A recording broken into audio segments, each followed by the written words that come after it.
I'm out here at the racetrack today to do just that. I've got my driving instructor, Vincent. Vincent, hello. What is the record for this lap? 50 seconds here. 50 seconds? So, yes. Easy. You think I could do that? Maybe. Let's see. Let's go. 3, 2, 1, go. And here we go. No. Brake. Okay. And reverse for go. Now, usually in my car, I have one of the little screens that pop up. Stop. With, It's good.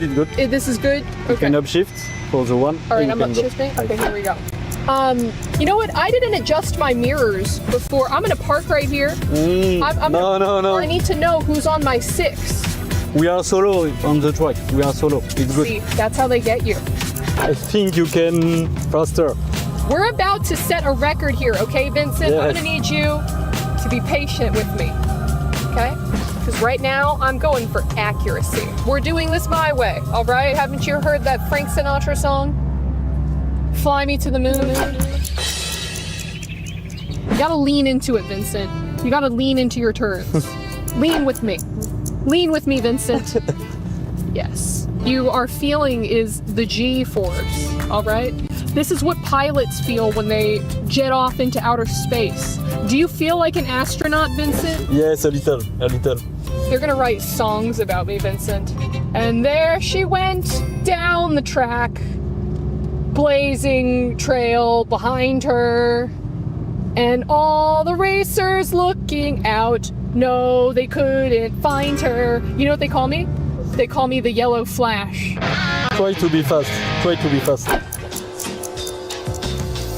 How do you feel about stopping for a little sweet treat? There's a place right here. All right, one sec. Excusez-moi, je vous want me water, s'il vous plaît. Merci. Okay, this one's for me. Thank you. Merci. Oh, did you want any? No, it's good. Oh, okay, that's fine. Where's the cup holder? No, not out. Okay, you're my take cup it? holder now. Did you just throw out my water? Yes. Maybe I wanted to drink the rest of that. Did you ever think of that? You drive. That's true. Don't drink and drive. You're right. That's a very bad habit. Oh my God. I can feel the wind through my hair. The adrenaline is like nothing else I've ever experienced. Look at how beautiful the scenery is here. Yes. We're about to cross the line. A little bit. We're about to cross the finish line. Yeah! Nice. Good Woo! job. Little slow, but good job. Nobody has done that before. Nice. We did it. Celebration. That's the sound of my people. After weeks of celebrating only the greatest losers, now I myself have become one. We did it!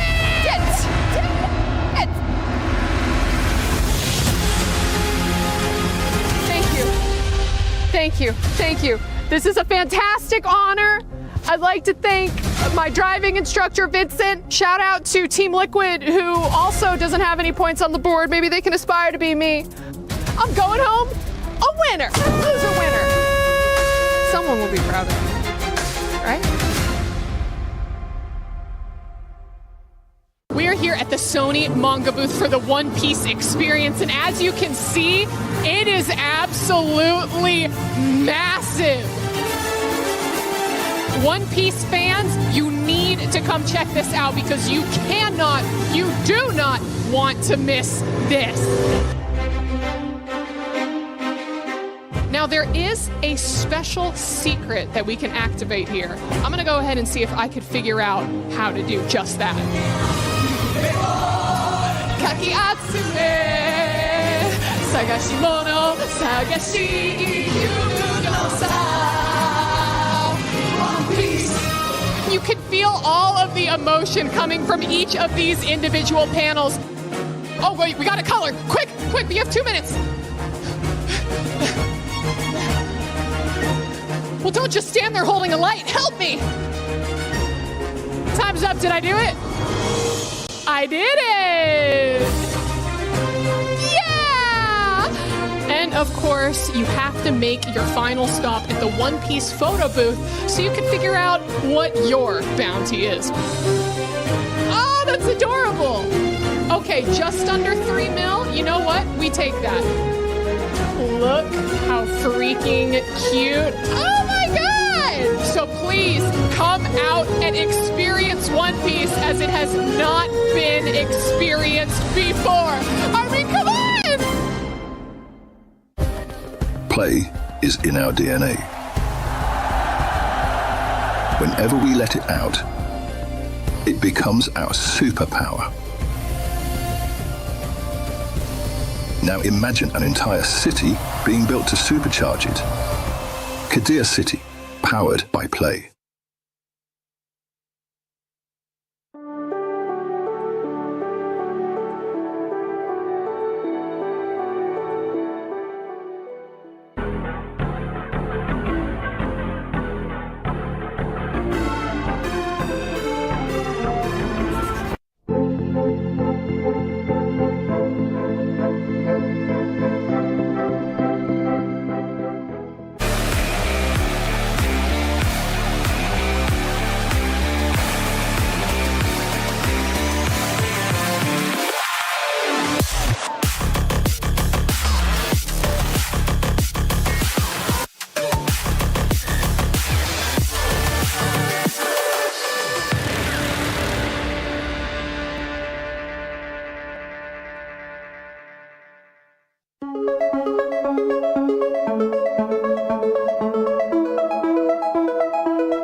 The human body was built to move, not trapped at a desk in one singular posture for 12 hours a day.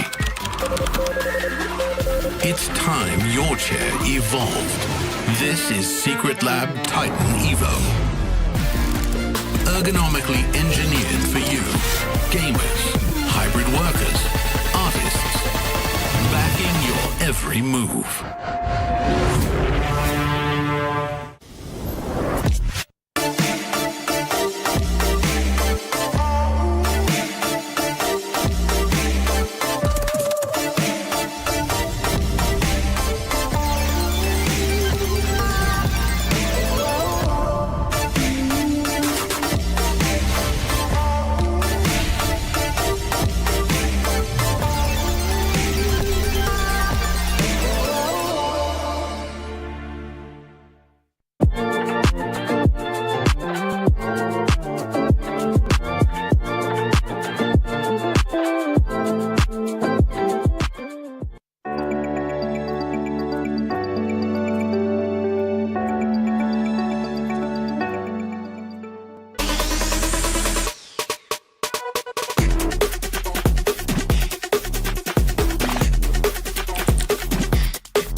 We booked Esports World Cup.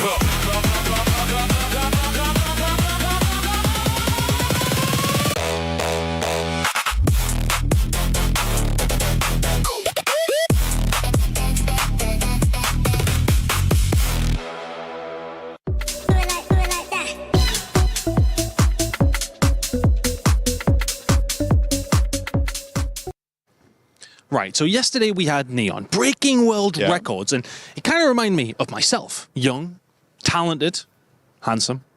But now I'm going to go through and beat the EWC Paris track, because we haven't done one of those, and I think I can do it, okay? You think I can do it? Okay, I'm looking forward to it, Chris. Try your best. Right, maybe you can set the world record. Maybe, right. 3, 2, 1. Okay, bit slow there, Chris. Finish is in a different direction, but I think you can still get it. Oh, hang in there, hang in there. World record. Come Great on. job. Come on. But you know what? You know my nickname, right? My nickname is Turbo. So Turbo, going fast in this game. And also in Trackmania, it's all about crossing the finish very, very quickly. And now look at this, Chris. It's all about that. And with that, your world record lasted maybe 15 seconds? My wife tells me that's a long time. Let's get into the second to last day. Let's start the final decider maps. God's sake. Unlucky.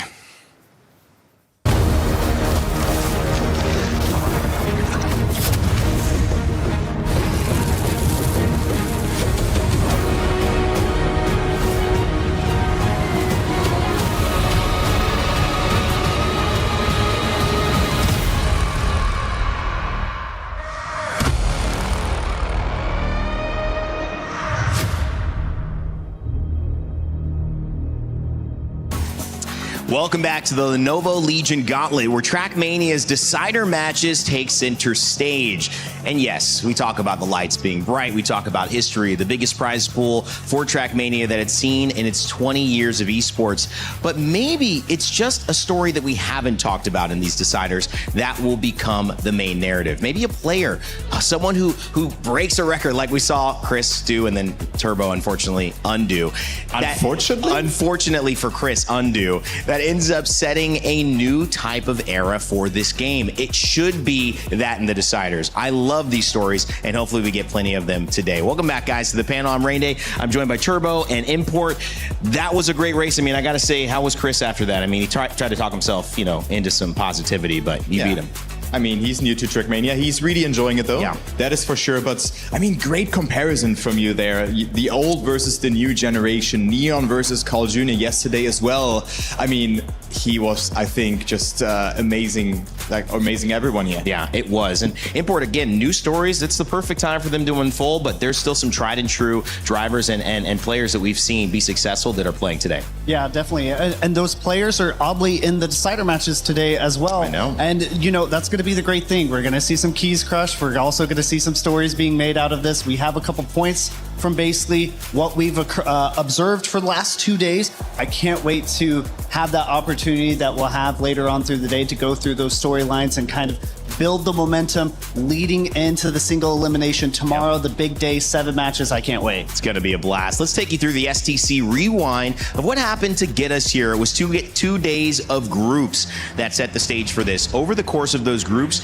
we qualified 8 drivers already, and at the end of the day, that means that these 8 are going to join them. But which 8 out of the 16 will it be? Keys will be crushed, Turbo, and that just means that we're going to see some stories come to an end. That's just the way it goes at EWC. It does, and I mean, the very first match is already quite the match to happen here, because you have Soja, Bren, Naiko, and Richie in there. Of course, it will be a very, very nice match to follow, but also the other, every match today is just so incredible to follow. And the pressure is on. Only the top 2 from every match can make it to day number 4, to the final day. We saw triple finalist mode. We were thinking we might get quadruple finalist mode. I mean, these group stages, they certainly did not disappoint the fans. They showed out in numbers as well. Yeah, that quad final that you mentioned was between Elcon, Mime, Grenadi, and Bren. Almost happened. Bren was only a couple points away, 12 points, I believe, from reaching quad final. Man. And I wish that would have happened, because it was already a crazy match as is. But honestly, Mime did really well for himself. Elcon did as well. So props to them for making it through. But, I mean, I can't wait to see what we have going on today. Yeah, I mean, the favorites, Carl Jr., he stormed out to success. We've also seen, like those new chapters, those new stories, we started to see a little bit of how they might look with Neon being so dominant, pushing Carl to the absolute limit, Turbo. And speed, consistency, those were not factors. He had both of them, and now is looking like a potential favorite to take this. I mean, in the end, he crashed a little bit, that is for sure. He had, I think, he needed 3 rounds to close out the match. So I think the concept of pressure is still a thing to him, even though he's so young. He's 17 years old. Amazing. And actually, one side fact here as well. I think a lot of orgs were sliding in his DMs after that performance. Okay. 5 new world records on the 5 maps that we have seen from him yesterday. That was amazing. Of course, some of them have been beaten, of course, afterwards by Stutz, for example, one of them on Japan. Yeah. But it was just an amazing showing, and I want to see more like that. But I'm still amazed by this. This for me was just the moment of the year right now in Trackmania, to see such a talent showing up and also redeeming himself. And not only doing that, but also putting Carl on notice is kind of crazy, I feel like, at this stage. You know, the 7-time champion, the undefeated God King, as sometimes as he's referred to as. That's a good name. I think, honestly, putting that kind of performance on the stage like that, even at that portion of the tournament that we're at, day 2, that's pretty tough to do for Carl, who's definitely had already at least a game of experience, and then to come do that and just put him on notice is kind of crazy. In a weird way, that does set up a great conversation with Carl, and maybe he's getting pushed to his limit, but maybe that means you're getting the best version of Carl on Saturday. We'll find out in a moment, and he's going to need it because of the club championship. We've got an update here with Chris about what's going on with Falcons and their ability to go back to back to back. Only 3 days remaining here at EWC, and the club championship has, well, somewhat surprisingly, come down to the wire. But AJL may have played themselves out of it with that defeat in Crossfire yesterday. But what's to come today? Importantly, Falcons are playing in their quarter-final match. That, of course, will put them in the semi-finals and guarantee themselves an extra 100 points, bridging that gap and making it bigger between themselves and AGL. Falcons, however, don't need to play in Fortnite over the Qiddiya City Battlegrounds today. It's only AGL. They're into the survivor stage. They could be out of the tournament, and if they go out of the tournament, it is all but done. Still so much to play for here, though, for both two teams. It could really still go either way. Everybody else underneath them still fighting it out, too, for the top 24 prize pool. So much money on the line. We'll keep you up to date with everything that's going on in the Club Championship throughout the rest of the day. Thank you, Chris. And the Aramco Club Championship leaderboard paints the picture. Now, there is a very small chance that Vitality could somehow still win, but it is so small that we're probably going to still focus on AGAL and Team Falcons, who 300 points only separate them. The big difference, as Chris mentioned, though, in Fortnite right now, AGAL, if they go out, it pretty much puts their chances to nil. Falcons playing a big match in Counter-Strike as well. If they win that, it's looking good. However, if they don't advance to the final on Sunday in the Accor Arena, then that is going to give some room here on our stage to make a big impact, Turbo. So there's so many different dynamics, and Binks Quinn for AJL and Trackmania is still alive. Yeah, they're looking very, very good there indeed. But so many what ifs. I love it. And it's still not over up until it is over. And we have seen the performance from Gwen yesterday as well. He looks like a winner, but then also the slim chance for Vitality. Still having Pac in the mix as well, who will be playing today, though, because he lost the very last match yesterday against EPOS in a double final situation. Yeah, definitely. And speaking of a Pac here for Team Vitality, potentially even a slimmer chance, because the match that Pac has going up against with Mutta and Afi, I mean, just two of the three that are there. So, I mean, I can't believe that it's just going to be that at the end. That's why it's the match of the day. I'm excited to see that. But yeah, we have so many crazy things, matches we never thought we would have come across on this day 3. Maybe we thought, you know, maybe we would have like a little bit easier matches, some more easier, you know, picks going into these matches, but I don't think we could actually pick out a single definite 2 in any of these matches. Well, that's a great segue into our matches for the day. Our schedule coming up on your screen here, and it's going to be Solja, Bryn, Nako, and Richie to kick things off. We'll go to Grenade, Masa, Wizzy, and Flimsy in our group stage second decider match. Then it will follow along with Otak, Wosile, Link Max on that Nintendo 64 controller. We were talking about that and how cool it was in the bus last night. Josh, 1248. Then to round it out, as you mentioned, match of the day, we'll have a storyline specially for this one. Pac, Paco, Mutta, and Afi all at the same time. It's crazy to think how good that group is, but it's also crazy to think that 2 of them are going home. Yeah, I agree. I mean, 2 of them from each match will pack their things, will join the crowd, and will not be part of the EWC and Trackmania anymore. And it's so hard to pick and predict that. That's a great segue as well, because it's time to plug our pick'ems, guys. If you have been a part of the EWC so far, we've had 7 weeks of this almost every single day. Make sure to scan the QR code and choose who you think is going to be successful in these 4 decider matches. Earn your share of $300,000 of prizes. I know you guys have been loving it. Let us know in the chat who you picked as well, so we can keep track of it wherever you are watching. That starts to lead us into today. And as we look to our group 1, we can start moving into who will be our players here. Solja, Bryn, Nako, and Richie. Import walk me through this as the players join us in the venue, what the overall theme is for this Group 1 match. I can give you at least 4 themes for each player. We'll go through them pretty quickly as much as we can here. Soldier is going to be the returning player from Trackmania, being able to brush off that dust. Similar as Offie, he's going to have to be able to do that. Bren also showing kinks in the armor, a former world champion of Trackmania, having struggles in this tournament at this position at this point. Looking at Nako now coming in, needs a statement, has been understated, a potential dark horse, but he needs to make his statement now. This is do or die for him. And then finally looking at Richie, the oldest player age-wise here, coming into this arena. We focus on a little bit too much. There's a lot more to him, but he is that mid-major tier of a player, and he needs to become above that. You know, and I love seeing Richie. He was walking there. I saw him in the player lounge as well. Looked just as focused, looked just as ready. Somebody that we're going to keep our eyes on as well. He was racing pretty tight. I think it was against Mime, right? That he was going up against yesterday, Kai. And so he's here. Maybe or day one, excuse me. Maybe a different version. He wouldn't have been here, but now he is, as we kind of look to narrow in on him. It's just all over the place, it feels like, because we have seen so many different matchups already. Bren winning against Neon, for example. Then Richie somewhat falling behind on the very first match, losing against Mime. Not a shame, but Mime then also winning yesterday, for example, in that match with Elcon and Granadi. So, and Bren was also in there. That was just very, very cool to see that. And yeah, I mean, it's very hard to predict that here. And I agree that... well, you got to get your pick'ems in, man. You got to get your pick'ems. I mean, you know, we told the chat to get our pick'ems in. You have time, though, just like the chat. It's still a couple of minutes. I go with Bren and Soja. Great. That's a great segue for me to talk with him, because Bren, you mentioned he was showing a bit of susceptibility and finding himself here even a little surprising, but he's still P1 in your eyes. Is that true? I would say, yeah, he has the potential for P1. I'm not going to say it's a guaranteed P1. We also have Richie and Soja, who could also play a factor. And Nako could also play a factor too. This is a little bit more of an even playing field here, I feel like. Bren is a step above the rest, but if he's playing like he has been for the last 2 days, maybe not so much. That's the issue that we're coming across. It'll be interesting to see what he thinks about his performance, because we had a chance to catch up with him and Rachel earlier before this matchup. Bren, you're back here once again. We go again. In terms of yesterday, I'm sensing a little bit of disappointment. Yeah, I'm pretty disappointed with how I played. I thought the match was a pretty high level as well. My opponents were really good. Maybe I underestimated them a little bit before entering the match, but I feel like I was just not playing like I should have been playing, you know? Some decent rounds, but overall a bit too many mistakes. Couldn't find the pace.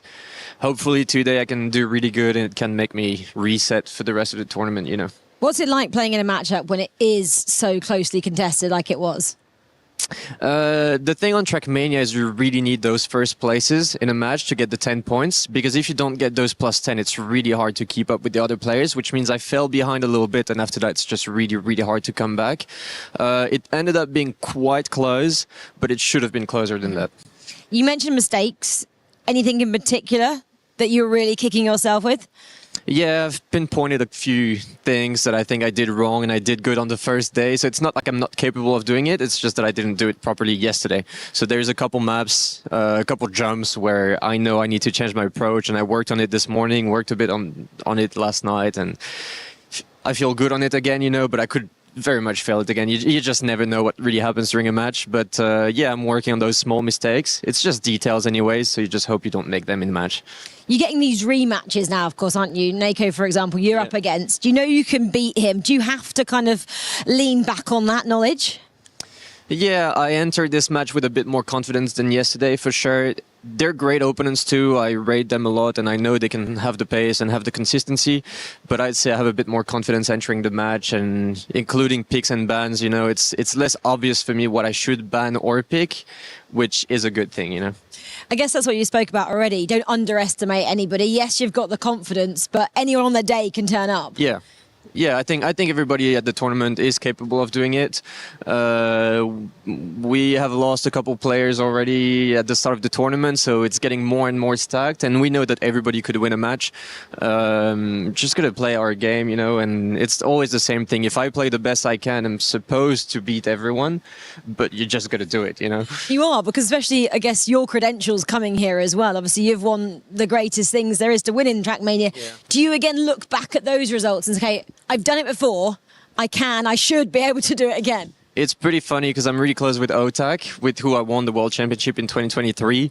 And he's now in the same situation as me in the loser bracket with a couple other players who are great players. And yesterday outside the hotel, we were actually having a chat with Otak for maybe an hour, like talking about this situation and saying that it's pretty much exactly the situation we were in 2023. We also lost a match at the time and we had to reset, and we ended up playing much better by the end of the event. So we kind of find comfort between each other. You know, we're not too scared, you know. It could very much click for us today, and then we go till the end, you know. Or maybe it's a sign of a good thing is yet to come, like in 2023, you said. Yeah. It's kind of having the same trajectory there. Bren, good luck for the rest of today. Thank you.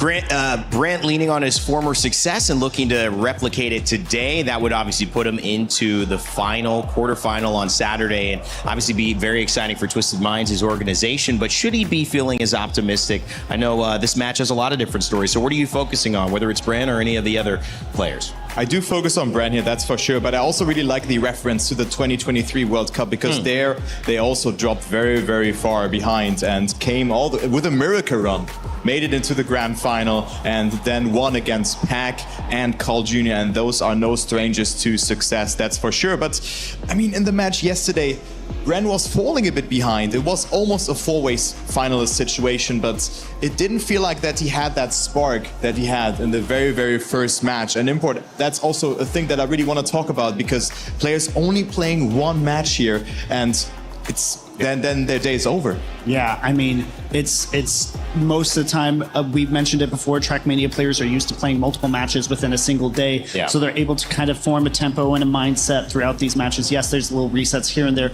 but most of the time they're able to kind of carry at least momentum through each match. A hard reset every day is just throwing you off. You have a 30-minute match that you're basically playing once a day. And for these players, they mentioned it too. It's like, yeah, I just show up, I just do one match, and then I'm done for the rest of the day, and I don't know what to do except practice. But I practice too much, and then I might start forming bad habits. So it's one of those things where they have to be able to manage a lot of different things. Trackmania, again, is a very mental mind game, but it's just, yeah, it's one of those things they have to manage. I also talked with Mime about that yesterday in the lobby as well. He said he hated to wait for the game to come up. It feels like an exam that someone has, and you just wait for the exam to come, and it's just everyone's turn after each other. So I think that also comes into play, because you rightfully said you just cannot practice 12 hours, because else you will just burn out. When I had exams, I would always get to a point where I would have to study a couple days before, and then that last day before, I just had to kind of take it easy, like refresh. I knew myself, if I tried to cram like a lot of my peers were doing, it would hurt me. And I think a lot of the players are learning an element of their own way to play Trackmania that maybe they didn't have to learn before, because they've got 4, 5, 6 games in a row typically. Now they've got one, so they got to figure out, what do I do in that time in between to stay as fresh as possible? Yeah, I mean, again, Bren is going to be the focus here. We're also going to look at Soldier, Richie, and Nako as well. I think all of them had the opportunity to make it through. Bren and Nako having a rematch from day one, so maybe that plays a little bit of factor into it. Probably not, but it's something interesting to point out as well. Yeah, it is. So, yeah, we can move on, and we can see who is going to move on, who is going to have their keys crushed. It's going to be a little bit dramatic, and it's kind of exciting. Yeah, every player here has to prove something, and I think everyone can take it home. Bren, the clear favorite, but Soldier, Niko, and Richie definitely not players to sleep on. Going to be an exciting one as the Lenovo Legion Gauntlet kicks off. Your action on Friday here in Paris at the Export Porte de Versailles. Trackmania is ready to begin.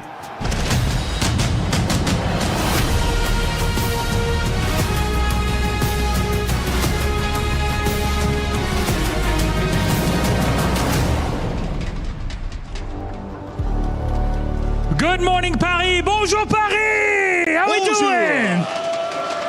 What a good day it is for some good Trackmania. Day number 3 is upon us. At this moment on, things really get complicated for the heart, to say the least. Hi, welcome to the Lenovo Legion stage.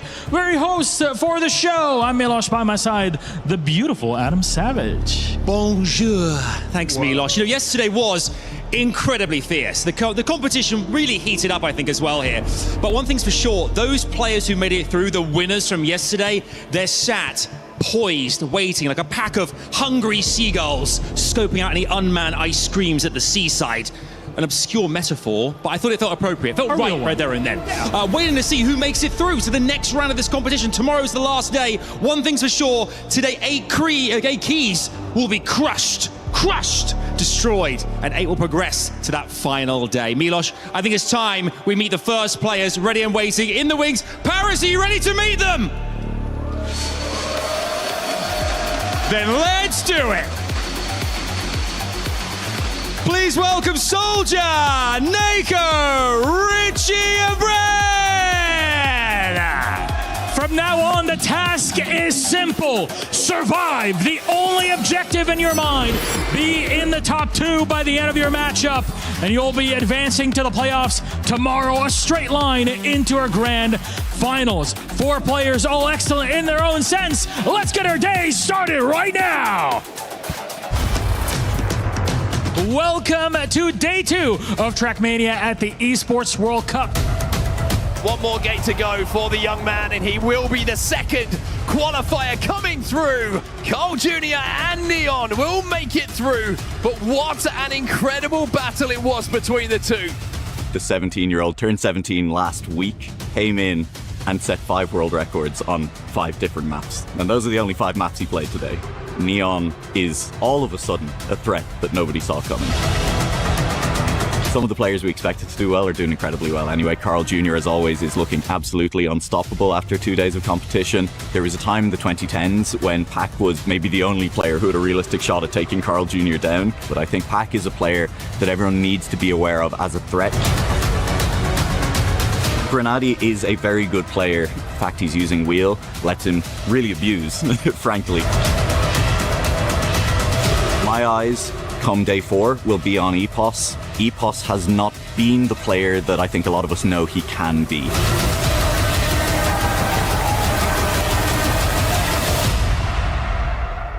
It's going to be grueling. I think it's going to be deeply emotional for quite a few players.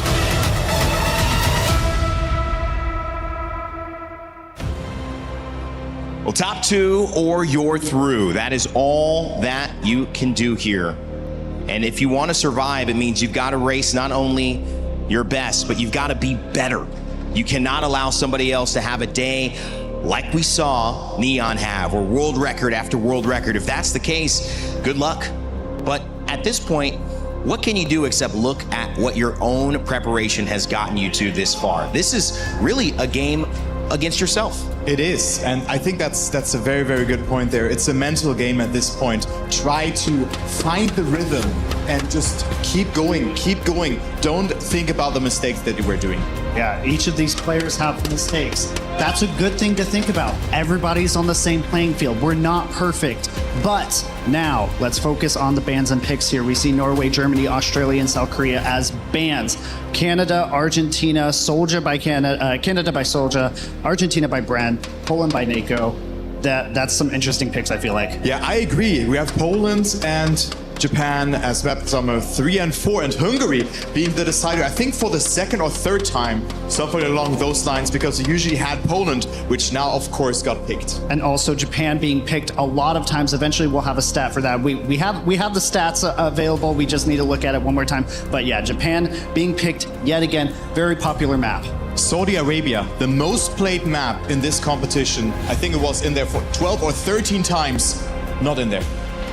Things are already starting to get interesting here on the desk. Let's see if the casters agree, finding anything a little bit noticeable about that map pack, or otherwise just excited to get into the match. Let's send it over to Twiggy and Nua to begin our deciders.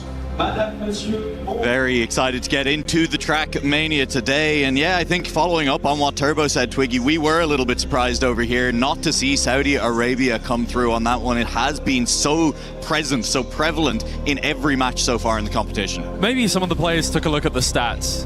You know, they've been playing it, they've had their own little microcosm. They took a look at the stats and saw how many DNFs there have been on Saudi Arabia, how risky of a map it is to play. If you are not up at the top, then you are are fully at risk of getting 0 points in that round. It is a scary map on stage.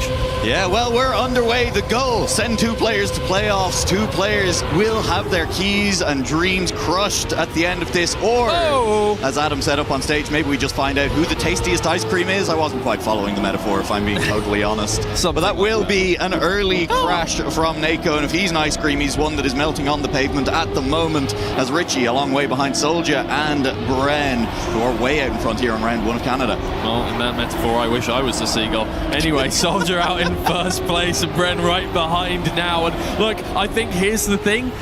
As much as we can pick out 1 or 2 players that we expect more from, I think this is a lobby where all 4 players are well in contention of being in the top 2, especially at the second spot. I think I singled out Bren as a first place player, and it looks like in this round I am correct by 200ths, if that is how today is going to start. I don't think it's going to get much less intense for us. I do not think it is. What an incredible first round we are getting here, and I think that to me tells the story of this match a little bit. I kind of agree with what they were saying over on the desk, Twiggy. I think Bren is probably ultimately a clear favourite for me in this match based on performance so far in the tournament. I do think, based on what we've seen as well, Richie might be a clear favourite for second, but that is not to discount Nako and Soldier. Most definitely they have the possibility to push him, and they're going to push him in different ways. I think Nako has shown better pace, but Soldier has shown better consistency over the course of the tournament so far, and Richie's going to have both of those things if he wants to lock in this second place ultimately. Yeah, indeed. And this time around it is Nako up in first place, Bren right behind once again. And if he gains the same amount of speed in the final few sectors that he did last round, it looks like it may just be a very, very similar opportunity for him to get 10 points. Richie not so far behind that a mistake would not give him some points as well here. Soldier looking upon Nako and Bren. Every point here is going to matter so much. I mean, how many came down to several finalists? Nako's going wide. He's going to have to turn around. And once again, Bren has more speed. Is he going to do it again? Not quite this time of asking. But once again, it's within a tenth for first and second.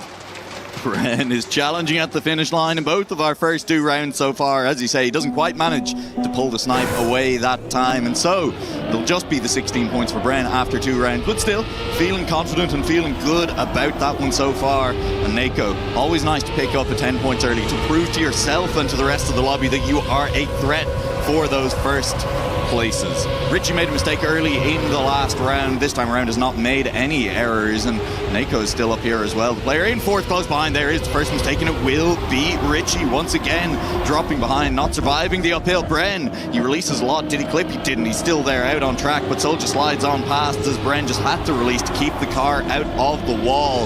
He's looking still quick, and we know that he is a threat at the last corner of this track. Has been in both of the first 2 rounds so far, making life difficult for whichever player is leading into that final corner. Well, once again, I mean, Bren is nothing if not consistent, staying right behind here. And once again, if a player makes a tiny little mistake, it's going to be Bren who's there to capitalize and at the very least get 6 points, if not 10. This time around, Soldier is very, very smooth through to the end, and we're not seeing any show-stopping times just yet, but we don't need to, right? These players, again, as they mentioned, this is not just for survival, it's not just to get into the playoffs, it's for both.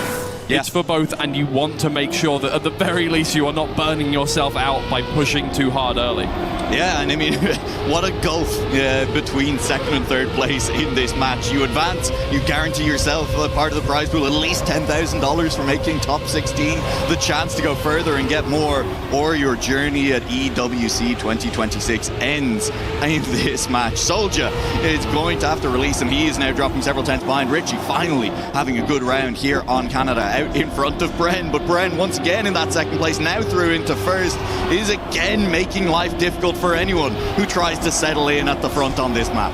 Yeah, it does look like what we assumed earlier on is looking to be correct, with Bren starting to pull away from the pack, and at the very least he is definitely, it seems, the most consistent player here on Canada. Soldier not quite getting the wealth of points that he would want to from this map so far. Bren out in first place. He's a little wide, and Richie has more speed, but it should be good for Bren. It's another close round, but it's good enough, and it's going to send him to 32 points by the end of the first map. That is 2 out of 4 rounds, ending with gaps less than 300ths of a second up front here on Canada. Another round that had a gap of about 600ths of a second as well. Very, very close stuff on map 1. Ultimately, Bren looking very solid, taking home the lion's share of the points on that one. And looking very good so far, Twiggy. Yeah, indeed. Sorry, I was messing with the thing that we have for stats on the desk, and I completely... Sure. I've sent it to a completely random page. I don't know what's going on. I'm so sorry. I was just trying to... I'm never going to touch it again. I'm not good with tech. I'm not good with tech. I'm good at shouting. Yeah. Okay. Here we go, to Argentina, a map that we have seldom seen, it feels like, over the course of the tournament so far. I think there is kind of a sentiment starting to form within the players of changes in what we prefer. I think Saudi Arabia is going to move away from being a massively picked map unless you were very confident on it to begin with, because it has caused so many problems for so many players. It has made or broken. It really doesn't work when you do it in past tense. So many rounds. It really, really has. That middle section of the track, the U-turn that happens there as well. We've seen different approaches from some players over the last couple of days too. I think Gwen in particular had a very different approach that potentially the ability to gain or lose an awful lot of time in that section of the track. This section of the track coming up now. Very high from Soldier. Going to be looking for it. Everyone turning around the same way. There is the risk. You can overcook it into that section. You lose any traction on the ground and you are sent flying out through the back of that turnaround. So Soldier will be down by multiple seconds. Bren has a gap of half a tenth on driving alone. Nobody able to catch him at the moment, but Nako is there in case a mistake is made, and Richie sitting in third is not too far away to capitalize either. Yeah, indeed. It is a good round once again. And look, we've seen so many of these games where it has come down to first we'll just run away with things, or maybe not run away with things, but stay far enough away from the pack that nobody is really thinking about it, and then it comes down to that second place, and as soon as that first player is out of the lobby, oh, that's unfortunate, it all becomes a little more stressful for everyone involved. They're like, okay, well, now it's crunch time, we need to get it done, and right now it feels like the calm before the storm, right? It really does. And hey, I mean, it is exactly kind of what we were highlighting at the start. It's Bren who is looking very solid. It's the other three, I think, feels like the battle for second place, but the second place is just as good as the first. It gets you into the playoffs. Maybe not quite as good. You don't get quite as nice a match in that quarterfinals. Bren nearly sending it into a pole. Has survived at the very least and is looking very solid in yet another round. Looking to pick up another 10 points. And there has been a bevy of them for Bren so far. Yeah, well, everybody else is scrounging for the rest of those points and changing places back here. It's good speed from Soldier. Can he get the turnaround? Well, it's good enough. But Nako is going to stay up in second here. Bren narrowly avoiding the poles, will make it through the gap unscathed. That was a problem point that I didn't really think was going to be a problem point for a lot of players here, but I guess when you're pushing so hard, every single one of those kind of gates that doesn't have an easy setup like the end of Argentina is very, very difficult. But speaking of the end of Argentina, we haven't really seen any mistakes here. Maybe slight slowdowns, but it should be relatively simple for Bren to come home with those 10. Nobody should be switching positions out there. It's another solid time. Yep, well, we've seen a little bit of swapping around. You know, if there's a gap of a couple of 10s heading into that final section, there's maybe a chance, but with the leads that Bren has been building in these first couple of rounds on Argentina, absolutely no chance of someone catching him without a catastrophic error coming through from the French driver. And it's a very French lobby, actually. It is. Whoa, Bren's gone. Bren is gone. That's not going to be the big lead this time around. And that is one of the Frenchmen taken out. It is, in fact, an all-French lobby. Oh, yeah. No, Soldier Belgian. Yeah, Soldier's Belgian. Well, yeah, you know. Yeah, Bren lives on Australia. You know, it's a mostly French lobby. Yeah, with some asterisks. Look, I'm not going to get into the whole. No, we're not. Definitely, we Belgium-France thing. Yeah. But a lot of Belgian people are like, you know, I'm Belgian, which kind of just means I'm kind of a bit French. It's whatever. And then Soldier having to back up a little further on this one and correct for a little overzealous with wanting to turn around there. But this time, it is possible for people to pick up a few more points than they have been over the course of the last 4 or 5 rounds, where Bren has just been sweeping up those first places. It's Nako, followed by Richie, followed by Soldier. 2 of our 5 unsigned players here in these games, in this lobby. But it is the foot player that will be taking home first this round. Yeah, big points for Nako. Needed them, I think, a little bit. Well, maybe not. Look, Nako was in second place heading into this round as well, and any separation you can get is good separation at the moment. We're a long way off finishing this match for any time in the foreseeable future. It's going to take a hot second to get there, all right. But that will close the gap up to Bren. It's not going to let Bren get uncontested to 140 before anyone else can get involved. Yeah. Here's the thing. This game feels very much like, and I don't mean to take away from it, because it's obviously incredibly high stakes, compared to what we saw yesterday, and compared to what we're going to see today, where we're going to be saying goodbye inevitably to some insane players as well. Feels like this is just the warm-up, right? Yeah. For these players, obviously, it means everything. But even in the way they're driving, right? Nobody is pushing super hard yet. We had Mime yesterday, we had Neon yesterday. These are 2 players that are all or nothing. They're going to go for world records every single round. This is not a lobby that does that. This is a cold, calculated lobby that goes for consistency over pace. It's not consistency for Nako, who falls back into last position. But again, Bren out in first place. Yeah, Bren once again building that gap back to second. It's up 3/10 right now, but there's a fierce battle for second place as we head into the identity. Richie and Soldier trying to vie out for that one, but Richie just entering the identity had already built that lead back up. In fact, catches up to Bren just a little bit. There won't be enough track left. Bren will take another 10 points, and he's feeling very good about how this match is going so far. Yeah, incredibly. It seems, I'm not going to delve into his mind, but somewhat, not simple, but Bren's like twisted mind. You don't want to get in there? Yeah, wow. Whoa. I already have one of those. It seems like he's calm right now. You know, he hasn't had to push super hard. He hasn't had to contend with difficult situations. There's been a couple of close rounds where he has had to push right at the very end, but for the most part, he's not having to go within a 10th of the world record. He's not having to pull out his absolute best. He can save that for when the going gets tough or the playoffs. Absolutely, and despite that, not having have to really push for those world record times just yet, Bren has won 5 out of our first 8 rounds across 2 maps, and for the most part, when he hasn't won, he's come second place. A single 4th place, marring that otherwise top 2 perfect record for Bren. And it shows on the scoreboard. 21 points out in front after 2 maps played, 65 out of a possible 80 points. Bren looking very, very good to start our first match of day 3 off here at EWC.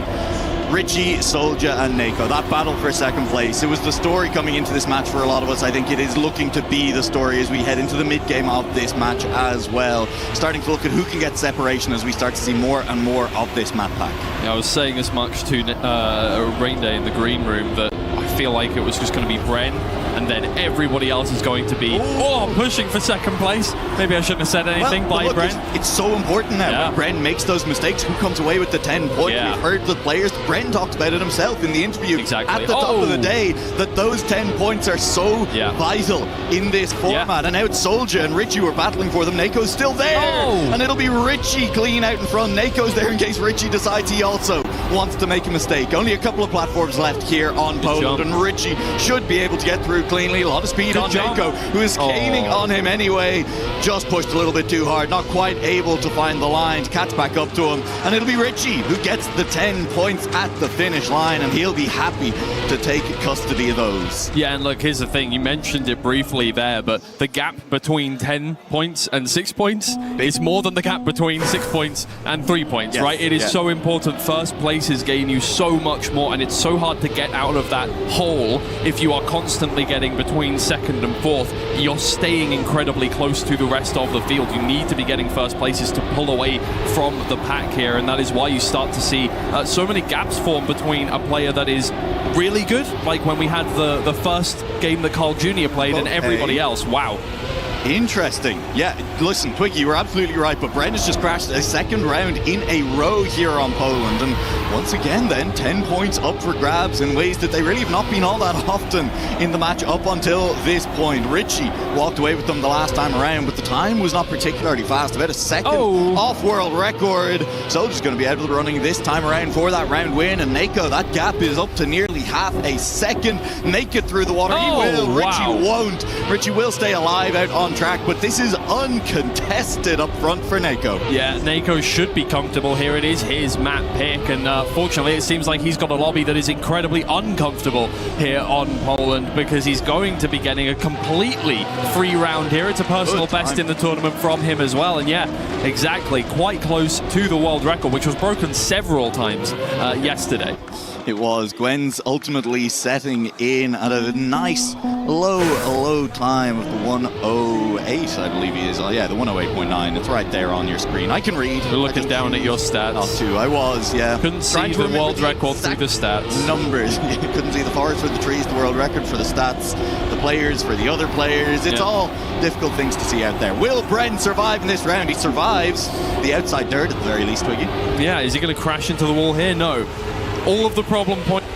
Oh my god. Sorry, I dematerialized there for a second, my bad. All of the problem points so far have been avoided, and he now just needs to survive to the end of the map, because this is the fastest player in the lobby.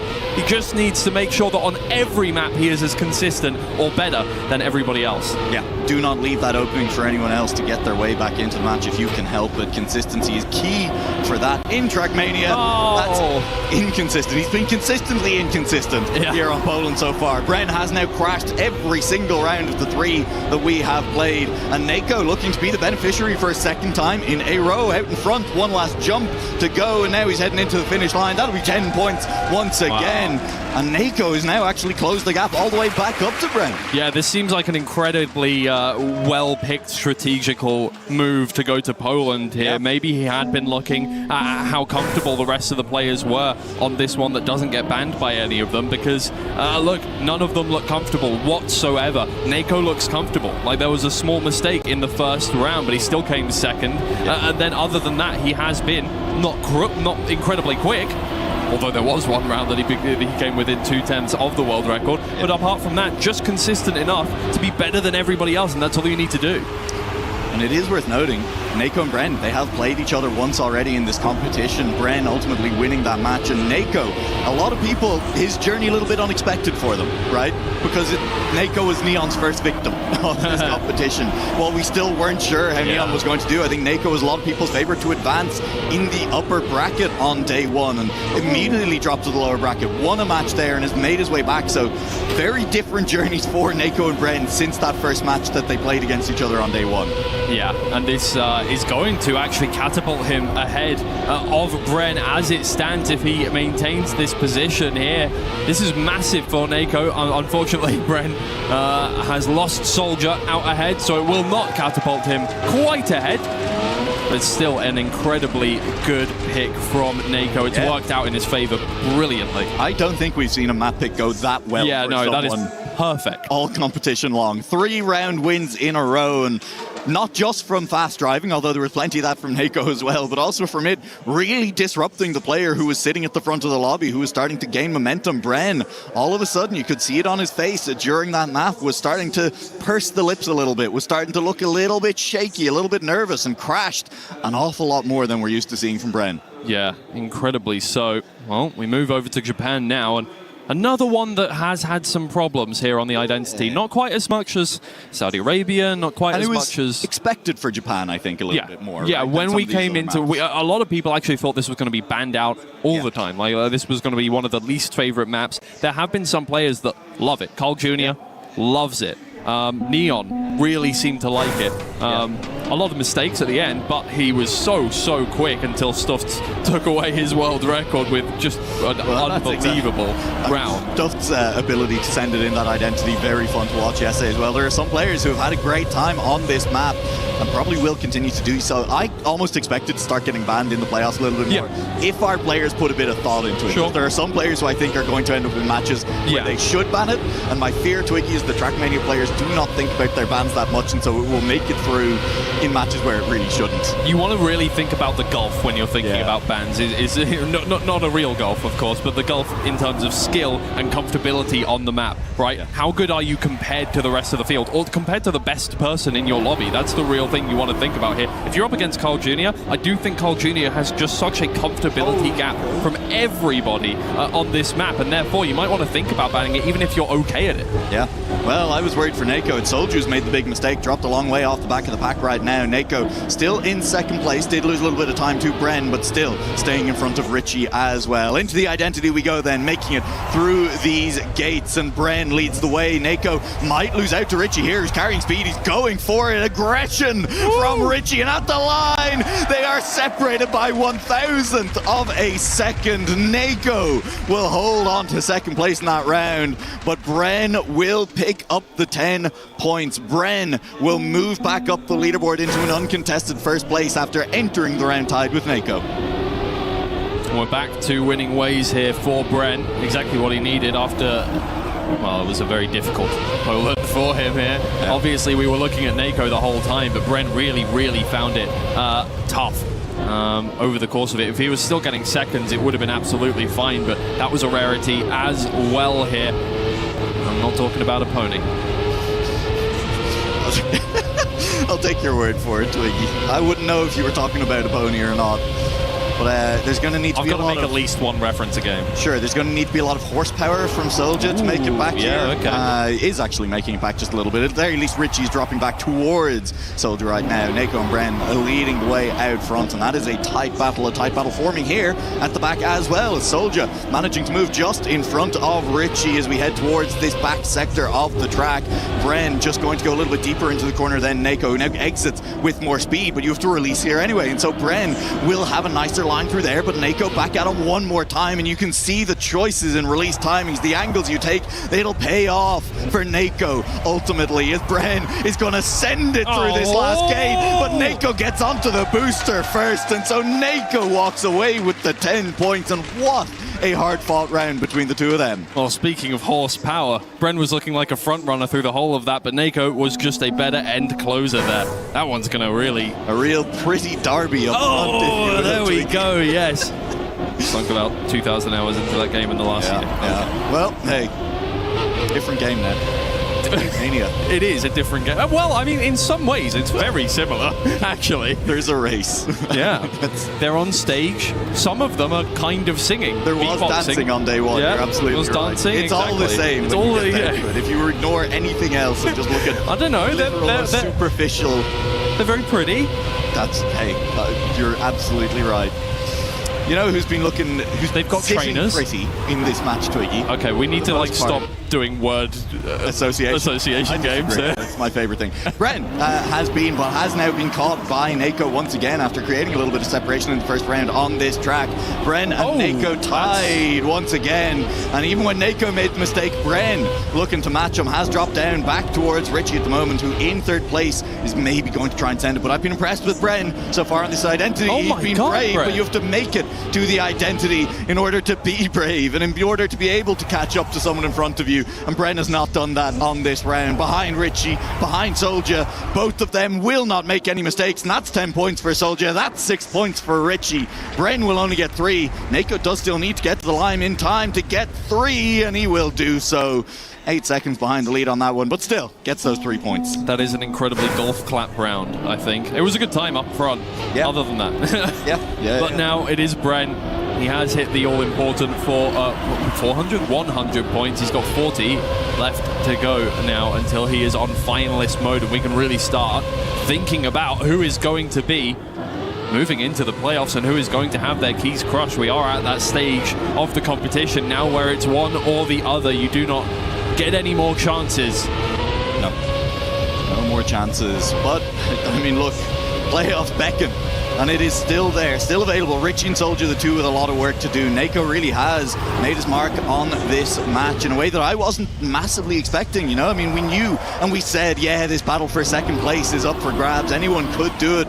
But my eyes were on Richie, who has been very solid over the first 2 days of competition, and instead he is languishing nearly 23 points behind Nako right now. This could be a big round for both Soldier and Richie once again, as Soldier leads the way. Bren in second, Richie in third, but Nako is here as well. It's all to play for in the final couple of corners. Bren has crashed, Soldier's touched, Richie inherits the lead, and Nako in second place might still have a chance to make a move around the last couple of corners. One drift left to go. Nako is sent my it. God. Oh, what an identity from Nako, who picks up the full 10. Okay, I think we might be starting to see the player best in contention for that second place form here. Well, I mean, very possibly take over first, but it doesn't matter if you win first or second, particularly so. I mean, honestly, though, it kind of does. Like, look, we've been talking about how your minimum prize pool jumps from quarterfinal. It jumps from quarterfinal to semifinal as well. And hey, the easier your matchup, if you can get that first place and make sure you're not running into some of those really, really scary seeds that will be making it through this lower bracket. Don't forget our last match of the day. Paco, Afi, Muda, do you want to run into the first seed from that match in the quarterfinals? Do I want to? I don't want to run into Neil. You want to run into Twiggy? That's fair. Well, I mean, unless it's in real life. Well, that's true. He's a lovely guy. Very nice to hang out with, absolutely. But you did make it sound incredibly cruel. Just a glimpse into your dark, I was just twisted mind. My dark. Going back to Bren, he is just a glimpse into my foot esports. You have to pay extra for that. Yeah, no, you definitely have to now sitting in second place, and this was not something that anyone on the expert desk was predicting, Twiggy. No, absolutely not. I mean, look, I think it was always going to be a difficult task picking out a favourite out of any of these players other than Brent very slightly, I would say, right? But other than that, it's going to be incredibly difficult. Each one of these players has had very good performances over the course of this tournament where they have looked like they're going to be one of the top players, but we find ourselves in this situation where only two of them can go through, and unfortunately we're going to have to say goodbye to two of them. And right now, Nako needs to find more consistency here if he wants to maintain this lead. Richie is quite close behind on points. Yeah, Richie is not that far away, having picked up a couple of 10-pointers here and there. Quietly has kept himself in touching distance. This time around will not do it. Bren from Soldier, from Richie, and all of them will make it cleanly to the finish line for the first time here on Hungary. Bren now catching back up to Nako, who did ultimately come last place in that round. I think they're tied again. Well, not quite. 1 point the difference, Twiggy. Excuse me, my quick maths was off. Oh, you've disappointed me. You've disappointed the production. You've disappointed the fans in the crowd. They can't hear us. Doesn't matter. You've disappointed British and Irish Trackmania. Well, I don't care about those guys anyway.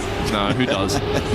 Me, I have lots of friends over there. Lovely people in every Trackmania community, and plenty of them up on stage as well. Richie, Nako, and Bren are all wheel to wheel, neck and neck through this outside dirt corner in the middle of Hungary. Soldier watching the three sets of taillights in front of him is there to pick up the pieces if any of them dips a wheel, clips a wheel off the edge of any of these very difficult transitions here on Hungary, but no mistakes yet from the three drivers up front. Bren is going a lot earlier into that drift, so Richie and Nako, a little bit of speed to come back at him here, but Richie just misjudging his line a little bit, has dropped away from those other top two and now clips Richie out of the race. Soldier benefits from one mistake. Bren and Nako wheel to wheel towards this finish line. No mistakes from either, and Bren judges his jump perfectly, got wheels down on that final beam the quickest, and picks up 10 points for a second time in a row. And what a time for Bren to start getting that momentum going again. Whoa, yeah, got to get to the finish line now. It is within sight. That's where you either falter or you find your second wind. Yeah. And well, I would say in front of the home crowd, but everyone here is pretty much in front of the home crowd.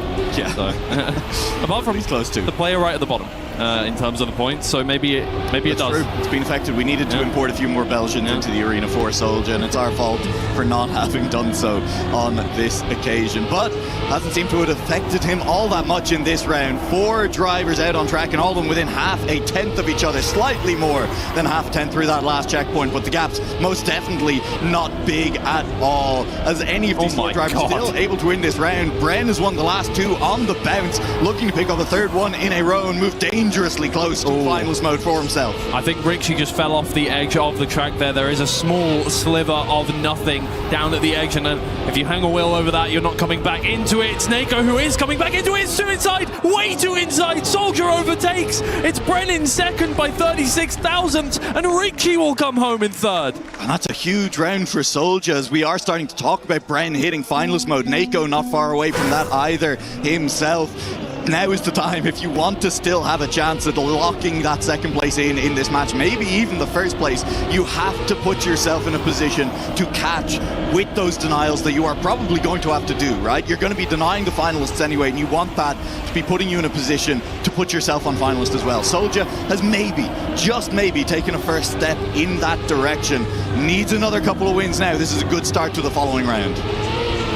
Well, again, yeah, if we don't see players really putting on the afterburners here, we are going to see Richie and Soldier start to catch right back up into things, and really just not seeing any consistency start to form over the course of a series. Sometimes players get off to a slow start, start to pull it together once they get under those bright lights and they forget that they're on stage in front of several fans. They can start to gain a bit of momentum, but it doesn't seem that way for anybody here. However, for Bren in first place again, but he has to release to get up onto the pole there, and Soldier moves up into first.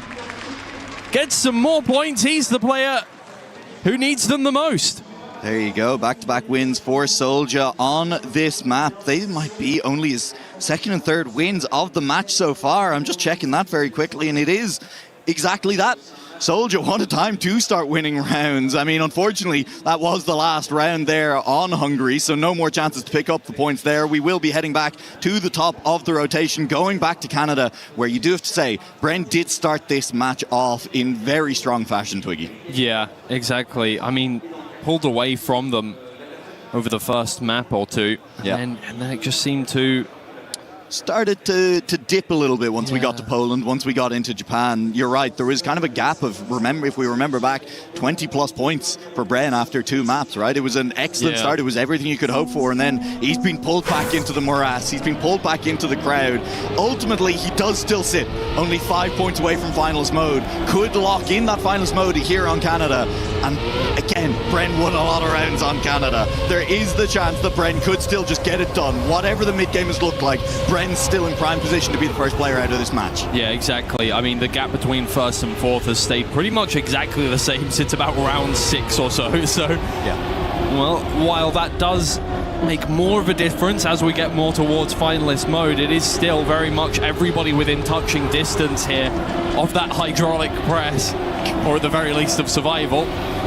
Nako out in first, but he touches. Now it's just Bren, the player over 100 points, that stands to gain the most from this one. We've seen Bren make more and more mistakes, touches a little bit of snow. That's not the end of the world, especially when you have reactors on, and it's going to go on inside, but it's Soldier and Richie sandwiching him in, and Richie gets a much better turn, and Bren fully crashes. It's exactly the worst possible case scenario for Bren and Nako, who had formed themselves a slight gap and now will be losing it slowly but surely to Soldier and Richie. And Bren had that second place all the way through the round, and second place would have been good enough to put Bren on finalist mode. Third or fourth were not good enough, and fourth is what he ended up getting. 138 points now for Bren. At least at this point, any finish will get Bren into finalist mode. But I also think you're in a point now where Soldier has won 3 rounds back to back to back.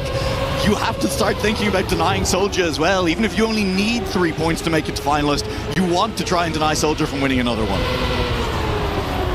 It really could get incredibly close here. We didn't think it was going to be a close goal. Oh, again, it's those two. Again, it's Bren and Nako who clip a wheel and fall back into third and fourth place, and it's Soldier and Richie who stand to gain from it. Yes, Bren is still going to make it up onto finalist, but he's not going to be finishing the game if he cannot get himself into first place more consistently, and that seems to be the case right now. Richie and Soldier, all they have to do is make one more turn, and they've closed the gap even further. I mean, obviously one of them wants first place here, but they'll both be happy with second as well. It's perfect from both of them. In fact, it's very good times from both of them. And look, I didn't think this was going to be one of the games where we were thinking about quadruple finalist here, but it's starting to feel that way, isn't it? It is. Now, with that said, look, Richie and Soldier are still quite a long way off finalists. Yes. Bren is on finalist. Bren could close it out any round now.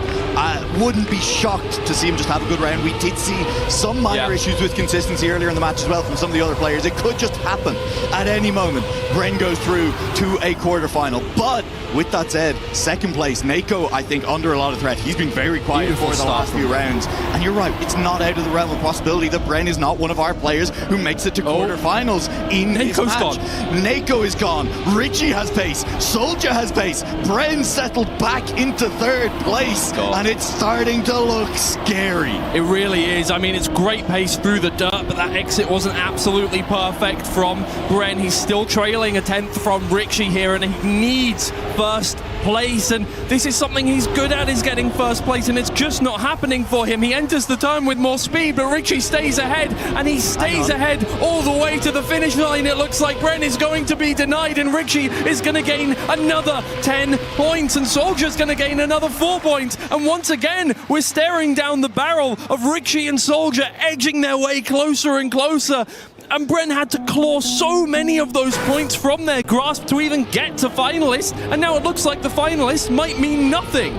Richie 15 points away from finalist. Soldier 34. It's a little bit of work left to do for the only 24, excuse me, for Soldier. A little bit of work left to do for the both of them, and that is an early clip from Richie. He's now down, and the door opened just a little bit. There is a crack of daylight in the darkness for Bren, who really has been struggling to get those firsts for the first time in this match for the last few rounds. Look at the line from Soldier. He tried to send it on through, and it is not worked out. So Soldier drops down from the top two. If Nako still wants a chance at first place in this match, he'll have to deny Bren himself. But Bren is quick through the dirt. No! He touches on the outside. He was too quick through the dirt, and Nako's taillights are vanishing into the distance. Every time it seems like Bren is in position to make something happen, he makes a small mistake, a small touch, just isn't slightly fast enough to overtake into first, and it's Nako who, yes, he gets slowed down, but it should be absolutely fine to secure him first, bring him to finalist, and once again, Bren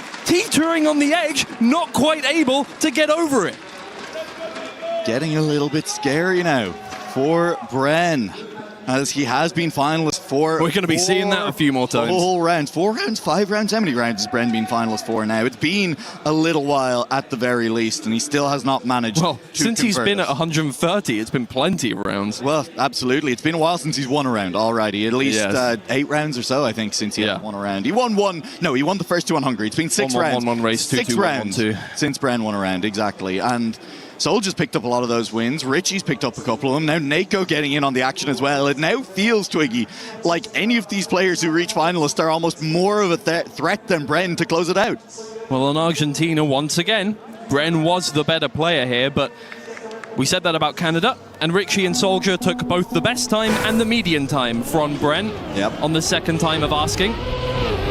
I really don't know what to think about this one. Nako, yes, very much in a position where he can also capitalize now on finalist mode as well, but it seems like Richie and Soldier have found a second gear here, have been able to get themselves back into the game right in the nick of time. It's something that we've seen a few times over the course of EWC. Maybe not, however, when there are still 4 players in the lobby.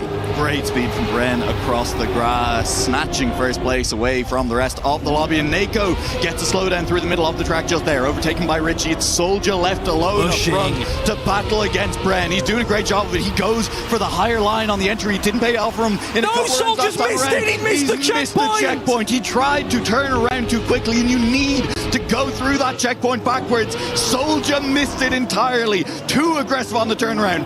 Nako has crashed. Richie is half a second down. Bren just needs to keep the car on track and keep it clean, and he has that first place. It has ultimately been gifted to him by the rest of this lobby, Twiggy. It would be... it's so improbable that Bren makes a mistake here on the identity of Argentina that he can't do it. He has finally got himself over the line. He's not going to be happy about it. but he has done it. It is not the way he wanted to get here out of the final game of the double elimination group stage. It took a lot of effort and it took a lot of trials and tribulations. But you know what he's also done? He's made Nako's job even more difficult. Yeah. Because not only did he stop Nako from getting a bunch of points early in the game, but both of them have let Soldier and Richie back in, and now Nako, he's on finalist mode, but Richie is on 134, Soldier's on 123. That's not just within touching distance, that's within striking distance. Yep, Richie could get finalist in this very round and is looking potentially to do so. Would need to beat Nako in this round to do it. So close to the inside from Nako, just about keeps his wheels out of the wall. Entering the turnaround here, Nako also, Lord. He goes for that high The track's line, over there, mate, and you can't he park will there. lose all speed as the side of his wheel hits the ice. He will drop down into third place. Soldier and Richie battling it out for first place. Richie, it's fine for him. Whichever place he gets right now, he will hit finals. But if he can deny Soldier first place, Soldier will only hit 129 points and Soldier will still be 2 rounds off finalist himself. It's all to play for Soldier. It's worth sending in the identity. He's just a little bit too far back. He will not catch Richie. Richie hits finalist. Nako's on finalist. Soldier, heartbreakingly for him, is on 129 points and will need to deny 2 rounds in a row to even get to finalist himself. We saw Nako, slump back in his chair there. Yeah.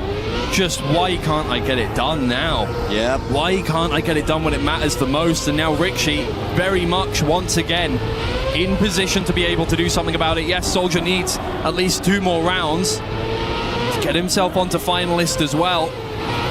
But he's been doing a lot better here in the latter half of this game, and right now in first position, Nako has found this sector incredibly good. Can he get on the inside once again? It's not quite as good as last round, but it keeps him in contention here for first place. Soldier, he has had so much trouble with this turnaround. He's done it again! He's done it again! Soldier's got a good turnaround this time. He's way ahead in first place, and it is Richie behind. Nako has fallen at every hurdle here in the second half of this series. It's exactly what you don't want to see if you are the FUT Esports manager. Victory in reach for him, and he just has not made it work. Soldier now on the cusp of 139 points, and yes, he would still need to get first place to deny the other 2 and give himself a chance at finalist, but he's got the first part done. 1 of, well, 3 for Soldier. Needs to win 1 more now. There'd be 1 more round of triple finalist after that, but he's taken that all-important first step, because if you don't take that first step, you don't even get a shot at all of the others. And we just go again. Soldier now on 139 points. I believe Soldier might have been the only player in this lobby to have a DNF this match as well. Wow. I mean, that's what happens when you don't put Saudi Arabia in the pool. That's also fair, yeah.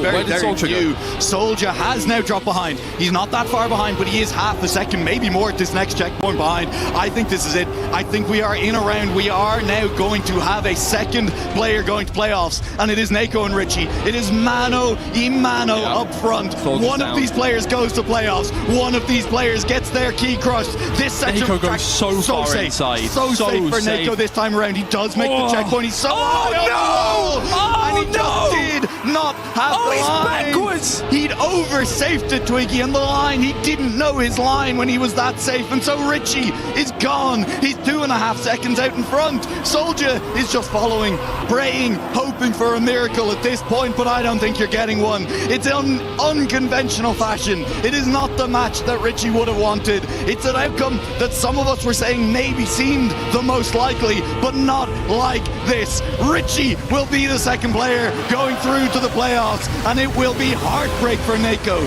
heartbreak for Soldier, who will be heading home. We somehow find every way to make every match as interesting as possible here. And the 2 players on the left side of the stage come out victorious. The 2 players on the right, I mean, I can't even imagine what is going through their minds right now. Nako especially, who had so many chances, who was in second place the whole series. And not just a distant second place or a second place where he was just staying in front contending with Bren. Was contending with Bren for first place the whole way along. Was, 20, 30, 40 nearly points clear at different points during that match, and ultimately caught up to by both Soldier and Richie. And I mean, heartbreaking for Nako. I do feel for Soldier as well, who I think will be kicking himself for a slow start to the match. To end on 139 points, to not even get the round on finalists to fight for it, that's cruel. I feel so much for Nako here on this one. That is heart-crushing. Yeah. Because he had played his heart out for most of that game, and just when the pressure was on, it was Soldier and it was Richie who thrived and who stole points away from the two at the top. And Bren, he was just in a position where he only needed one round. Imagine if he was a couple, 10 more points down. Absolutely. I was going to say it, right? That even for Bren, it's a match win. It's a match win. It's playoffs. Nobody here is happy. You can see it, the look on his face. It is one of relief rather than of exultation. But Bren moves to playoffs. Let's go over to the stage for an interview to see how Bren himself feels about it. My friends, this is how it goes. We crushed some keys at the end of it. Come on over with me, gentlemen. Bren and Richie, what a game we just had. And our Key Crusher is ready to eat. Bren, you're up first. You're crushing Nako's key. What do you think of that? I feel disappointed for him. I'm happy for myself, of course, but I wish there were other players' keys to crush, Well, there's a couple here. Go for it. You got it first. Stand by my side here, Richie, just for a second. Bren's going to go for this one. It is crushing an incredible player and eliminating Nako from Trackmania at the Esports World Cup. And back. Stop. Let's go. We're going to swap over and ask you real quick here. Come on in. Come, stay with me for a moment here. Look, you're going to be playing in the group with Gwen and Epos later. What do you feel about that game? Anything you'd like to say to them? I need to step up my game. They're really, really strong players. If I play like today, it's going to be tough, but I know I'm capable. I've done much better matches in the past. I've done it in the past as well to beat them, so why not tomorrow?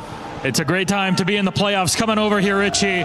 Look, you're second place. Tomorrow you're going to be playing Stuffs and Binks in their group with a fourth person yet to be decided. Anything you'd like to say to them ahead of that game? Honestly, I'm just so happy that I'm qualified. I don't really care where I play tomorrow. It's insane to play tomorrow. Wow, incredible.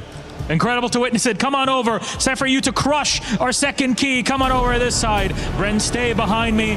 Follow our director here, our key master. Crushing our final key in this matchup. Yet another one to be crushed. Our first set of the day here, Day 3, Trackmania, the Esports World Cup. And there it is. Whoa! Hearts and Dreams, you're going to have to pull it back. But you know who's ready to take it away on the other side to break it all down? That's, of course, our Dest. Enjoy, Rain Day. Enjoy. Well, there is a lot to delight from there if you are a Trackmania fan, and a bit of heartbreak on the side. That was Nako's key getting crushed alongside Soldiers, as it ends up being Bren who will move on, and of course Richie. Two names happy to be there. Richie, as we come back to the desk, Turbo and Import saying just making it to the quarterfinals is something that he's excited about.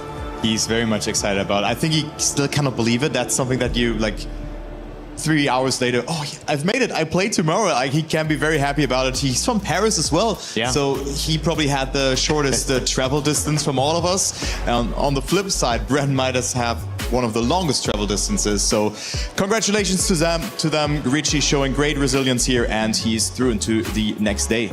Yeah, and looking at Bren here, still showing mistakes, still showing some scary chinks in the armor that he's going to have to shore up going into tomorrow. Tomorrow is completely different scenario. Everybody's going to be on their best behavior. Everybody's going to be pulling out all the stops.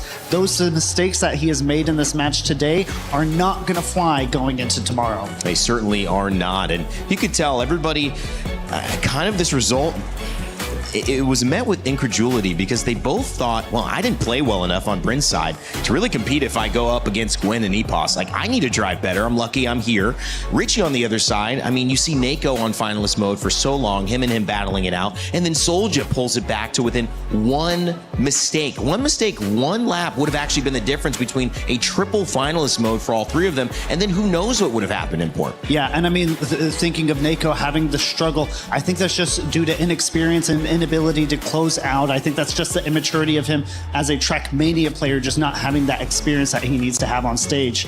However, I mean, Bren had a great start into this match, and he was at 65 out of 80 points after map number 2. But then on Japan and also on Poland, he was not really feeling it there. I mean, he was making so many mistakes. On Poland in particular, 4 mistakes on all of those 4 individual rounds. I also saw that, Bren had some issues on Canada. I mean, he was in a position to finish, and that's when like the rest of the group started to catch up to him. Is that something he needs to look out for moving forward? Because Canada's been let through in pretty much most of our groups. I mean, he's definitely going to be looking at probably what went on, and probably looking at it and trying to show up what you can.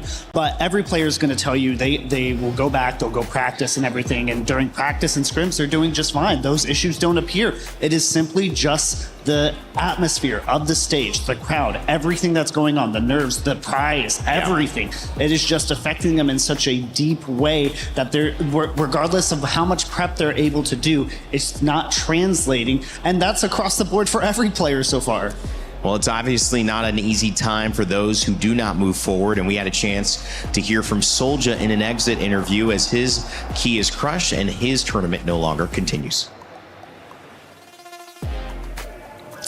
Solja, commiserations. It was so close in the end there. Tell me a little bit about the beginning when you looked like you were turning things around. Hungary, back-to-back, then Canada, and then even Argentina after that big mistake. Yeah, so the match started well, but I would have liked to have more points in Canada because I knew Poland wasn't my cup of tea, but I played so bad on Poland, so I had to bring it back. So I tried to get some 10-pointers, some back-to-back wins on Hungary, on... what was the last map? Canada and then Argentina. Canada and Argentina. Argentina is a map I didn't play. It was the first time I played it on stage. Normally I was good on it, but I just didn't feel it this time around. So it was very close, but congratulations to Richie and Bren of closing now. So, yeah. We know you've had time away from the game. Are you now kicking yourself a little bit, especially what's at stake tomorrow? Yeah, I would have liked to be top 16. That was the goal. But unfortunately, I just played bad on stage. I had a little bit of less preparation than usual. But even though with the preparation, I would have liked to be top 16, played a little bit better on stage, and that just didn't happen. Has this inspired you now to come back and play more? Not really. I'm also getting old. I'm almost 29. So it's nice to be back in the scene.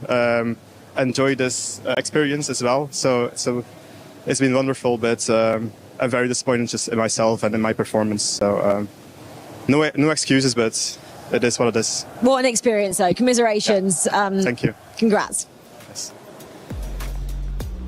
Yeah, thank you so much for that, Solja. Getting old, 29. Those two things don't necessarily go together in most situations, but in sports and definitely in esports, it certainly is the case. Solja feeling it, and disappointment from not making it into the top 16. There's disappointment all around. Nako had a chance to do that exit interview, declined to do it with us, and so I understand it's not easy to have those chats, Turbo. But also a real, just a reality check for Solja as well in that interview. I would say that he was faced with the reality there because he is now out of it, and maybe it sounded a little bit to me like that he ends his career after that. It did. There was a kind of a suggestion that this may be it. I don't buy out the age comment there necessarily. Sorry, but I mean, he just got beaten by Richie, who is older than him and in his 30s. So I'm sorry. I don't necessarily buy into that. However, it is crushing to see. Solja is a great player, has a good history within Trackmania. We want to see him back. We want to see him do better. I know it's heartbreaking to go through a loss and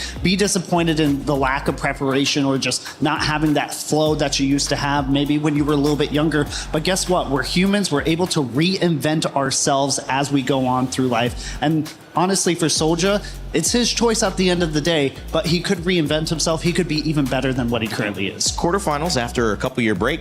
That's high expectations. So I think Soldier doing pretty well there. We'll see what ends up happening with his future. Stay tuned for more Trackmania Esports after the Esports World Cup. Coming up next, it's the group stage, Group B decider number 2. Say that 3 times fast. Grenade, Massa, Wizzy, and Flimsy about to take the stage. And that means 2 wheel players are about to be featured. Should be exciting stuff. In the meantime, Chris has you up to date with all the stuff going on with the club championship.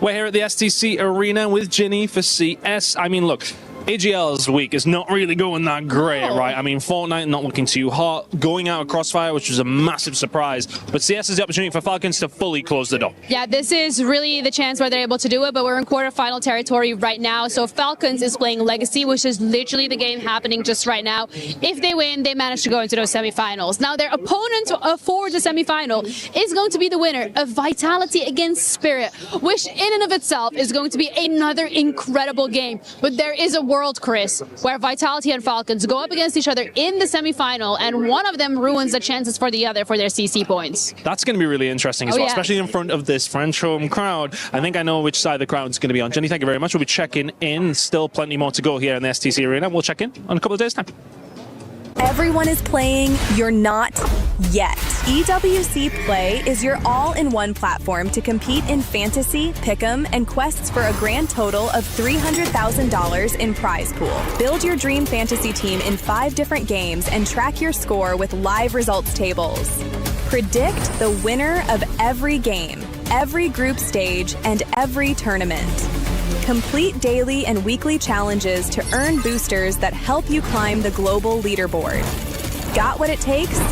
Join EWC Play now.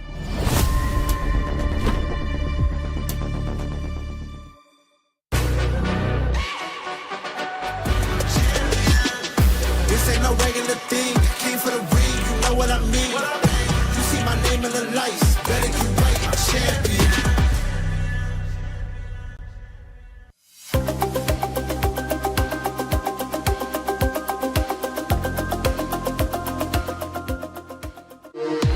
We were there for every click, every clutch, every respawn.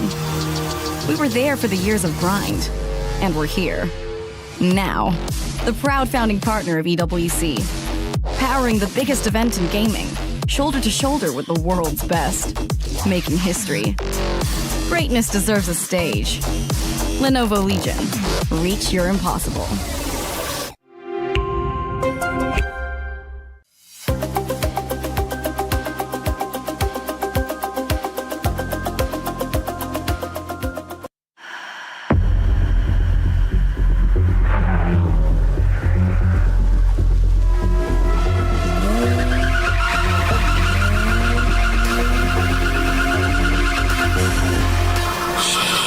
He's practicing.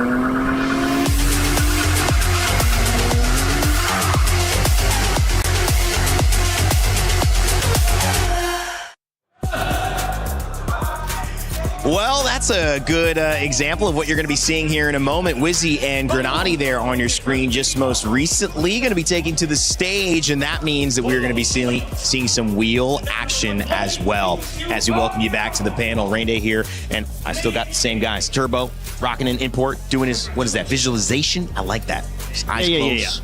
Ready to go. Maybe Wizzy does that as well in this match, because Maybe. we have 2 wheel players in there. What track are we racing when we're doing that? I don't know. If It's not on the map. track, it's the wrong It one. has to be Canada, actually. Oh, because really? of the Adams. Oh, you're right. It's got to be Canada. Yeah. Oh, yeah, there you go. But That's exactly how it looks. It's look a at this technical match. look. Yeah. Grenade and Massa, 2 teammates playing in one match, and 2 players will go through. So we could see both going through?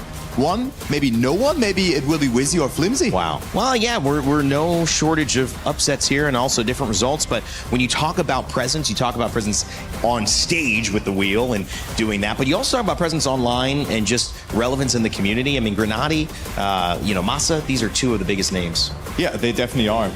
Yeah, and I mean, looking at the other players as well, Wizzy and Flimsy, Wizzy being methodical, thoughtful, somewhat critical of himself. Is he going to be able to accept himself as a top Trackmania player? He had a really dominant performance yesterday. Is he going to have a dominant performance today? And he has the opportunity to do so.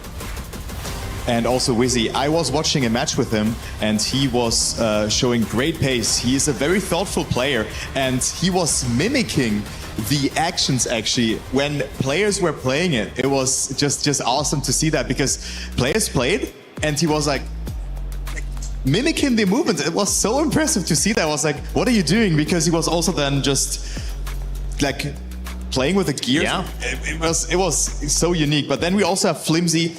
He won against Charles yesterday, probably the dark horse in this match. He's a glass cannon and definitely the outsider, but I think we're going to have a 3-horse battle here between Grenady, Massa, and Wizzy, and what a storyline that is. All right, well, we actually had a chance to talk with Grenady heading into this one, so let's get to it. Right, Grenady joins me now. First up, how are you feeling? I know you've been under the weather. Is it still something you're struggling with? I mean, it's okay. It definitely doesn't help, obviously, but I would say I'm doing good. It's not like I could blame it on the cold if I mess up. So it's of course not helpful, but it's okay. I'm doing fine. I feel like it did affect your day one, though. Yeah, the media day was actually very stressful because we also had to talk a lot and I had a bit of a sore throat there. So that was definitely not nice. But on the days after where we just had to focus on playing, it was actually okay. Put aside the cold then, how are you feeling on track at the moment? It's been a bit of an up and down competition so far. Yeah, I played pretty good yesterday. Sadly, just couldn't close it out in the end. But overall, I'm pretty happy with my performance so far. Also, I think it's the tournament I prepared the most so far out of my entire career. A lot of preparation went into this. I'm also feeling comfortable on stage in theory. I really like the setup. But in the end, there's good players only here. Anything can happen, of course. But hopefully can make it today. Is there a certain thing you're practicing because this is the biggest Trackmania competition? Not really different to what I usually do in competitions. It's more like just do everything a bit better and practice harder, kind of. I try to be consistent. I try to not have any crashes while also maintaining as much pace as possible, which is obviously difficult. The maps are very hard. The opponents are very strong. But overall, I'm just doing the same I do always, just more of it, basically. Talking about the opponents, you know your next opponent, or one of them pretty well, Massa, of course. How tricky is this when you know somebody like him inside and out? Yeah, I mean, we've been friends for multiple years already. We've been team colleagues for multiple years. We've been practicing together for multiple years, also for this competition, of course. So we know basically everything about each other on track. That's of course not helpful. But I really, really hope we can both make it. That would, of course, be the ideal scenario for us. It will be tough, but I'm pretty confident. We are in theory strong. But in the end, anything can happen. So I just hope we can lock in and push our pace and show what we're capable of. Would you ever work together? Would tactics come into play? I mean, a little bit, of course, but we also, to be fair, to be transparent, we also spoke with the other opponents. Like, we're in general in the Trackmania scene, we're all friends, and we kind of know what's going to happen more or less, and then it's just about who performs the best on the track at that moment. Okay, if you know what's going to happen, tell us what is going to happen. Now, in terms of what maps are going to be played, we probably already know. It's mostly set in stone, I would say, and so it's really just about who has the raw pace, basically. Do you think you have the raw pace? Yes, the question is just if you can bring it down. That's the question always. Confident making it in the top 2 today to go through? Yeah, I would say so. You had a pause. I love it when they go, yeah, I'd say so. Well, we hope you do make it through. Good luck out there. Thank you, thank you. Talking with Grenady, mentioning his teammate Massa, the training, the tactics that they both share, but also the same expectations that it's just going to be a deciding moment on the day. Is that strange? I guess maybe not to you, but to me, I'll put my own lens, that would be the only variable that he's considering in this group and not saying, well, no, there's a little bit of a difference between me and some of the other drivers. Yeah, there is, but what a storyline that is here between Grenady and Massa. Massa always the player who's a bit slower than Granadi on paper. Everybody says that, but then Granadi came up yesterday, choked the finalists mode multiple times, and they both also had a similar story yesterday and also the day beforehand import. And knowing the pride from Massa, he's just not going to let it fly. He's definitely going to want to prove himself in this match that he's not second fiddle in this matchup. He wants to be better than Granadi, his teammate. They have love for each other. It's all fun and games, but now they are on their own. They're playing against each other. Yes, they both can go through, but they have Wizzy and Flimsy to contend with. Flimsy being the last hope for NCSA. He's not going to give up that easily. Well, let's see what you guys think about who's going to go through. Make sure to get your pick'ems in, because that means if you scan this QR code, you can earn your share of $300,000 of prizing and have a chance to be a part of this narrative. If you get it right, well, some bragging rights in the chat, and also, again, maybe some cool prizing coming your way. As we have just a minute before we take the stage there, again, guys, I asked the question, is there a noticeable edge coming into it? Massa, you said the ego, or maybe just the pride coming in, wanting to take that second or that first place away from Granadi. But where is the edge in this matchup? I do think the edge actually does go to the big bros. I think they have the edge coming into this. They have the skill to be able to complete it. But maybe perhaps there's a different option that I'm not considering.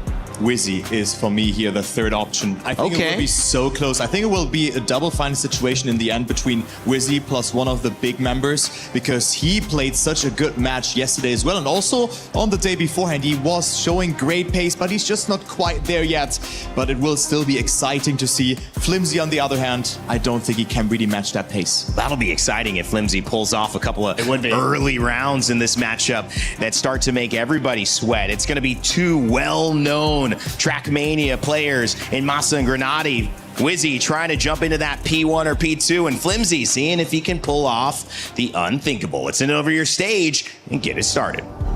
Thank you. Yes, a big thank you to the command center there. What a way to kickstart this last chance qualifier day. Amazing scenes there, but it was a tale of two pities, losing two players there at the end. Nako, Soldier out of the competition, keys crushed. But for our victors, through to the final day, where they get a chance to potentially place their key into the totem, become Trackmania champion at EWC. Milos, I mean, this competition is better and better every single moment.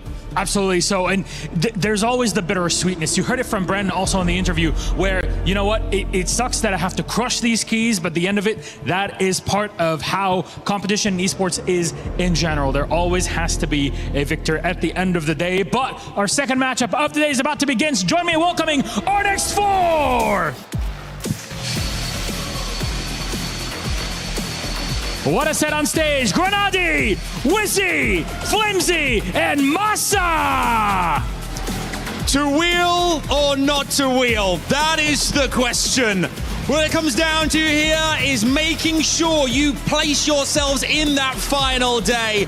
Will the wheelmen be able to do it and take it for the team, or will it be more conventional? We're about to find out right here, right now, what goes down as we enter into our second series of the day and find out who will ascend to the last Super Saturday. Back to the desk. Let's get this thing started. Thank you so much, Adam and Milos. To wheel or not to wheel? I feel like that was maybe a little bit of, Hamlet Jr.? We got Carl Jr., Hamlet Jr. there. I don't know. Either way, it's going to be theatrics on the stage, that's for sure, and that's where it belongs. Wizzy, can he step into that spot to take away either Massa or Granadi going in? And what will Flimsy show us? Those are the major questions I have going into this one. For that, he needs poetic driving to make it across, that is for sure. But I think he can make it happen. I mean, he has shown insane pace yesterday, and if he just works on just minimizing the mistakes, well, he's good to go. Yeah, I think anything is possible in this matchup. Maybe not so much for the first place. I really do think that Granadi is going to slot himself into that. I think him losing yesterday was kind of a fluke. It was a very tough matchup, and so he is expected to go through on this as we go through the pick and bans. We'll wait a little bit before we dive into that. But honestly, looking at Whimsy, he's the person I'm also going to be looking for as well, because again, he's very self-critical, but he showed an amazing pace yesterday. He had amazing time, and honestly, if he continues that into today, he could be really successful. One of the positives positive notes here for me as well. Flimsy, that is for sure. Speaking of him, the first ban is Norway. Wizzy decides to ban Japan. Massa bans Hungary. And then Granadi, with the last ban of this match, is South Korea. Poland is map number 1. Then we have Germany, and Argentina is now map number 3. Now we have 2 more maps that will be in the pack. Yeah, where is Saudi Arabia is the question here, and there it is. It's at the decider. Saudi Arabia actually being the most picked map of this tournament so far, being the popular one. Everybody feels pretty comfortable on it. And it may end up being a problem if you don't get out to a position to go into finalist mode for Saudi Arabia. It might be hard to catch up and earn some points back from those already in the lead, which means that Canada, Argentina could be some of those swing maps that start to show whether it will be the Wheels who advance or if it will be somewhere else. Poetry on the Lenovo Legion Gauntlet. I'm down for that. I know 2 casters who are ready for it as well. Of course, it's the main men themselves, Onset and Bravo. Thank you very much, Rain. Thank you very much, everyone. And here we go then into our next matchup at the day here at EWC 26. We are trying to survive. We are making some big decisions on who is going to continue in this tournament. And what a group we have of drivers in front of us. You have Granada, you have Massa, you have Wizzy and Flimsy. The big boys are at the top of the leaderboards. That's right. You got a few different pairings here. Of course, the Big Clan teammates up against one another here. They will want to make it a all Big Clan finish. And of course, let's not forget as well, 2 wheel drivers in this lobby. However, they are not teammates. You saw the wheel diff sign, but you have to wonder, Granadi or Wizzy, can they both make it through? Could it be an all-wheel advancement in Decider number 2? Well, it's interesting too, as we see the first race getting underway here on Poland, and Massa, who is out to a very, very slender lead. Just take a second to kind of bigger picture this, because we were looking at the picks and bans, and we're very, very interested in what we saw. We have seen a lot of the likes of Hungary, South Korea, Japan, in some of the races that we've seen so far and in some of the matchups that we've seen, but all banned out very early, respectively. And the map set we have is fascinating with some big challenges in big moments for the drivers. Really is a little bit of wobbles there, actually, from everyone out in the front 3, through the lily pads, through the water, and then even to these jumps. However, it remains Granadi, Massa, and Wizzy as the first 3. Granadi is out in front of here, and it looks like the German will be able to take the first 10 points of the matchup here, and manages to do so with a 109. Pretty solid time from him, not the quickest in the world. It'll be Flimsy who does get the 3 points and manages to finish at the end, but it is the 2 Germans who lead the way. Granadi, who had a very, very heartbreaking moment yesterday on finalists for so long, but just could not get over the line. But he's experienced enough to know that those kind of mistakes can only be made once in a tournament. Absolutely, and you feel like with Granadi, the legacy that he has, even the weight of this tournament will be felt like a player like him. It feels like already such a legend of the game, but what would it mean for his legacy to not only be in your Super Saturday, to be in your final group, but even maybe to take the tournament? It would change the story around his entire career, which is saying something given what he's already accomplished. He's out in front now. Well, Wizzy, the POV we're on right now, he's nestled in 3rd place at the moment, but certainly hot on the tires of both Granadi and Massa, who are in front of him. Flimsy at the back of the pack for now as everyone comes through the jump cleanly. But for Wizzy, yesterday was a very interesting day as well. Think about how many opportunities he squandered, where there was 10 points on the line that very quickly turned into 3 with a crash in a vital, vital moment. How things could have been different for him. It does feel like what an opportunity for him in this group right now. Still in 3rd place. It looks very, very similar to our first round around. Now Granadi will still be out in front. It's an easy finish for him. It will once again be a Granadi, Massa, Wizzy, top 3. Flimsy bringing in, he should have plenty of time here as we take a look as well. Granadi on the 1:08.968 in the end. Yeah, very, very quick times coming in from Granadi as well. He certainly seems to have settled onto the stage beautifully well this morning after the first 2 rounds on Poland. 20 points in the bank for the German. Massa in behind him, having to settle for 2nd place both times around. And I tell you what, settling for 2nd place today, not a bad thing. Yesterday, it felt like he had no choice but to settle for anything outside of the top 2, as he had either the best seat or the worst seat, depending on what angle you want to come at it, from that insane matchup that involved Carl Jr. and the young phenom in Neil. Yeah, you might have seen Moss's tweet, actually, that just came out yesterday. He even said, "What the hell just happened? They didn't let me into the game at all." You'll feel very similar, to be honest. To be honest. Even Carl on the stage saying that kid is a little demon. However, Moss's key words in that tweet, you might have seen it. He said, "I'll reset and I will come back stronger tomorrow." This, of course, is his opportunity. Well, it's Wizzy who's out in the lead in this 3rd round as we get the Cars a little bit more submerged here and jump out of the dirt towards the final turn into the first jump of the identity. It's going to be Massa who's just taken first place away from Wizzy. Look at the speed coming in for Grenadi as well. He really is trying to push Wizzy, who is wobbling. Oh no. He's not looking secure here, and Grenadi will steal away second place from the British. Massa who will take the 10 points away in first place. Flimsy does get the finish, but it's the two Germans who have come out so strong at the start here. Massa on a 109.025 there, not too shy from the Gwen records that you see at the top left, but it's an important win there for Massa because he keeps now everything within 4 points. It's Grenadi on 26 and Massa on 22. For Wizzy, one of those opportunities that just slips through the fingers. He's going to have to just focus up and make sure that not too many of those cost him, because that has been the story, unfortunately, for him so far, as Flimsy will tap those tyres on the wall, and that's going to slow him right down. It's Wizzy and Grenadi. So go through the checkpoint here, is separated by barely a tenth of a second. This would be very big for Wizzy here. He's all the way down in 12 points right now. And on your fourth lap around Poland, coming out of the first map, Wizzy wants to make sure he can get some points and some confidence on the board. Wizzy makes the jump. Grenadi has a little bit more speed on the downhill though. And he's certainly going to be challenging him and has closed that gap. As we see our drivers just tiptoeing across the lily pads into this right-hander through the wet. Catching up. And now Grenadi is level with him. He is 100th of a second separating the two, but Wizzy with a little bit more speed on the exit here, but the line from Grenadi is going to challenge him. Yeah, look at this. The cuts are very good from both drivers. Wizzy out in front, Grenadi trying to push, but Wizzy will maintain. It's a very important control from Wizzy as he will get all of the points on the board. A plus 10 for him on a 109.238, and that will do it for Poland. But most importantly, for the top of the table, that will now put Grenadi on 32, Massa on 26, and just like that, Wizzy is part of the conversation in a big way. He only trails Massa by 4 at 22. Yeah, very important that. And I think just in the context of, we talk about the mental game of Trackmania, it's something you're always going to keep talking about and hearing. Wizzy in the previous round let a point slip, let Grenadi get that final jump on him, and managed to close that gap and take the points away. Didn't happen in that final round there. Managed to keep his composure, managed to hold off the challenge. And the difference there is the additional points, which leaves us very close. Massa and Wizzy separated by 4 points, but it's Grenadi at the top, like you say, on 32. I think a lot of things are expected where we came from as you talk about the desk, right? Thinking Wizzy is going to be the one to push at least one of the big members, and so far he certainly is as well. Now they're underway, 4 laps of Germany ahead of us. Grenadi very good at Germany as well. Look at this line from him going very wide off the exit to carry the speed through here as we jump onto the Sausage Road. Now sweeping right-hander coming up through the triangle of the checkpoint before we approach the first obstacle here, the jump from the quarter pipe, before we see these cars turn around and face the other direction. Very clean there from Grenadi. Let's see just how low he's able to land as well. That will really determine who's able to come out in front. And to be honest, Massa has a very good line as well. Yeah, very good speed, running close to those flagpoles as well. And Massa, as we go through the checkpoint, will take the lead away from his teammate Grenadi. Everyone pretty close at the moment. Wizzy's only 10th or so behind, still very much in contention, but it is Massa who is controlling this race at the moment.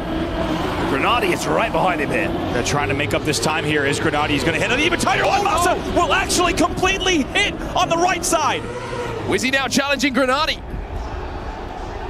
And Wizzy turning the pressure around that we saw a couple of rounds ago onto the German. Can the German hold off the challenge? The turnaround from Wizzy is good. The speed on the exit though for Grenadi just about keeps him in the lead and puts those 10 points on the board. Massa falls all the way down to the final place in there in 4th, only gets the 3 points, having led for so much of that. Wizzy only trailing by 300ths there, so as a result, Wizzy now only down in 3rd by 1 point. Massa only up by 1. It's 29-28. Grenadi will extend the point lead by just a bit, but the Wizzy-Massa story continues to develop 1 lap at a time.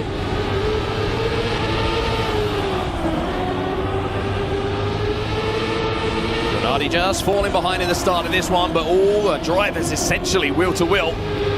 First jump, everybody. The Looking to come through unscathed. Masa's going to land well again. Wizzy's going to have a little bit more speed. It looks like he's catching him up on the turnaround on the ice here. Goes a little bit wider, but dips back in to try and challenge that line from Masa. But Masa, the German, holding off the Brit for now. You can tell that Masa knows he cannot afford himself too many mistakes. Look at how close it is here between Masa and Wizzy. Masa knows he's not going to get too many more like that where he can let a lead slip and tap on the right side. He makes it through clean this time. Just opened up a little bit of a gap, though. It was about 600s it went to. Over a tenth of a second between the two, but now look at the speed on the exit, on the downhill from Wizzy, challenging once again. As he goes for that inside line, the turnaround is going to be there, but Masa once again will hold off the challenge from Wizzy. Oh, will he? No, he won't. Wizzy takes it on the line. A fist bump from the Brit as well. That's going to be 10 points for him. By six thousandths of a second. Wizzy at the very last second mark. You made such a great point. Wizzy is taking a slightly different line on the turnaround there, cutting it just a little bit shorter. And in the first iteration, and the second on Germany, it didn't pay. Excuse me, on the first iteration of Germany, it didn't pay off. On the second round, it did, and he gets across within 6 thousandths. And as a result, that will now move Wizzy into second place with 38 points. Let's talk about the consistency of the drivers here on Germany as well. I mean, barely any crashes, any big mistakes. It has come down to lines and execution. So far, separating all of the drivers that we have seen. Masa gets a little bit too close to those poles for anyone's liking. It's going to be Grenati at the front of the pack with Wizzy in behind, but not the greatest exits there from Wizzy. Means that Flimsy now and Masa are starting to close on him. Grenati is clear out in front. Masa had to correct so much there, a big release, but somehow he's made up a ton of time in this section here. He might even now be challenging for second. Grenati's the first up, and he's got a clear lead. Grenati almost half a second ahead at the moment. As we go through the checkpoint, going to be cut down ever so slightly by Masa. Could be Grenati just taking his foot off the accelerator a little bit here, knowing he has that gap, as Grenati will put the 10 points on the board. Masa has to hold off a late challenge from Flimsy and Wizzy. This time around, after the 10 points in the previous round, has to settle for just 3. Yeah, Grenati there on a 1:11.213, so while quick, not challenging that pack record that you do see there. It's Grenati on 56. Wizzy and Masa tied on 41. This will be your final round on Germany. Of course, only one of those two will be in second place following this round.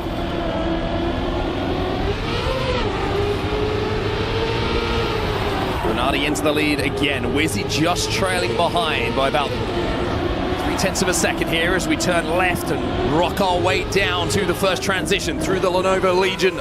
No, Flimsy, unfortunately, the POV you didn't want to be on at that point, as Wizzy now takes over Masa, who's falling a little bit behind there. Another mistake coming in from the German, and it's a Grenati Wizzy shootout to see who's going to take the final 10 points here on Germany. Over 1.3 seconds behind is Masa right now, and as you said, it'll just be Wizzy with a lot of space now.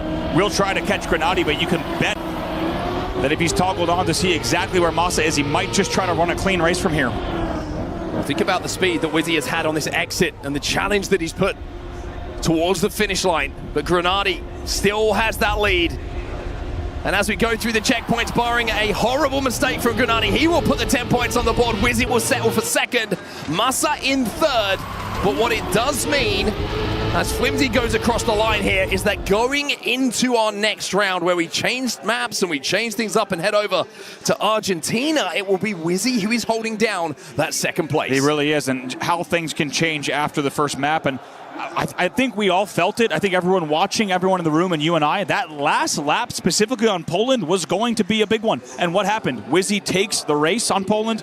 He's able to get a ton of points on the board, and he was only trailing by just a bit. This would be such a different story if Wizzy hadn't gotten all those points and that momentum boost. And as you say, it's Grenati out in 66, but it's now Wizzy in second place with 47, now leading Masa, who's on 45. We were talking a little bit yesterday, kind of the hangover of a mistake. You go into that next round, you're thinking about it for the first few seconds, and we saw some early mistakes from drivers where you wouldn't expect them to be. You know, we saw Pac doing it yesterday, which blew my mind to see some very, very early mistakes from him, having made a major mistake that cost him on the previous round. I think you're quite right to talk about that Wizzy moment. If he does not come out with that win and hold off the challenge on Poland, maybe Germany doesn't look as clean for him, but he made that decision. He made that execution on the final moments to hold it off, and then looked much more comfortable in that second round.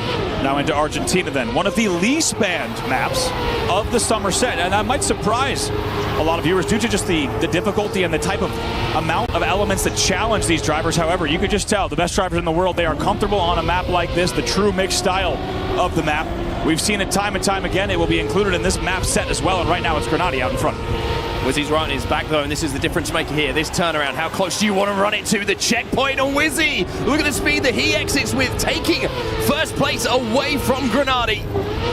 A beautiful turnaround from him. Massa watching the action go down in third place in front of him at the moment as we transfer back to the ice and the car sideways for the slide. Was he out in front by just a bit here? Now Grenady though making up a lot of time. He snaps on the dirt. They both take a very similar line. Here they go in the 1-2 spot. Almost side by side. Grenady takes first place away though from Wizzy. In the final moments here, how aggressive can Wizzy be in this final bobsleigh? Not aggressive enough. Have to settle for second, but again, ahead of Massa most importantly, keeping hold of second place. But the lead now is extending at the top of those leaderboards for Grenady, looking very, very comfortable. Yeah, and in the second, third race, that'll be back-to-back rounds where Wizzy does outplace Massa. Of course, only by just a small margin. It's just back-to-back second and thirds respectively, meaning he has that 4-point gap now. And you're starting to see a lot of people are talking about when you look at how important the first places are. You know, Wizzy's outplaced Massa numerous times in the last 3 or 4 races, but it's not created the gap that he would have wanted. It's been Grenady who's been taking those 10 points, 10 points, 10 points, meaning everyone else is having to fight for the scraps and not being able to differentiate themselves. As now we turn right here before we transfer to the no steer into the bobsleigh. This is where Wizzy made some time up, and he's going to have to here with Massa and Grenady in front of him. Let's see how clean everyone is. A little bit deep from Wizzy. He loses a tiny bit of time there. He's going to have to hope that he can make it up here, but it's going to be Grenady just behind Massa out in front. Oh, and Grenady swings in. It's a nice move.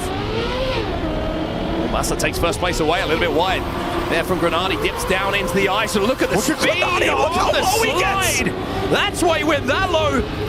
And Massa now, having felt that pressure, has conceded second place to Wizzy. What a line from Grenady. Swings it so low, brings it right back into the dirt, and God, does he ever look clean through the bobsleigh as well. It will be Grenady. Oh, no! Oh, Wizzy throws away the 6 points and has to settle for 4. We've all been there, folks.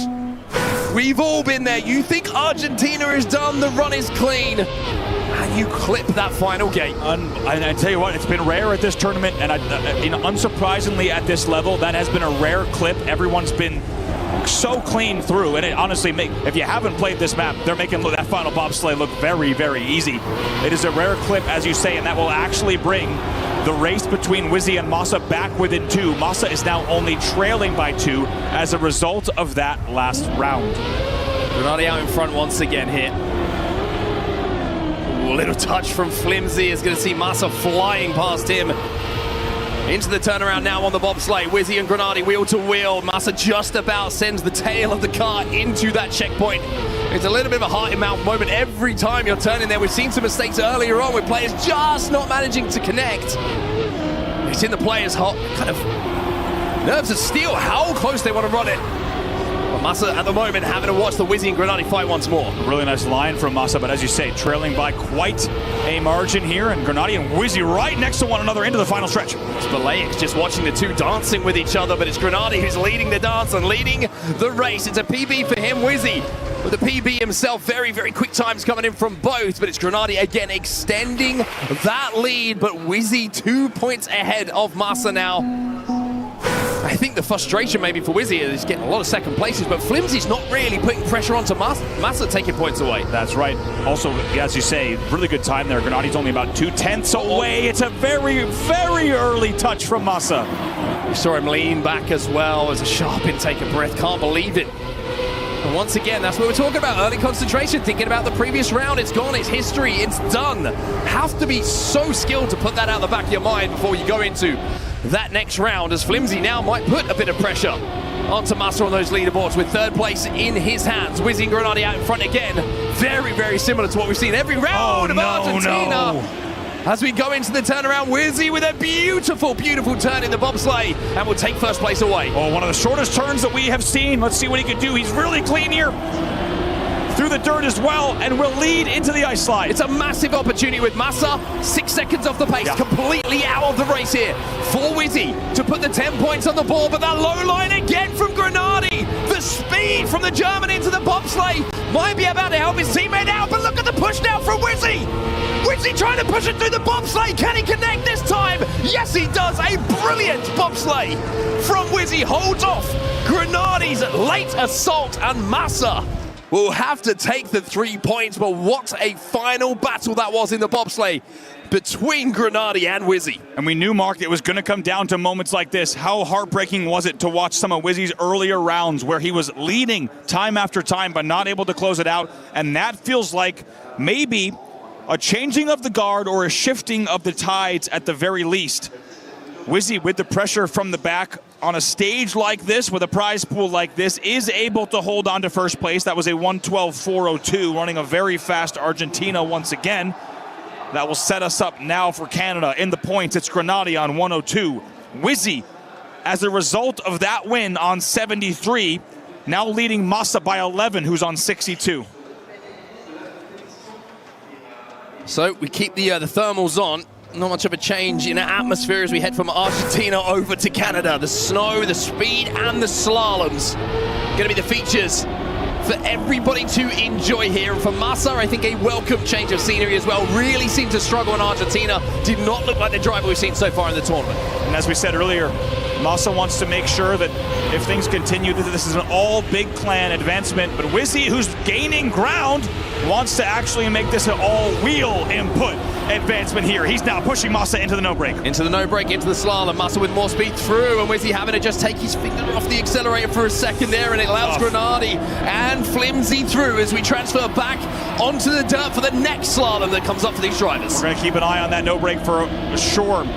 Wizzy watches the entire pack advance ahead of him. We'll have to see if he can make up the time here. We're getting ready for the identity here. Yeah, Massa, look at the turnaround. Look at the change in fortunes for the German at the front of the pack now that we've moved over to Canada. Big turnaround coming in from everyone. Grenadi going to go a little bit wide here. Flimsy and Wizzy with a little bit more speed. Oh, Wizzy! Oh my goodness, It felt like he was going to steal away second place, but ends up having to settle for fourth. It's Massa, though, at the top, who gets the 10 points. And for good reason. That was a .329 versus a .331. It was absolutely down to the wire. That's Grenadi on 108. Wizzy on 76, and Massa closing that gap a little bit here. He's on 72. It's just a 4-point battle between second and third. Some incredible racing we're seeing already today. And a reminder, this is elimination. Bottom two in this decider match will go out of the tournament as Wizzy makes a mistake, clips that barrier on the sausage slalom. And that's going to send him right to the back of the pack by almost a second. Grenadi has looked so good through that section yet again onto the dirt. You can expect him to be very clean through here, hitting the perfect amount of taps on the steering that he needs to navigate the dirt and maintain a significant lead. It's Flimsy in second at the moment. Don't forget about Flimsy in all this. Even though Massa is challenging here before this left-hander, before the final turnaround in the identity, Flimsy, this is his pick. This is where he felt confident. This is where he felt like he could start to challenge with his times. And with Grenadi in front of him, Flimsy is about to take second place away. And if you're Wizzy, great news. Only 1 point the difference in the final standings when you're finishing over a second behind Massa. You'll take that every day. Wizzy became the biggest Flimsy. I think he took out a USA flag for a second, which was wild to see, as he's a big fan of Flimsy, as you say, taking a few points off of Massa. But how long can that last? It's Wizzy on 79. It's Massa on 76. Grenadi seems to be boss in this full speed section at the start, though. Every single time we go into the sausage slalom, he's just leading the way.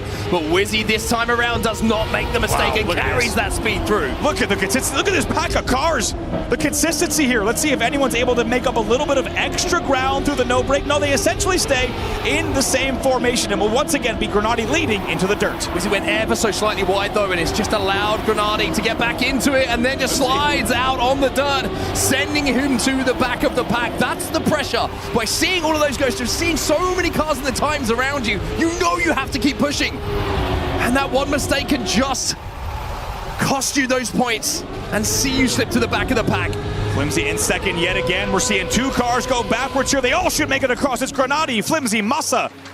down to the hundredths for both second and third, a 102.322. It's Flimsy again, though. Gets second place and keeps it very interesting. Starting to just claw away ever so slightly. Still a long way back from Wizzy and Massa. But for Wizzy, these fourth places, they're not hurting him too much at the moment because Massa is not able to get the 10s, the 6s, due to the performance that's coming in from Flimsy. Yeah, Massa's slowly clawing them away, but as you say, with Flimsy taking big handfuls of points each time, there's not so much for Massa to grab, just a little bit of leftovers, but it has allowed him to not only claw back, but also keep things so respectable. At this level, you're essentially tied here right around the 82 and 80 mark. Wizzy just look at Grenade just zooms. Wizzy's struggling for speed through that section. You can really notice it in comparison to some of the other drivers. You know, he's losing 10 seconds every single time and now drops back into third from leading the pack. Flimsy in second once again. Wizzy does manage to regain third though, but it's Grenade in front again. If he takes the 10 points this time around, all he has to do is finish in our next round and he will be on finalist mode. Wizzy now in third for the first time in several. That is a send from Massa. First time in several rounds. However, take a look at this from Massa out of nowhere. It's a big result to close things out here on Canada. It's Massa running a 102.502, but most importantly, it's a plus 10 for him over Grenade. I mean, that was just ridiculous. Everybody just sent it into that final turn, and you could see Massa was car left, car right, car left, car right, and he was like, okay, I'll just go straight through the middle of everyone and claim those 10 points. A fantastic and carnage-filled end to Canada as now we go over to racetrack number 5. We're heading off to Saudi Arabia. How fitting now. Grenade, by the way, only 6 points away from finalist mode. He has quietly just gone about his business. And as you heard in the pregame interview with Rachel, that was his plan here. He was confident in his ability. Obviously, now the eyes go to the second and third place race. It's Massa, by the way, who has now retaken the lead. So what a story between these two. It's been back and forth tug of war. After map number 1, it was Massa by a hair. After map 2, it was Wizzy by a hair in the points race. And after that round, Massa and the win specifically has retaken second place on 90 points. I love the fact we're on Saudi Arabia as well. Think about some of the obstacles you have to overcome and that tiny gap that is waiting for you in the final jump. That is so tough. This is going to be decided by nerves of steel. Who wants to try to hold to get those wheels down, to thread that needle and really maintain their speed before that final jump into the finish line. We are going to see some of the most dramatic ends here on Saudi Arabia. You have to wonder if Grenade is going to be able to get through onto finalist mode, and then this time around if he's going to be able to convert. Flimsy in the back there, he will touch, but as we said, it will really not impact the points race up front with the big three. They will continue to lead here. Let's go ahead and see exactly how they navigate this. Looks like no tap of the air brake necessary for any one of your front three. Here they go around these big and forth left and right-handers into penalties and touches. Being so aggressive here. Massa this time with the big line goes out wide. Grenade with a little bit of a change up on the line that we saw from yesterday from him, but look at the speed from Wizzy. Really all of a sudden starting to challenge. It's 3 drivers side by side. Massa, as we go into the tiny gap jump, who has the lead. Grenade doesn't make it. No, neither make it. Big boys have fallen apart, and Wizzy will take home 10. And Wizzy just going about his business now, running his race, and it's Massa and Grenade both who clip. And I gotta say, Mark, you called it. The tiny gap, the final jump, the final identity on Saudi Arabia. Will it claim victims? The answer is a very early and undoubtedly yes. Wizzy with some big points on the board. He will tie it up again now with Massa on 96. Let me tell you, it's called a tiny gap for a reason, not just because of historic events in Trackmania when it comes to naming of tracks, but it almost feels like as the rounds go past and the pressure goes up, it becomes a tinier and tinier gap for these players. It just seems almost impossible at times to thread the needle when the pressure is really on in those big moments. For now, though, Grenade has to put that behind him and has done so already by taking the lead as we go through the ice segment up into the skies. No tap on the brakes for him, lands it clean. And as we said, Grenade tapping there also means he had to wait just an extra round for finalists as well. Now, we certainly assume after the events of this race, Grenade, as you say, by the way, running that different line as we get into a little bit of penalty rocks. Let's see if everyone can run it clean. And then a very tight right-hander. Flimsy trying to push Grenade. Grenade now looking for finalist mode here. Oh, yeah, Wizzy just didn't have the speed. You saw he had to reset there, go back to the checkpoint to try that one again. Grenady will get the 10 points and will hit finalist mode here. Massa with a big 6 points as well. And as the countdown begins, Wizzy will just about finish and get the 3 points on the board himself. The story now is about Grenady. Finalist mode activated. Can he close out in one? And you can just tell by the points table. Look at this. His next closest is Massa on 102. It's a massive points gap, leading by 46. He has been so consistent today, and you can suspect that he expects that he'll be closing this one out pretty quick. All it takes, of course, from him is just the win to advance on. Everybody coming through the first jump unscathed at this point. Everybody coming through the second unscathed. Onto the ice now as the wheels and the tires will connect. Grenady out in the lead.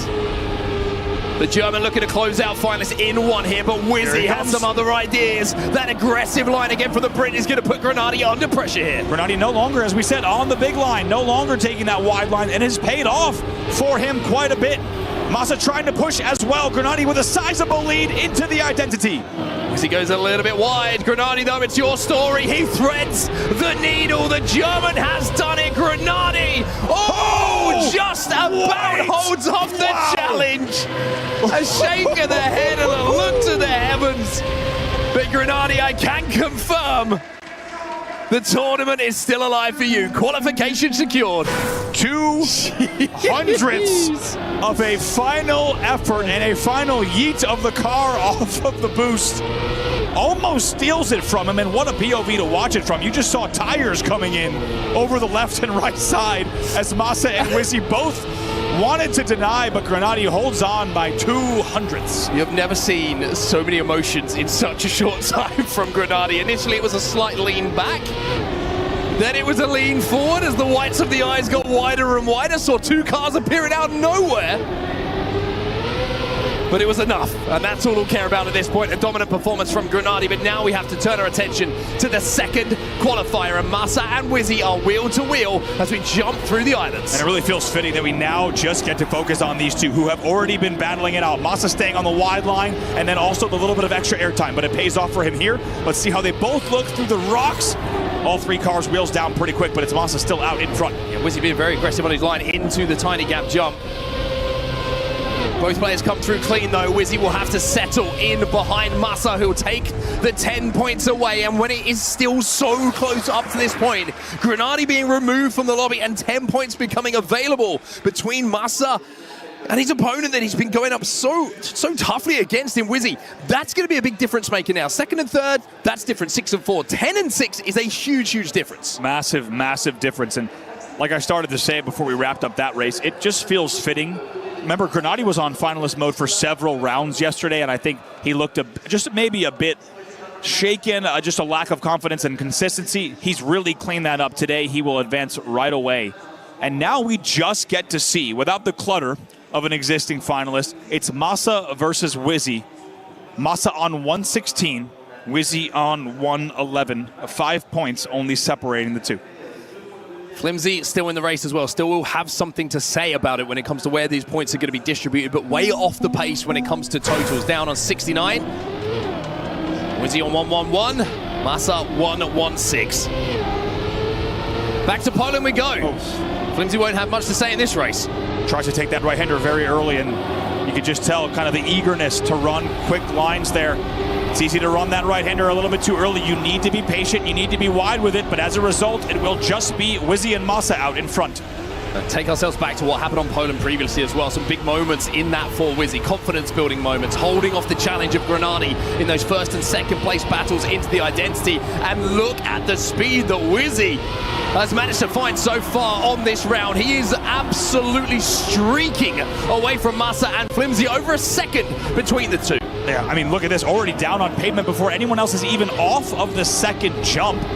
Through the lily pads, we'll see if they're both clean through here. Let's not forget, this was trouble earlier today for some of the best drivers to even play the game, but it's Wizzy still way out in front into the identity. Yeah, no mistakes for Wizzy, and he will take home the 10 points. For Flimsy, we said he's going to have something to say about it. Yeah, he made an early mistake. But Massa made a couple of mistakes, and that's going to really, really hurt him. And Massa has to worry about DNF right now. He's about 7.5 seconds behind.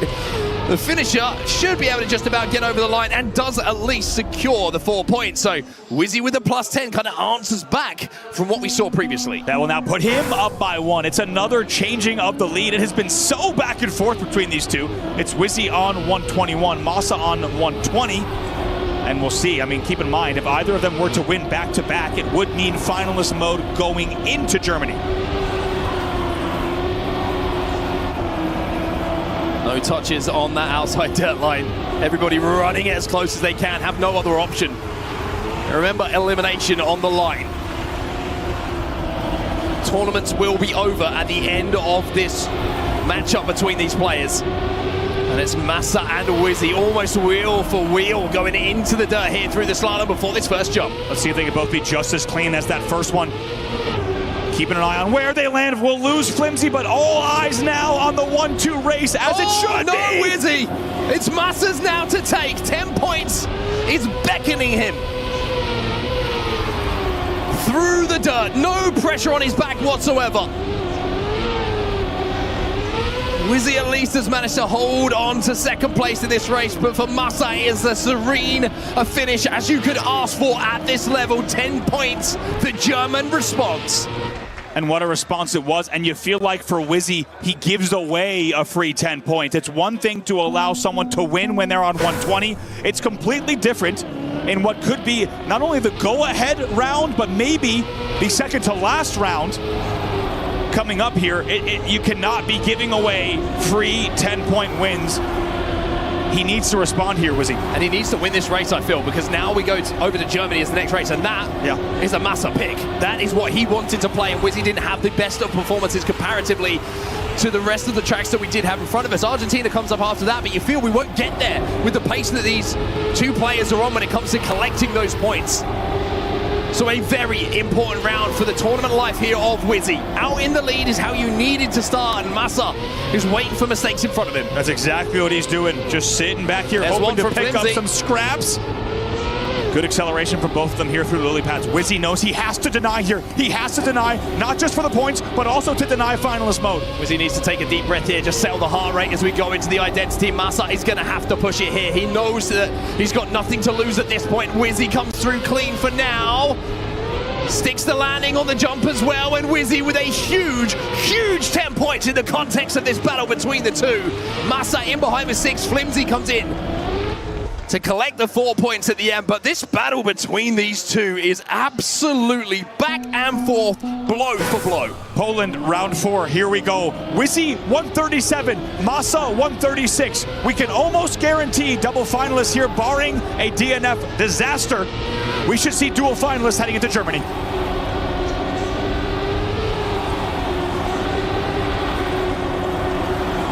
Just an incredible set of rounds that we've seen so far and matchups between these players, and these two in particular. Grenadi, you felt like a class apart. That these two have put the entertainment at the forefront of these races and rounds, and Wizzy disappears into the distance. Mistakes coming in from Massa. He's over half a second behind now. And Wizzy's going to know through the dirt chicane, just needs to play these platforms. To be honest, both of them just need to hit these platforms. There's nothing to be gained from somehow, imagine right here as well, if you were to, in the water, make a mistake. DNF risk, of course, right around this specific area if you're not catching easy fourth gear back into this, but they will be clean through it, and we should see double finalists here mode. It almost feels like a foregone conclusion now, like you're saying, barring an absolute catastrophe for any of these drivers. Wizzy will take the 10. Flimsy will be second, but Massa with the third will secure finalist as well. It is double finalist at the end of Poland, and Germany will be the showdown track between the two. And let's not forget, it was actually Wizzy with the best time overall on Germany in our first iteration, so we know that he found the pace there without a doubt, but it was just slightly faster. By the way, we are down to the thousandths over Massa, who picked Germany more importantly. He's going to have the comfort edge on this map. You couldn't ask for any more, could you really? Quickest time versus the player who wanted to play the track. Germany, let's see what you have for us. Massa and Wizzy, both on finalist mode. Flimsy hoping that maybe Germany summons something within him we haven't seen quite yet. Exactly. Double finalist mode here in Decider match number 2. Only one can advance between Wizzy and Masa. A win here, of course, ends the round. Which one will it be?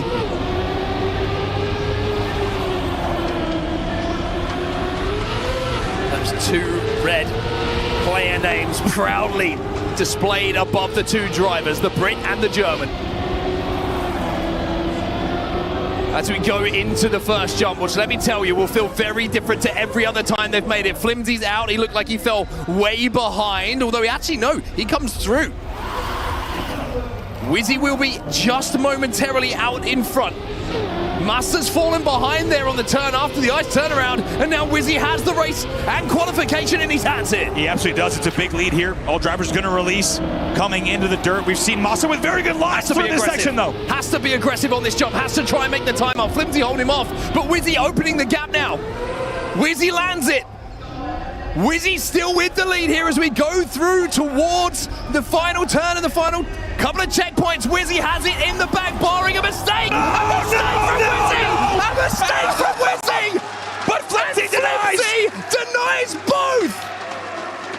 Are you kidding me? Unbelievable sequence of events in the final ice turnaround. It had to be an absolute perfect storm of events to even be in this round right now, to even be on round 2 of 4 on Germany, required a very specific cocktail of events. And somehow, some way we have seen it. It's catastrophe from Wizzy, and it's a snipe from Flimsy that then denies Masa as well. In the end, we go again.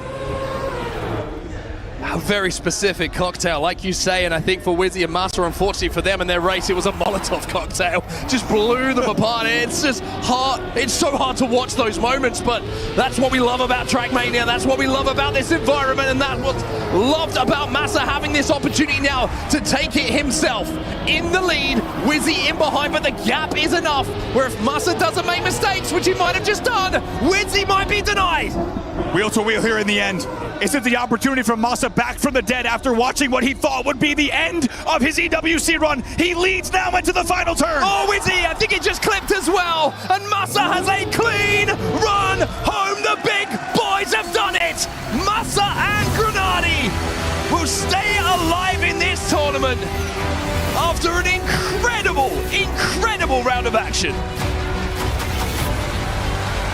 And you could tell what it means to him, head in his hands immediately. Back from the dead, he would have been watching Wizzy and Flimsy neck and neck. Still can't get over that. And somehow you could tell now to see also Wizzy's point of view. Leaning on his wheel. It is a final tap in the final turnaround of Germany that changes the fate of this round in an enormous way. It will be an all big and an all German advancement here. It's Grenadi and Masa through. I think Wizzy obviously understandably devastated right now, but when you go back and you look, he had to push. He had to take that line as close as he could because he was chasing down the pace ahead of him from Masa.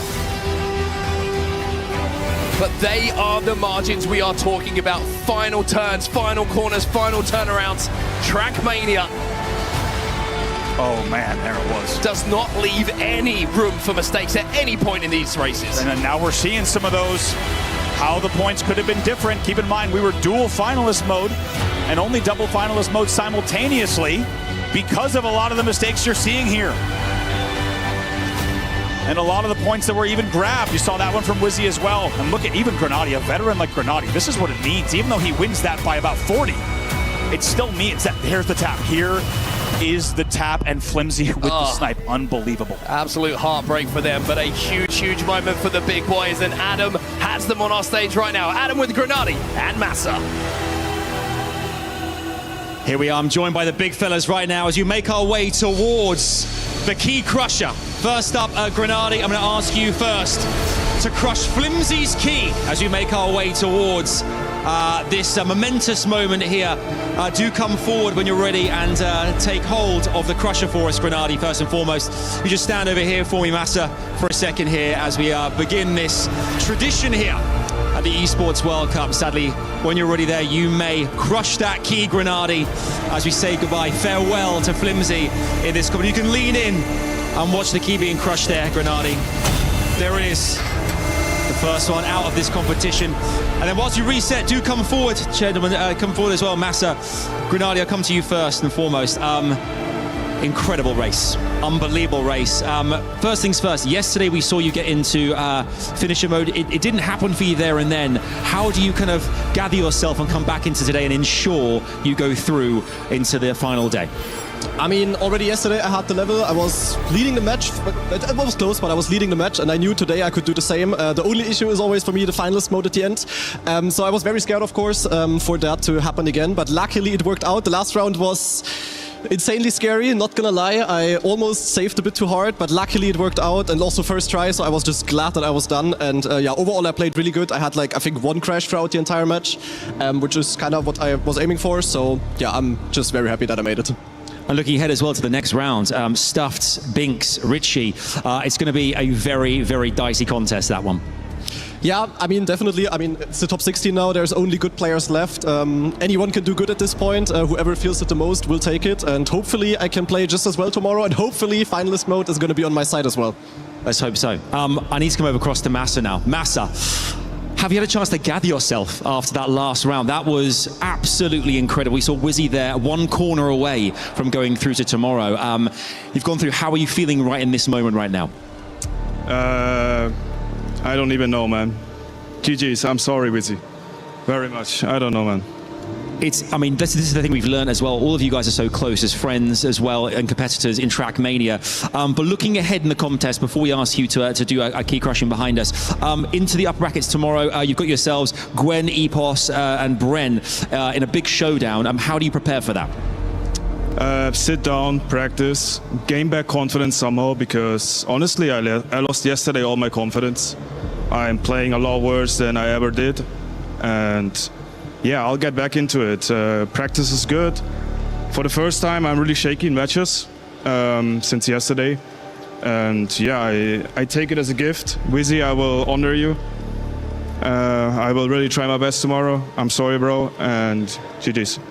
Can we please, Paris, give a huge round of applause to Grenadi and Massa there as well. Wonderful words for one of his fellow kind of racers here. We have ourselves another key to crush. It is Wizzy's. When you're ready, do make your way forward here, Massa, to the key crusher. And when you're ready, you can eliminate a player from this contest. Sadly, it is Wizzy who fought valiantly all the way through to that very final moment in our competition there. And sadly, we lose Wizzy and Flimsy from this competition at EWC. It has to happen. We have to have one winner who will rock the totem come the last day of this contest.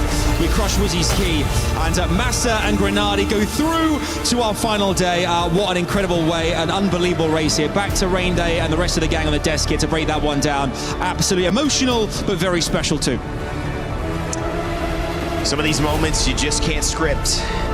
The shock, the awe that went through everyone in the crowd here in the Paris Expo Porte de Versailles for that moment that Wizzy just couldn't stick the landing. And unfortunately for him, his journey will come to an end.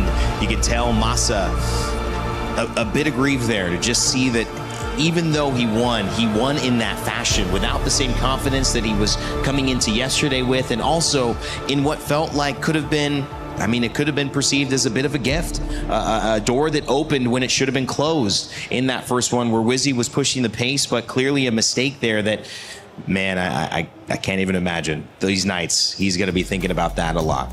Definitely, but also Wizzy got another shot there. Flimsy took that first position when Wizzy made that mistake. That's right.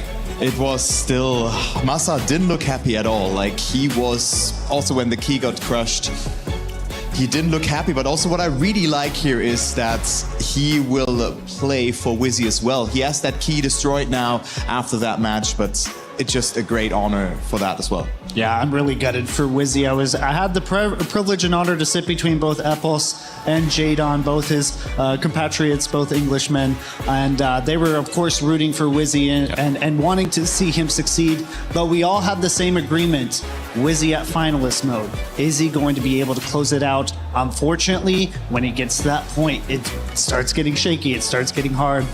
But totally gutted for him and not being able to make it. But on the flip side, yes, Grenady, fantastic. 19 rounds is how long he took to complete it. Second fastest match time out of everybody else. Compared to Carl, of course, 18 rounds, and then Mutta slightly behind them at 20 rounds. So Grenady having a really dominant performance. And honestly, props to him, kudos to him. But as far as Masa is concerned, I understand he's grieved, but he had so many opportunities as well. It was a struggle between both of them, for sure. It definitely was, and you could tell that, this match went a couple of different ways. The first narrative, Grenady back on pace. Second narrative, obviously, just that fight for P2, and of course, ended with the dramatics of Wizzy. And in that situation, you just hate to see it. You know that on one side of a competition, there is that triumph, there also is that defeat and potential despair. Hopefully, he's working through it. Rachel is standing by with Wizzy for an exit interview after what was an emotional race out on the track. Wizzy, that's going to be really tough to take right now. How are you feeling? Well, obviously, very gutted. I mean, I knew it was going to be a close race. I played it well. Fortunately, Grenady was taking it away with the tenors. So it's just going to be a fight with Massa and myself.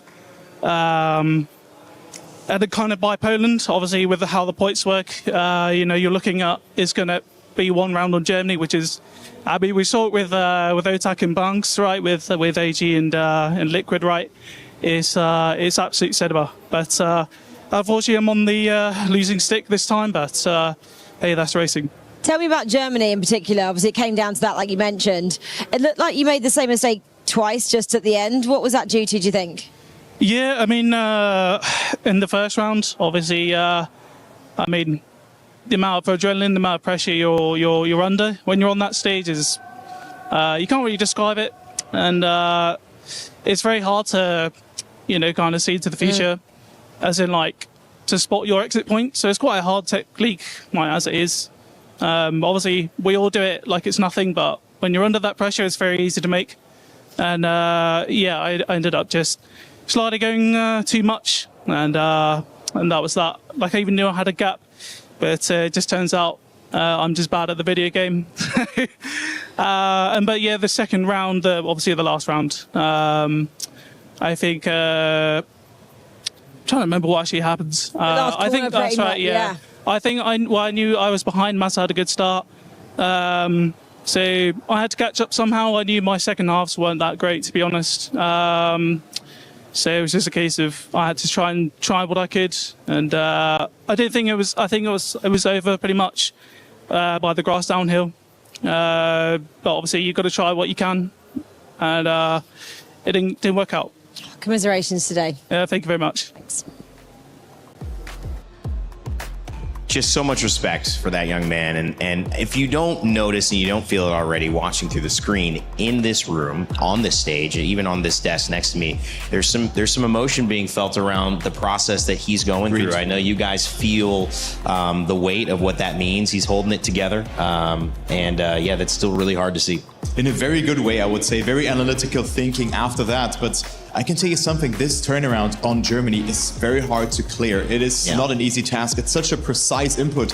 So messing this one up it's inevitable at some point. But Wizzy, you're not bad at this video game. You're almost among the top 16 players. You played against Massa. You showed up a great fight, but at the end, it was one round. And that's all that it takes. One round that was between you and day number 4. And also that failure that he had on that first go. It's not a failure we haven't seen before. There have been plenty of individuals who have been in that exact same situation, making that exact same mistake. This is not a misnomer by any means. Also, commiserations to Wizzy's parents. I was sitting also a couple rows in front of them, got to see their reactions. The mom was not having it. She was stressed out as all could be. But honestly, they should be proud of their son. They should be proud of Wizzy Wizzy for the job that he's done. He's done such a great job at this tournament, and he should be proud. He needs to accept that he is a good Trackmania player, and I want to see him again next year. I mean, you could be proud. That to me is where a great story begins. Next year, looking at Wizzy coming back saying, I was this close. I should have been there. I could have been there. But didn't have it on the day for whatever reason, but certainly something to be proud of. I'm sure his parents are, and all of you at home, sure, have become Wizzy fans. I certainly have as well. But as we continue on, this EWC, it's special for a reason, because the great stories like that, well, there's no guarantee. Everything is earned here, nothing given, and that means Grenady and Masa will have a chance to keep fighting in Saturday. But Otak, Wosao, Linkmax, and Josh 1248 are going to be up next on the stage. There's two players who you look at there that might have an edge, but you look at Linkmax, the way he's been performing, his potential. You look at Josh, maybe we haven't covered as much coming into this. There is still going to be moments that we look at and say, wow, this is special. Turbo, that's going to be a fun match to be on. Yeah, I agree. I mean, Josh went through a marathon yesterday. He was having a double final situation against Lingo, but then also Linkmax showed a great performance. But Otak and Wosal, those are the players to beat here. It will be very, very hard for them, but giving you an outlook, Linkmax definitely has the pace of that match. All right, we'll preview that in just a second. And just a heads up, we got some news. Counter-Strike 2 is given a little bit of an interesting update for our club championship as Falcons go 0-1 down in their first game in a best of 3. If Falcons were to be out, those are some points that we were counting on as well. Chris has an overall update with where the club championship stands. When we come back on the other side of that, it's Group 3.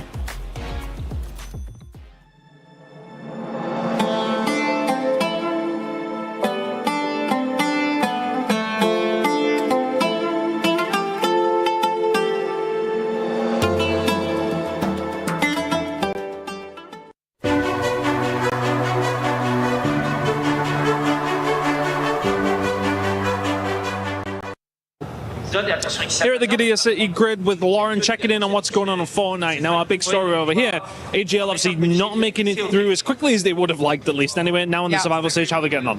Well, we're only 2 matches done. We're in the 3rd match right now, but AGL did win that 2nd match. So they had a rough first match, a first slow start, but then as soon as they picked things up in match number 2, got those points on the board and started putting themselves up in that contention. Now, we do have 10 matches on the day, so there's still a lot of games left.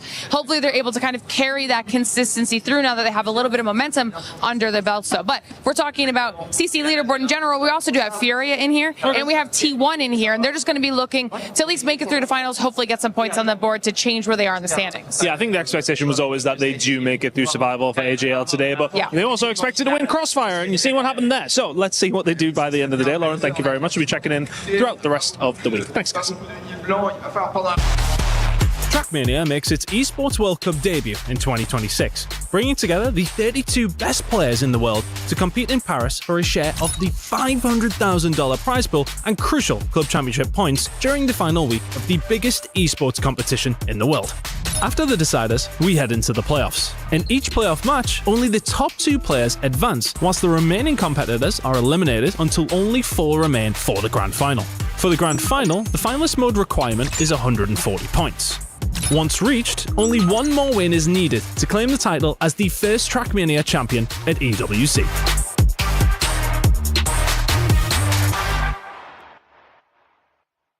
He thinks he can come in here and play my game. He knows nothing but go! Tyler Wine, you're done. Raw energy. Off, blow the house down.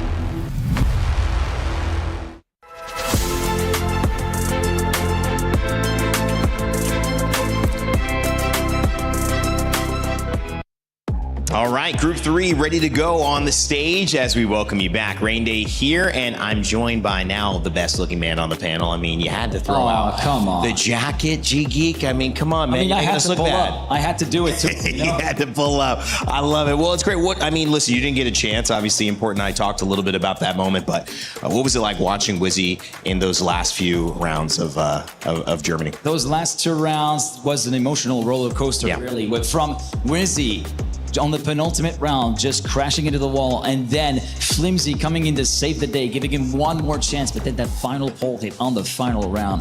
A gut punch, but that's just the way it is. You can't take anything for granted. Yeah, it's a big deal. Let's focus in on our next matchup coming up. Group 3 as well. 4 new competitors. The story shifts. Otak from Team Liquid has had moments of being, I think, at the top, has had moments of saying, will he qualify first, and then getting the job done. It's gotten him here. Can he continue? Wosal, Linkmax, Josh 1248 also in this group import. Yeah, looking at Otak here, day 1 beating Epos, and day 2, that heartbreaker that he had, that triple finalist against Stuffs and Binks, unfortunately unable to close it out. Otak is considered a top 16 player. He's expected to win out on this. Hopefully he will. Wosal having a little bit of struggle yesterday, and honestly, he is a good contender. He is a good player, so people are expecting him to go through as well, but is he going to allow the inconsistencies to cover him? Link, on the other hand, we saw that interview yesterday, really tough on himself, but he's a good player. He's really fast. He needs to lock in. He can win it. Josh, same deal. Player who's also really tough on himself mentally. We haven't talked much about Josh, that's correct, but he is a good player. He is a potential dark horse, but he needs to pick up the pace. Josh looking good too, looking like he's ready to hit the links. Exactly. I mean, it's like, is he going to golfing before or after this? Ready to come? How do you warm up? I love it. Link, of course, we talked about his story with the Nintendo 64 controller, but there's so much more as a racer. He's got a kind of an upstart, dark horse narrative here. Will he continue that, and will he push past? There's room for that as well. I know this is going to be a good one. We're coming to my solo. I'm not gonna lie, I don't know who we're throwing to yet. I know we have an interview coming up soon. Okay, it's gonna be Otak, so let's go check out that interview with him. Well, Otak is alongside me now. First on day 1, yesterday you got stuck in this very difficult matchup. Tell us a little bit about what unraveled there. I felt like I had the match in my hands at first on the first map, and then Japan happened. I think it was just a lack of confidence on the map, to be honest, and then, well, of course, it goes on and it goes on. So, yeah, I feel like today I need to prove myself to myself. Was Japan a map that you were always hoping you weren't going to play on? No, actually, I feel pretty good on it in training. But it's always the same when you first play a map during a match on a tournament as big as this. Of course, you need confidence, and I didn't have it yesterday, but it's okay. Why do you think you were lacking it? Just because you started to come unraveled in that map? Yeah, well, I felt like the level was insane on it. And actually, I also think I was like, it's a lack of preparation, to be honest, because when I first played the map, I was feeling really good on it. So I didn't push that much, and I should have, because, yeah, the more you train, the more you're confident, obviously, and, well, it's my bad on that. You're not playing Japan today. Out of the other maps you are playing, do you have a weak one, or are you pretty confident on all of them? No. Well, my predictions on the bans we got on this match, all of my worst maps are banned. Like, we will not play them. And all the maps that we are going to play, I already played them in match. So, yeah, quite confident on this one. Yeah, for you, I feel like it seems like you have the pace. You know, we're all expecting you to get through. The only thing almost holding you back is your mindset. Well, if you take all the 32 players, we all had a session in training that could have won us the tournament. So, yeah, it's all in the head. Yesterday, it was not it. It's okay. I had time to rest and just focus. What are you doing then today, going out there onto stage to tell yourself you can make it through? Yeah, well, I had, for the past few years, I had a mental coach, and it helped me a lot, actually. Shout out to them. So, yeah, today I'm ready. Okay, he's ready. Okay, let's see what he's got. Otak saying he's ready. G-Geek, do you agree?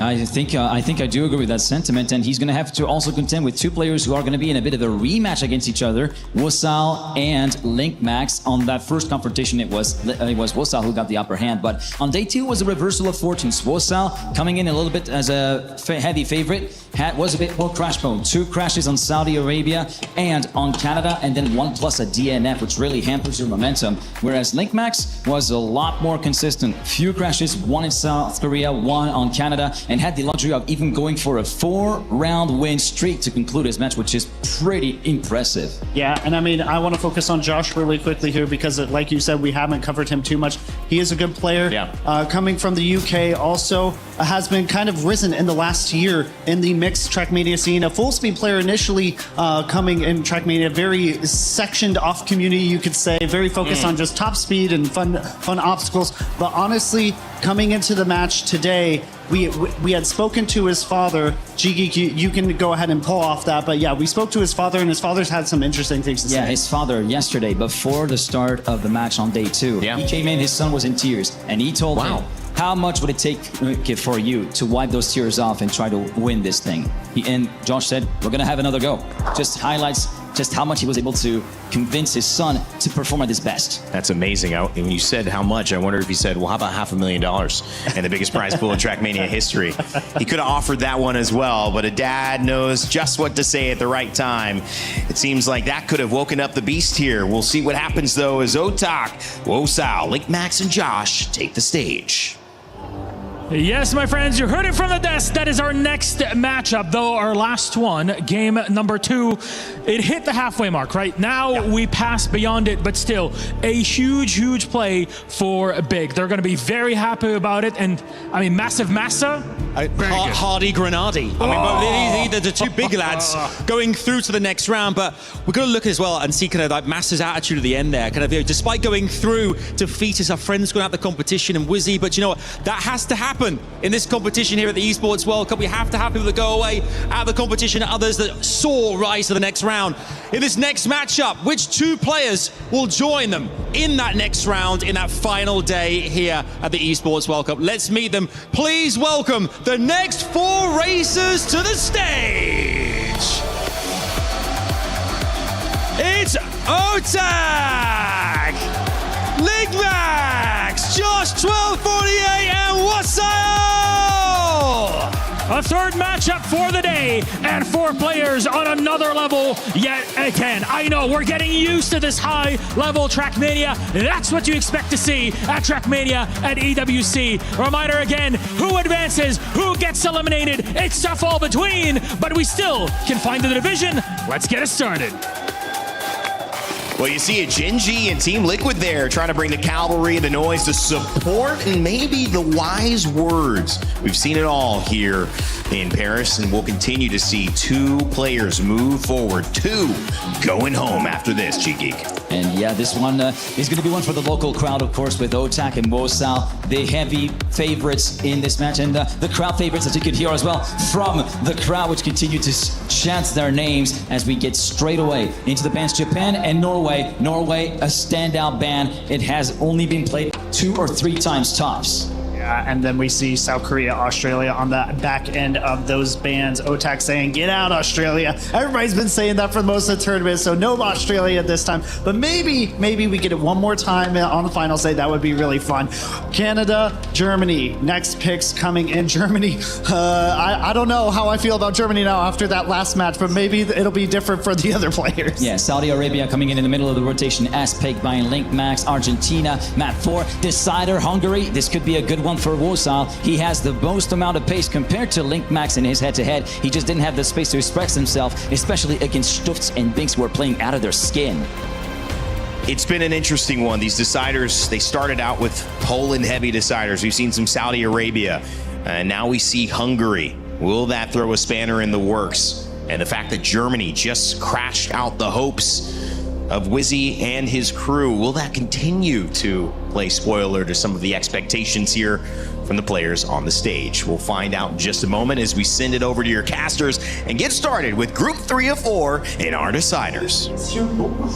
Thank you very much, Rain, and it is time for us to get back into the action here, and after a few moments for, I think, emotionally, us to kind of recharge a little bit after what we just saw in that previous matchup. A lot of emotion on display from everybody. You had the highs, of course, of the big boys, and then you had the disappointment on the other side for those players that didn't make it through. Had to say that was the end of their tournament, and unfortunately, we'll have to watch the rest from the stands. But as we move into our first round here on Canada, this is an OTAC pick, Andy, and you know, looking at the group, you looked at it and you were reading through and you were like, wait, I feel like this is a bit of deja vu here. Like we might have seen some of these players going up against each other before. We certainly have. You might remember from upper semifinal B, Wosile, Josh, and Link Maps were already up against one another. That time it was Binks who advanced with Wosile. And guess what? You kind of have a hot swap here. Instead of Binks, it's another French talent. It's going to be OTAC alongside with him. So this one's going to be a tight group as well today. We're underway. Already seeing a little bit of a casualty as we go through the sausage slalom. It's going to be Link Max who just falls to the back of the pack early on. Josh right on the tail here of OTAC, and through the no-break section manages to just about hold him off. But off the exit here, OTAC into the dirt has opened up a little bit of a lead. Link Max right at the back of the pile right now. But let me tell you, yesterday, he had a little bit of a slow start, but out of nowhere just went on this hot streak where it felt like he could not be stopped. Look at Josh just nose sliding his way through the dirt. OTAC will maintain the lead, but Josh has made up a lot of time into fifth for just a second now, down to fourth gear into the identity. How aggressive do you want to be? Well, Josh goes very, very tight. Wow. Might have the speed on the exit, but has to go sideways. And unfortunately for him, it'll be OTAC who does have that line and will take the first 10 points. Josh in behind, taking the 6. Link Max looking like it's going to be a DNF. Throws his head back, and he's frustrated there. I can tell you what, even if he wraps that again, I don't think he makes it. That'll be 10 points to stay on the board for OTAC. Josh will get in. OTAC, by the way, knows just exactly where to hit that top bar to make sure your car still advances by 0.067 ahead of your opponent. He'll take 10 points. Link Max with the DNF. He'll need to put more points on the board. Similar to what we saw from Link Max to start yesterday. Slow, kind of looked out of it, then all of a sudden looked unstoppable. It was such a strange turnaround, and he just needs to find that form. Look at that line, by the way, from Wosile, trying to put the pressure back onto Link Max, but again, it's going to be Josh and OTAC battling it out as we exit the chicane here into this right-hander and jump back into the dirt for yet another of Canada's many slaloms. It's Josh once again. Take a look if he can make up this time again. He's taking a slightly different line, and he makes up a good bit of time in the dirt with the no slide right behind OTAC once again. We'll see if he can continue to push it. OTAC hold on this time around again. Josh is going to have to hit a much better line this time around if he wants to challenge the Frenchman out in front. Wosile just waiting for mistakes and seeing if those are going to present him with the opportunity to turn a few points into a few more. Whoa. Instead, it's going to be Wosile who will have to settle for third here. Josh actually takes the win on the line, which is going to give him the 10 points. So him and OTAC exchanging blows early on here. Yeah, it's big. You just saw, by the way, shout out to everyone. You just saw, once again, the Josh Shine, the king of the full speed. You saw he's here to play. He, as you say, will grab the 10 points. That'll now tie Josh with OTAC at 16. Round number 3 underway then. Link Max this time gets out of the gates a little bit hotter than he has previously through this full speed section. But Josh, you mentioned the full speed king. He's still with the pack at this point. Hits that booster and now into the sausage slalom. We see our first backflip of the day and our first sausage roll of the day. Even throws his head back there, does Link Max. Not going to be happy being 4 seconds or so behind through the no break. Unsurprisingly, it's OTAC and Josh yet again. Essentially the same formation, but Wosile trying to push as well. Notice Josh here is going to go slightly wider, a little bit to the left. It's a different line from OTAC, but they'll be once again wheel to wheel through the grass. Quite literally wheel to wheel through that grass, like you say. As we transfer from the grass back onto the tarmac, and we shift back up into 5th momentarily before we go into this left-hander. This is where the difference has been made for both of these players. The line has been everything, and Josh goes a little bit wide, a little bit wonky. He has to correct here. OTAC just about threads the needle. All 3 rounds so far have come down to who's had the better exit on that final turnaround. It really has. OTAC, by the way, once again, just knows that exact line. He knows the exact speed around that corner to just, once again, tuck right underneath the checkpoint bar. That will now put OTAC on 26. Link Max managed to get over the line at least in that one to get the 3 points, if I'm not mistaken. Wasn't a DNF. That is Josh and OTAC once again through the full speed, who have separated themselves from the pack already into the sausage slalom. This is where we saw Link Max doing some gymnastics that weren't exactly on the menu for him. And Linkmax again, bottom right. Look at him, the frustration flowing through. Not just in the driving, but also the emotions and the frustrations in the player cam as well. Yeah, a bit of deja vu there for not only this front 1-2 and Josh skipping through, but also Linkmax's expression. Like you said, he's been frustrated with his own driving in this match already, and it is early days. Josh out to the biggest lead that he's had yet. Really, really clean section through the dirt there from Josh, and now it's just about not having the pressure on your back from Otak, lining it up, and Josh has come through. Absolutely beautiful for the exit here, gets it inside of the post on the finish line. Woso again has to watch those two battle it out for third, and Linkmax has to settle for 3 points, once again down in fourth place. It is a two-horse race there on Canada, and it was the Frenchman and the Brit who were going at it. And that's Josh now. Going to be very happy with what he was able to do in the end, specifically in the final races. He ran a 1:02.268 as his fastest, but even more notably, fastest median time was a .488 from Josh, and that's going to put him now tied up at 32 with Otak. So I tell you what, if you want to set up this round, this decider number 3 perfectly, we are exactly right there with those two tied on 32. Well, just to point out as well, that was an Otak pick. So for Josh to come out with that kind of a points tally, a huge, huge confidence booster for him as we now transfer our attentions from Canada over to Germany. This is the scene of one of the most dramatic ends that we've had so far. I don't know if I'm ready for this. Here in the tournament, it's like reviving the demons for us. It feels too soon. We have not had the therapy required to go back to Germany yet. Oh boy, okay, back to Germany. We got this. I mean, we got this. We'll see. We know most importantly, the players got this. Speaking of, Linkmax, N64 controller in hand. He's won the hearts of many, of course, not only in the venue, but also EWC Extra tweeting out his N64 controller. And a few people coming out of the woodwork. Speaking of the woodwork, it will be Linkmax and Otak pulling away. Yeah, Josh just colliding with the upright there. That's going to send him right to the back of the pack, over 7 seconds, or almost, should I say, just under 7 seconds behind the leading 3. And Wosal now goes into the lead as the players now ride the bank and the curvature of the tarmac before transferring onto the dirt and the grass wall before we set ourselves up for the transition through the wet wheels up to that dirt section. I tell you what, does Wosal ever need this? A man who's advanced in very difficult matches so far at the Esports World Cup has been quiet. He's all the way down on 16 points. He needs this here. Look at Linkmax. Linkmax with really good speed, but how's the exit speed going to be? It's Otak who's holding on for now and seems to just about have the speed to hold off the challenge, but Linkmax on the turnaround has the better line, and Linkmax is alive. Do we lose 10 points for him. Otak will eventually come over as well. Wosal will be the one that comes in all the way down in third. It was 5 seconds. We did lose Wosal. I saw somebody drift off the side, and that will be difficult for Wosal. After that one, he's only going to get a +4 after leading going into the second jump. So keep in mind, Wosal coming in off of the DreamHack Birmingham qualifiers. He qualified by 0.08 of a second to get one of those first 8 spots, a luxurious spot in a tournament like this, and that was a very crowded land. And he's been great so far, but he needs to find something special here. He's almost down by double at this stage to Otak. Wosal with a slightly different line into that jump and on the exit as well. In comparison to Otak and Josh, who still lead at the front.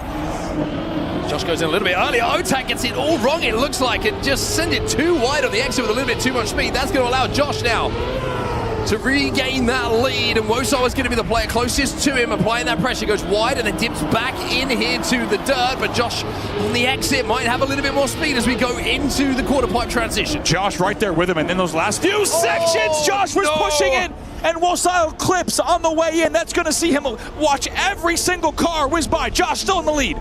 Josh with a turnaround on the ice. Josh with a clean run to the finish. 10 more points. Wow. For the Brit. Linkmax will take second place as well. And Linkmax starting to add up a few points as well and getting himself right back in contention after a slow start on Canada. Nice little nod of the head, a little smile to himself as well. Like Sometimes you say, those N64 controllers, they take a bit of time. I'm not going to lie. We've all seen the N64 controller he's playing with. It looks like it's got a bit of stick wobble and maybe more that we won't discuss here, but the thing's been around for a minute. And we're going to have to see if we can get a view of that thing before this round is over. But more importantly, it's Linkmax actually with 25 on the board after that result. That keeps him part of the conversation. Certainly does indeed.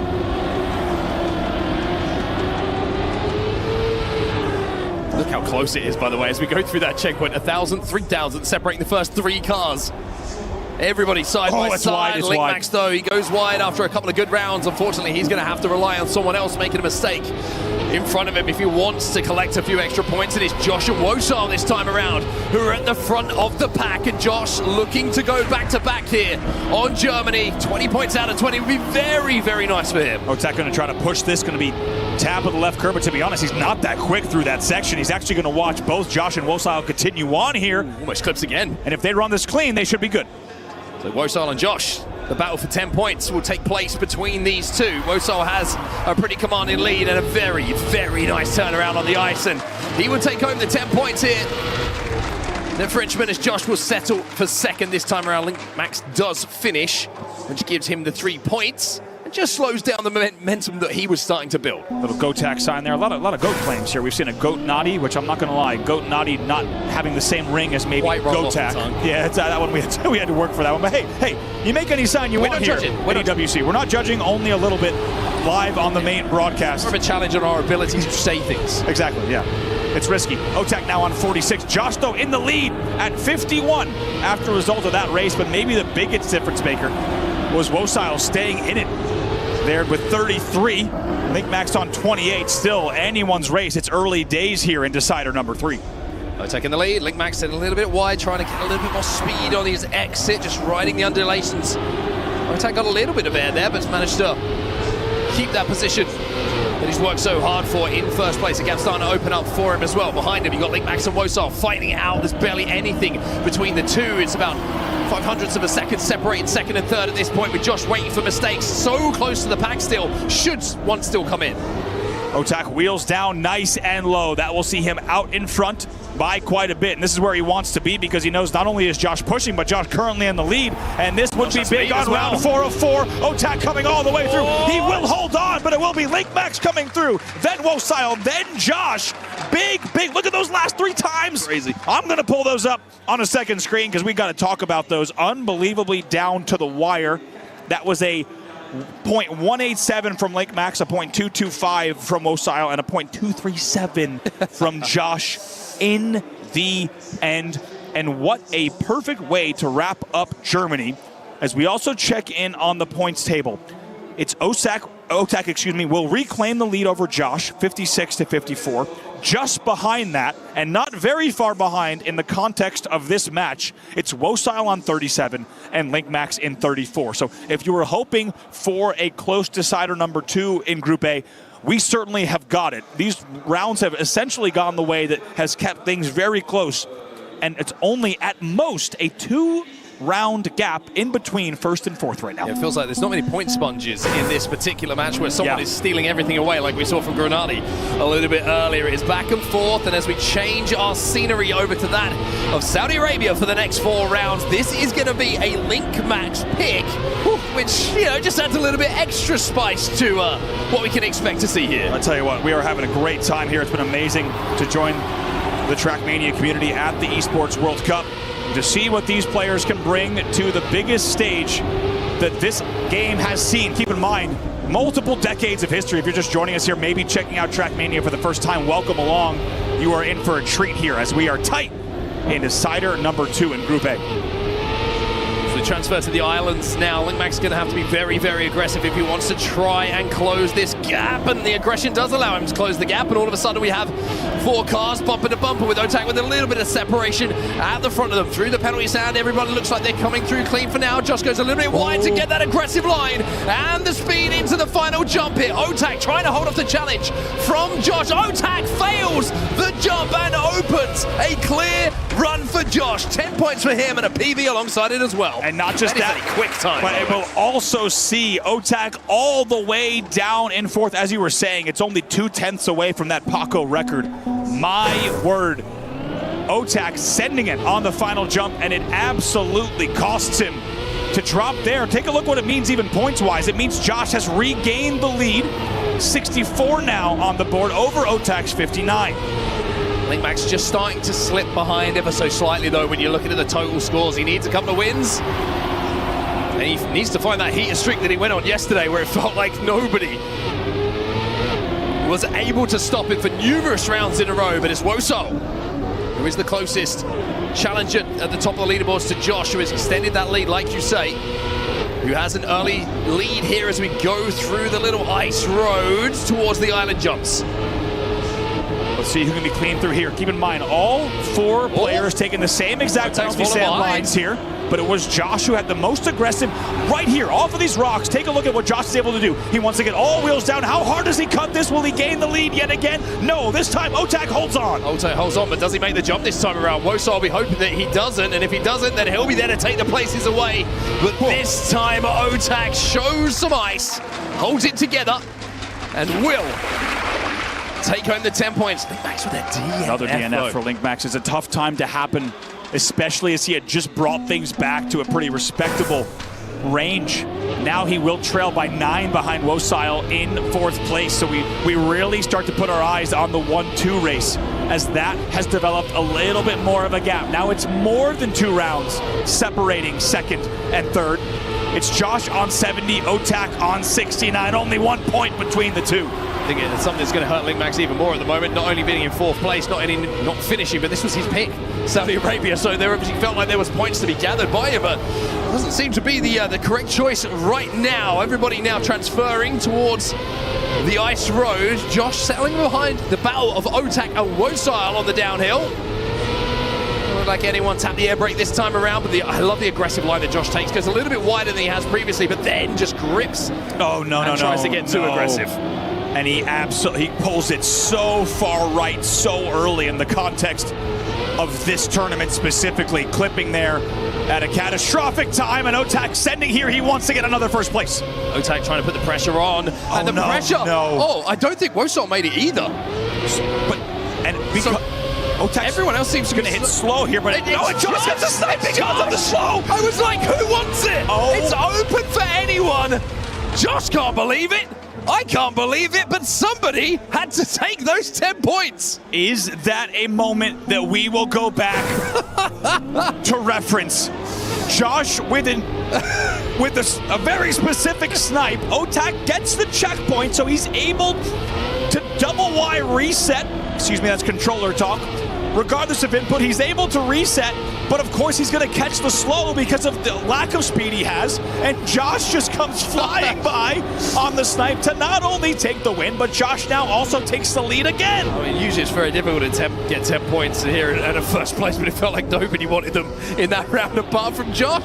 With that huge mistake off of the island, turning in so early, and then all of a sudden, everyone was in front of him, and Josh goes, do you know what, the 10 points, if no one's going to take them, I'm more than happy. Oh, I love the idea of just some kind of polite, gentle music playing as Josh just finds himself in that exact scenario. Big smile on his face, he takes the win. But we'll see if he can do it again. This time it's Wosile and LinkMax out in front of him. Well, LinkMax putting pressure onto Wosile as well. Now, everybody, let's see if we can get through this clean. Tiny gap.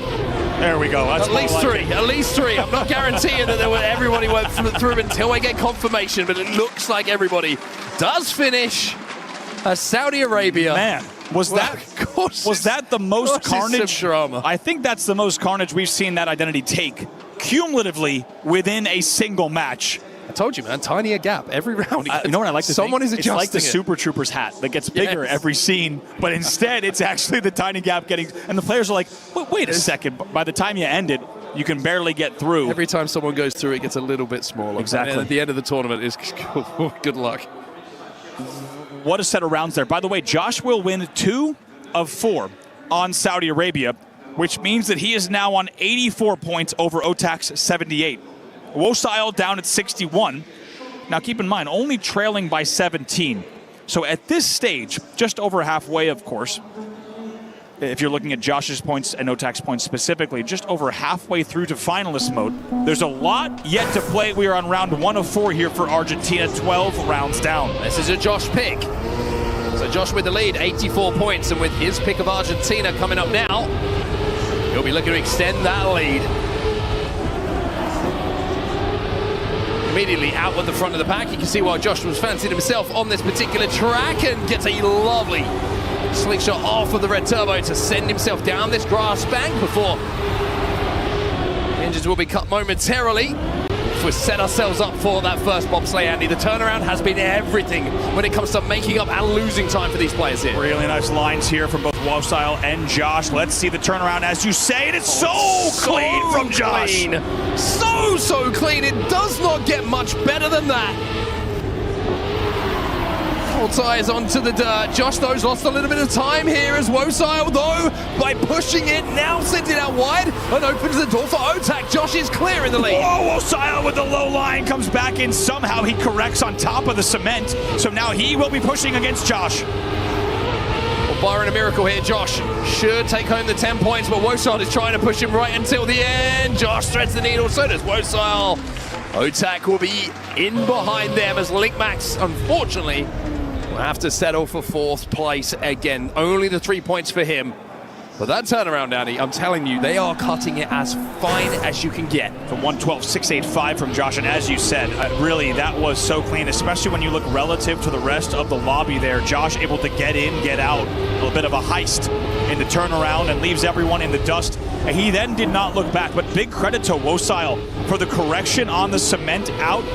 Leading into the ice slide out of the dirt. That's not an easy correction, but Wosile somehow holds on to 2nd as a result. And in a big way, it keeps him part of the conversation for for that 2nd place. Yeah, it really does. I mean, a couple of wins here for Wosile, and all of a sudden it becomes very, very interesting. Linkmax still struggling to find that hot streak that came out of nowhere yesterday, just watching the 3 drivers in front of him really execute well, but he's at least managed to slide himself into 3rd place here on the turnaround. Otak went very, very deep on that. Yeah, real deep, and Wosile, more importantly, the man that we were just talking about, he's able to run it tight this time, and this time you can expect, even though it's a wide line. Speed of Josh. Watch this low. Let's see if he sneaks in underneath Josh again. He does. It's a great repeat of the same line from Wosile. He will lead into the identity. I mean, you can see Wosile clearly going lower, go wider on his landing and lower on his entry into the ice slide, gathering more speed on the exit. Josh gets the wheels down quicker and gets onto the ice quicker, but the problem is does not have the speed to go through into that bobsleigh, and it will be Wosile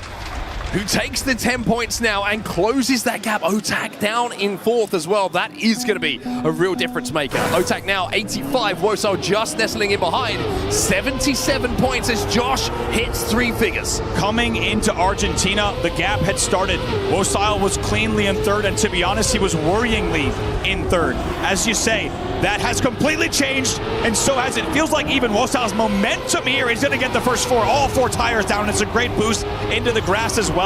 Wosile is now only on 77, trailing Otak here by just 8. Well, there could be a really big 10 points up for grabs here because Josh has made a mistake. He's over 3 seconds behind the rest of the pack at the moment, and Otak needs to try and cut that lead down that he has got, but it's Linkmax and Wosile who are at the front of the pack at the moment, and Linkmax with a nice turnaround and exit is going to be able to hold off Wosile. But let's talk about the ice slide. This is where the difference has been made, Andy. The jump up, watch how wide Wosile will go here in comparison to Linkmax. Now jumps down low, gets the car sideways, and then here he goes, shots his way back alongside Linkmax. This time though, Linkmax, looked like for a second there on the drone camera he was going to clip. He doesn't. Instead, he maintains the lead. Wosile goes a little bit high on the bobsleigh there, just trying to push it, and I think that's going to give the round to Linkmax here, who starts to find at least a few first places in this particular group. Josh will close out with the 3 points himself, but Wosile again ahead of Otak. That means that gap's going to get a little bit smaller every single time that you hear me say that. 4th and final round here on Argentina, and to be honest, Otak is just going to be grateful that Linkmax gets ahead of Wosile there to make sure that Wosile doesn't get even more points after that. Josh, we should mention, of course, has crossed that 100-point threshold on 103. But Otak and Wosile, this is no longer a question of will Wosile catch up. Wosile has caught up. From Josh. We've just lost Wosile, but points-wise, he has caught up. Essentially, only 1 race away, only 1 second place away from Otak in 2nd place. A line from Josh could not have been closer to disaster, but it was on the side of perfection. And when you talk about being close to disaster and perfection, that's Trackmania. How close you have to run it. And speaking of disasters, oh no, Otak, he goes to the back of the pack, and that means that Josh now out in the lead has a chance to get himself a little bit closer to finalist mode. This is a big, big moment for Josh to just separate himself from the chasing pack, and also for Linkmax to steal even more points away. And to be honest, we've been writing him off a little bit. If he gets 2nd here, this one's far from over. Just a little bit wide, but should be able to just about hold on to the rocking of the car. Josh will get the 10 points. Feeling very, very confident here on his pick of Argentina. Otak, that turnaround, one that he will not want to see again. Incredible. I mean, the racing is so good at the moment. It's so difficult to separate the players. And now that, you know, Argentina is closing out, Andy. Talk us through the points. I mean, it's unbelievable here. Josh on 113. That was kind of what you might call a barbell result. You had your leader taking first and your fourth place player taking second, which just crunches the points once again while Josh pulls away. Josh on 113, Otak on 92, Wosile still just behind him by 5 on 87. And to be honest, with a second opportunity at life here at EWC, LinkMax is less than 2 wins away from Wosile on 70. So everything still to play for, especially when we're talking about second place here. Well, you want to talk about dramas away from the Trackmania. Let's talk about Counter-Strike 2 right now, CS2, because I've just heard in my ears that Falcons have just lost a legacy. So a huge implication when you talk about the club championship. And I'm sure that Carl Jr. is sat backstage right now going, I've got work to do. I'm sure he gets to the stage. He sat backstage with Falcons management saying, hey, you've got work to do. Because they will be depending on him. That story, of course, we will see the end of tomorrow. The playoffs and grand finals for Trackmania, as the game has not only come into an even bigger spotlight this weekend at the Esports World Cup, but also, as you say, because of the club championship implications, it will be an even more historic day tomorrow. But to get there, we've got to find out who advances today. As a reminder, only 2 from this group will advance. Well, Josh went a little bit wide there and has seen 3 cars sail past him. It's for the first time here on Hungary. Welcome to Hungary, by the way, as our decider. We'll see the players approach that first jump. Woso and Otak out in front, come through clean, as does LinkMax. Oh, Otak! Oh no, Otak, it feels like the pressure. It's just too much for him in some of these big moments. Not the first time we've seen it. The big deciding moments on tracks where time is lost and time is won back. Otak has really struggled. The turnaround on Argentina and that second jump there. 10 points has evaporated in front of him. And speaking of deciding moments, Wosile has done it. He was down by over 20. Wosile is now leading Otak, and as Otak taps again, we'll get back to that, Mark, because you and I have been talking about round-to-round consistency following key mistakes. Most importantly, in the points race, it is Wosile tied, essentially wheel-to-wheel up front, but he is leading in second place with 97. And don't forget about LinkMax again. He's on 76, but he's out in the lead here. At 10 points all of a sudden for LinkMax. Boy, are we going to have a couple of rounds to come. Josh in behind Wosile and LinkMax for now, though. A little bit cleaner through on the second time of asking through that jump on Hungary than we saw the first time from the Brit, but it's Wosile and LinkMax has just slid in behind Wosile, who has taken the lead away from him. Approaching the final jump now, Wosile in the lead. The speed though from LinkMax takes it on the line with the snipe. And that 10 points completely compresses the scores of the lobby. And now it is anyone's game. Snipes by 9 thousandths of a second on the final identity. Absolutely unbelievable result. And just like that, look at the points now. It's Wosile on 103 over Otak's 98, and LinkMax so close to Otak as well. Big mistake from LinkMax though. He just clipped. You just saw him just connecting with the wall. After a phenomenal previous round, sniping on the line. Now he has to sit in the shadows of the 3 drivers in front of him. Josh out in front right now. Can't hit finalist mode on this round. However, at 10 points would take him so close and 1 round away from being able to do so. So clean through this section as well. They're going to hit this jump big triple right-hander here, where you often see a little bit of separation coming into jump number 1. Josh has been aggressive on that inside line, but Otak has enough speed to hold him off. First jump, clean from everyone. Otak looking to be aggressive on it. Josh, and the aggression pays off. The pressure gets to Josh this time around. Otak sticks in. Wosile through the double slow. LinkMax takes away third as Wosile will fall down to 4th. What are we seeing in this final jump on Hungary? It is almost like the Trackmania gods are playing puppeteer and just giving a little bit more points to whoever needs them in the lobby to ensure that we have a tight pack. Look at these standings now. And as a result of what we just saw, OTAC is back in second by just 2 points on 108 over Wosile's 106 because he hits the slow in the identity and he watches every single player advance ahead of him. Another mistake from Linkmax, just connected with the wall there. Running it so close. That's what you have to do at this point, though. I mean, you've got less than a tenth of a second between the front three. Look how close they are. Oh, bumper to bumper. But it's going to be OTAC who falls, Wosile who falls behind the pack. OTAC and Josh now out in front. And a reminder that if Josh gets these 10 points, he's 1 race away. He only has to finish to hit finalist mode. But Josh, first of all, needs to come through this identity. First jump complete. Let's see if he stays clean here. Right now it looks good. He's gonna know he just needs to make sure to end this one out, and it will be finalist mode for him. He will get across, and in the end will be Josh, followed by OTAC, followed by Wosile, and Linkmax will close it out. And in the end, it will, as you say, be Josh, only 1 round away now from finalist mode. And in any fashion, any sort of finishing, let me double check my math here. Yes, any sort of completion from Josh will guarantee finalist mode, as that wraps up Hungary 4 for 4. We will loop back around to Canada, and Josh now on 137 points. By the way, we got to talk about this. An unbelievable run. He has blown past OTAC and Wosile. Yeah. OTAC and Wosile are essentially now truly duking it out on 114 and 110. And Josh is just running his races. The man who loves speed. Talk about, you saw the signs for it. Already a community legend for what he can do in full speed. Canada, a map which has some pretty quick sections, and he's going to look forward to this. He certainly is indeed. But remember, this is an OTAC pick. This is an OTAC track, and this is where he thinks that he's going to be able to qualify himself. So back round we go. Josh and Wosile out in front, and OTAC has fallen to the back of the pack early here. Josh and Wosile up front. Linkmax not far behind here on the uphill sausage slalom. Very, very important big right-hander through the grass, and an even more important no-break session coming up. No breaks. Josh a little bit slow in comparison to some of the other drivers here on previous rounds of Canada, and once again you're seeing it here. He falls behind Linkmax and Wosile. We're on the exit through the dirt. Onto the dirt slalom, I should say. Josh staying with him and takes this aggressive line and takes second place back. Josh's tap steer there on the no slide has always been so good out of the dirt all day. It was really good off the first 4 races on Canada. We'll see if he can do it now into the identity.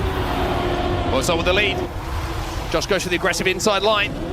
Linkmax is going to have a pretty good line himself. Has to correct ever so slightly. Josh is going to slide out now. And that's allowing Linkmax back into the conversation. But most importantly here, with that 4 points, Josh, the first player in this lobby to hit finalist. And what a story from Josh. We have to come back, Mark, to the fact that 3 of these 4 have played against each other already at the Esports World Cup. Guess what?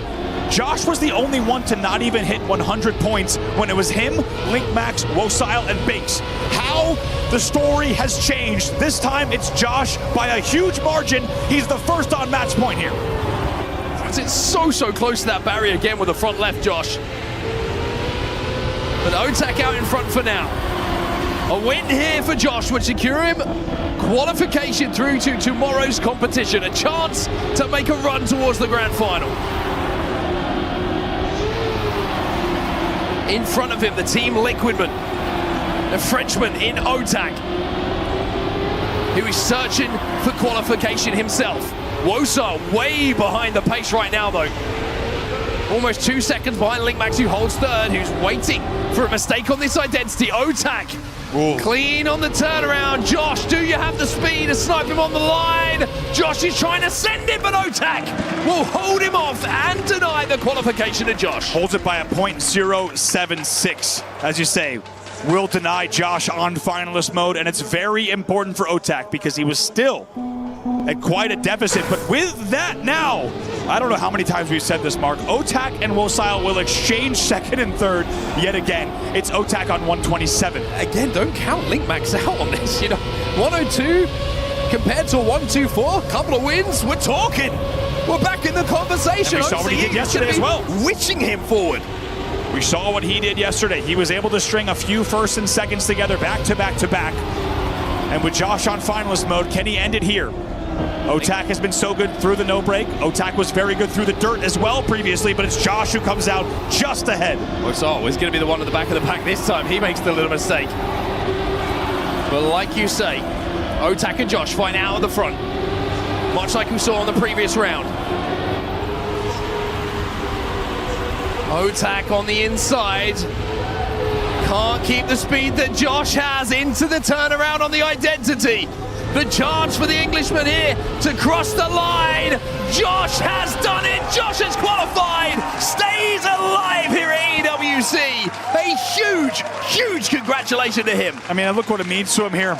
You saw how he reacted yesterday. He was a little bit kind of a cool customer. Instead, this time it's full-on 2 hands up celebration, even a hand over his mouth. Can't believe it. And I tell you what, you can't blame him. Like we said yesterday, in a very similar group, essentially just a 1-for-1 Frenchman swap, he was not even on 100 points, and he was just left in the dust in that lobby. Instead, he proves he's the top of this group. Does it before anyone else even hits match point. Wosal taps left side. That could have major consequences because Otak is already on 133. He is, of course, a first place away from being on finalist mode. And look at Josh, by the way. You want to talk about the emotion. Look at the relief. Look at the ecstasy that he's feeling right now. The best seat in the house is the one where you've already qualified. But who is going to join him here? Linkmax, Otak, and Wosal. 3 drivers. There's only 1 spot for qualification. You feel like from Otak, it's been a bit quiet. He's allowed Wosal to retake second place a few too many times in this race. Can he cut it perfect? The line looks good. Quick, looks good. Tap into Camp 3. This should be it. It looks very good for Otak, and finalist mode is his. Crosses the line, crosses 140. And also how much of a relief to hit finalist mode right there. Keep in mind, if he places second, he's on 139. He allows a big gap to open for maybe Wosal getting onto finalist mode around the same time. Instead, as you see there, it is a flash of the match point of the finalist mode coming in for Otak. And it comes at a very important time. Keep in mind, you've already seen the signs in the crowd. There'll be a lot of Otak fans here. Of course, fans in Paris supporting him. Otak is now officially on 140. Back to Germany, are we? Okay, well. How fitting. I was about to say, it feels like Germany today has been the setting, the backdrop for some of the most dramatic moments we've had in the tournament so far. And with 3 drivers still in contention, still fighting it out. Maybe there might be another twist and a sting in the tail for some. Ready for this? Wosal with the best time on Germany the last time we were here with this group. Otak with the best median time as well, and it's a Wosal pick on Germany. Here we go. Otak just needs to win one. And he can join Josh in qualification. He's got out to a pretty good start here at Wosal, but Linkmax is right with him. Look how close the pack is into this first jump. 3 drivers side by side, wheel by wheel, onto the landing. It could not be closer. Wosal here in the lead for just a second. It was only 0.018 separating the 2 as of the last checkpoint. That will now go down to 2,000s. Wosal makes a mistake, and Otak goes into first place. It's a huge gap that's opened up now, and the Frenchman has qualification. His dreams are his right now to convert if he can make this next jump and finish here on Germany. And even has a huge gap over Linkmax as well. This should just be a clean finish, as you say, to advance to tomorrow and end the round here. All the time in the world, but let me tell you, he will feel like there's 10 drivers on the track right now, but Otak turns around, Otak gets through the finish line, and Otak makes it through to tomorrow. An incredible, incredible show of resilience from the Frenchman, as he will be joining Josh right on this very stage here tomorrow. And how perfectly timed with Josh coming up in the background as well. Josh from his throne gives him a little clap. It says, welcome to Super Saturday. A heart and a kiss from Otak here for the French fans, not just only in the room in Paris, but also around the world. And it's all smiles for Josh and Otak, who will advance on, which means we will say goodbye to Wosal and Linkmax. But my God, Mark, did they ever both put up a fight as well? Yeah, I mean, Adam said it on the stage, right? It's very easy to only focus on those who stay with us, but Everybody else has to play their part in tournament, in competitions. That is what happens. And unfortunately, this time around, Linkmax and Wosar would not be joining us tomorrow, but they certainly have played their part, and a huge congratulations to them, and of course, commiserations as well for not making it as far as they would have wanted. That's the end of their story this time around, but certainly, I'm sure there's a lot more chapters left. Look at this Josh coming through. I mean, look, he couldn't believe it. That was Josh's reaction there, by the way. Huge credit to the team in the back for catching that specific reaction from Josh, who had already clipped on Saudi way earlier. And my word, it will be Josh and Otak coming through after a thrilling set of races here in your decider match number 2 in Group A. Incredible moment. That's the reaction from Josh as well. Just relief, elation, ecstasy. Knowing, I think the best feeling in the world in Trackmania is qualifying and knowing that you could just spectate Just for a watch little bit. for a minute. Just relax for a few seconds. It is exactly what you want to do. But for now, I mean, those two are very happy. Let's hear what they have to say right now. We've got Josh. We've got Otak on the main stage of Milos. Yes, my friends, it is time for yet another Key Crush. Joined here by Josh and Otak. Let's head to our crusher, all three of us together, gentlemen. Our first key is going to be crushed by the man himself, Josh 1248. What a performance. I'm going to let you go in to our key master who will guide you through it all. We'll be standing by the side here, seeing what happens. That is Wosail's key, the first one to be crushed after an incredible performance from Josh 1248. Goodbye. Simple as that. Gentlemen, come on over here real quick between us. Josh, first question, I mean, you qualify for tomorrow. Do you have a new cool shirt for the next day ready to go? Yeah, I mean, I've got a collection. You know, you can just see when it happens. Yeah, I'm very much looking forward to seeing that. And of course, tomorrow you'll be playing with Elcon and Mime in their group. Any words for them before that match? I mean, they're two incredible players. I was actually teammates with Elcon last year, I think it was. And I mean, he's an incredible player. Mime, I mean, so close to a couple world championships. But I mean, if I play how I did today, I've got a chance. So, I mean, best of luck. May the best win. May the best win. Thank you very much. Now we move on to Otak. Otak, now as second place, you'll be playing in a very stacked set. There's Neon and Carl Jr. in that game. Is there anything you'd like to say to them ahead of that incredible match? I'll see you tomorrow, guys. Tomorrow will be a new day. And yeah, be prepared, I guess.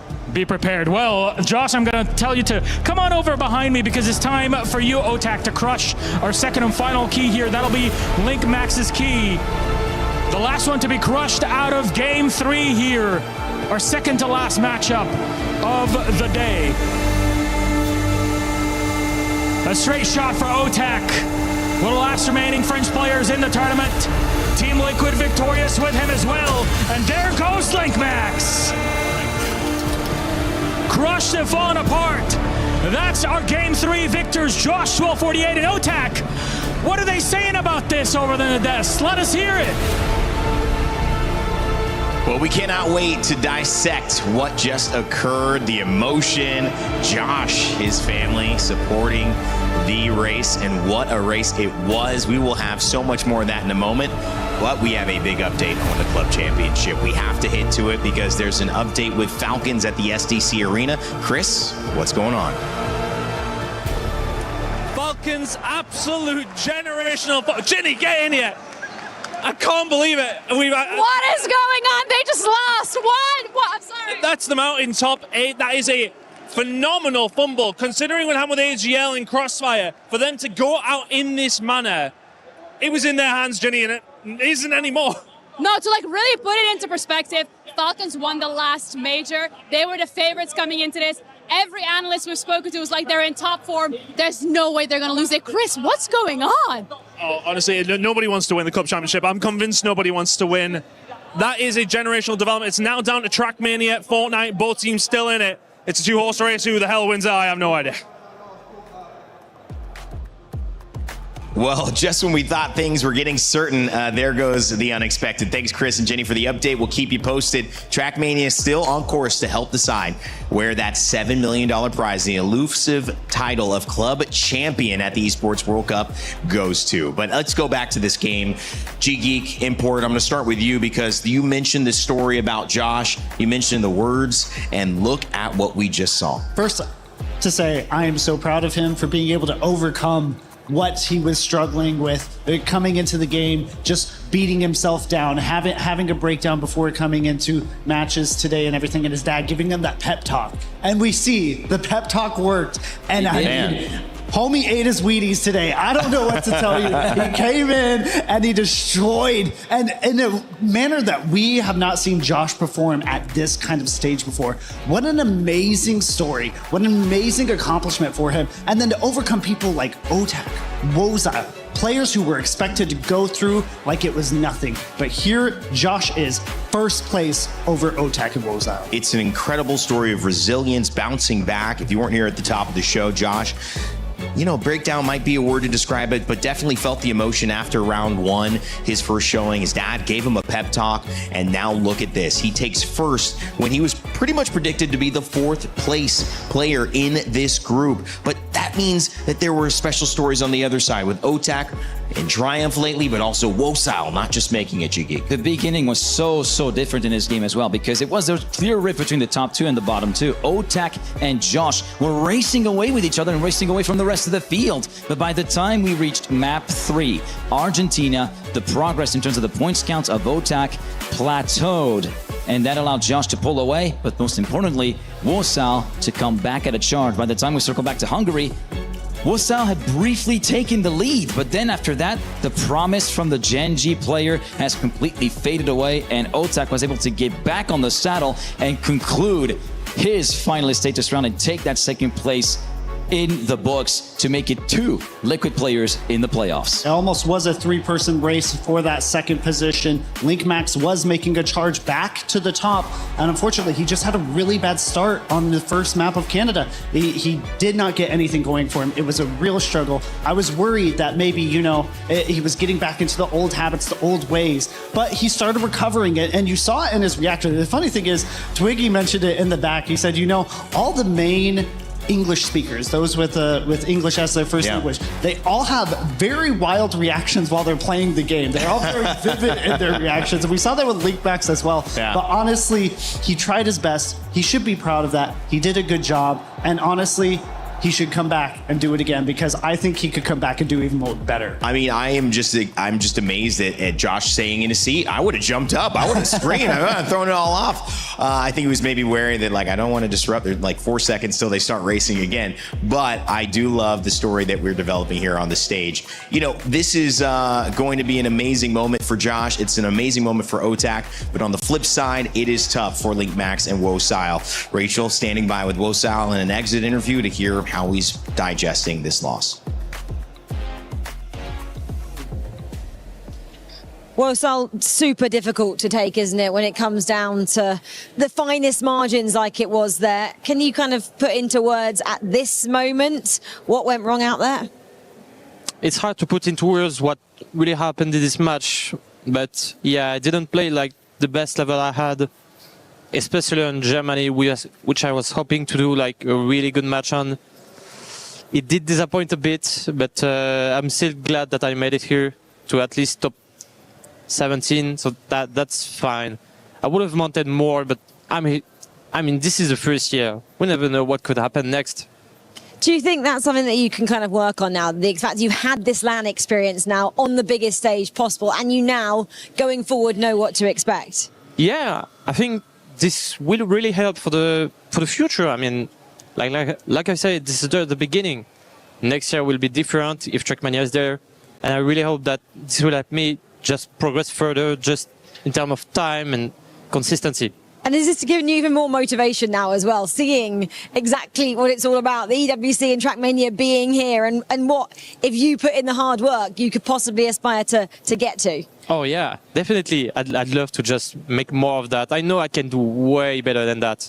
So yeah, I just want to prove myself that I can do much more better than that. You've definitely done yourself proud. Congratulations for the entire week. Thank you very much. Thank you, Estelle.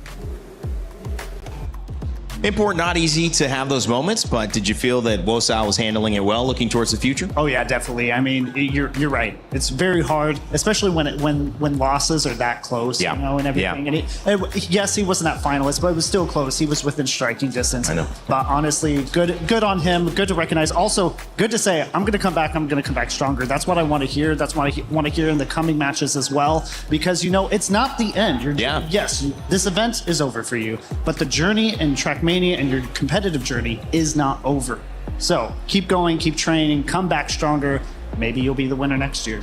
There are these moments of like sadness where somebody clips a wall. Look at like Wizzy, where there's emotion clearly because he sees it right there. But there's also, a difference in Trackmania because it is just such a solo endeavor that you have to it's like you can't have an external locus of control. You have to almost have that internal, it was my fault. It's also my ability that can improve next time. So it allows you to see a little bit of a bigger picture, an esport that's 20 years old, but now looking, hey, what are the next 2-3 years if we come back to Paris and this prize pool is the same or maybe even bigger? And that's really one thing that really stood out to me with Wosao is like every so often we talk about it's a case of micromanagement versus macro management. Micromanagement, we're more talking about the event itself, about the individual performance. Sure, you may have made a disappointment, but later on in the interview, looking at the big picture, this is where the macro part comes in. He will be able to take this event, use it as a learning experience. Already an impressive performance for his first ever World Cup appearance. I agree. And he'll be looking forward to he will be galvanized even more to go at it for the next edition and look to build up even further to make it to the playoffs, if not even further beyond. One more round to go. Our Group 4 about to take the stage now that Group 3 is done. Paco, Mutta, and Affy. This one's exciting to even say out loud. It's going to be even more exciting, Import, to watch this one happen live. Oh, yeah, of course. I mean, listen, I get to be a true spectator this next match. I know, you're off. I get my break now. Yeah, man. I can't wait to just sit in the stands, watch it, enjoy the entire reaction. These last 2 games have been very stressful for me. I have a little bias. I'm not gonna say what? Pac is the most beautiful man I've ever seen. Have you noticed the trend? It's actually every British player. I had this like come. Why'd you move to Germany? Long story. Okay. That's not the point. He got exported at that point. They got tired of me. They said, go back to Was that a sore subject? I'm sorry. It's just a little. I feel like it's Maybe Polish. there'll be an It's Polish with Twiggy. It's Germany with you. I apologize. There's an interview that covers that at some point. So maybe we see that. All right. Well, coming up, we're going to see Group 4. But in the meantime, we're going to leave you with the Allianz Mental Fortitude game. We'll see what that is in just a moment. And on the back end, we'll close out our day with our final match of Trackmania.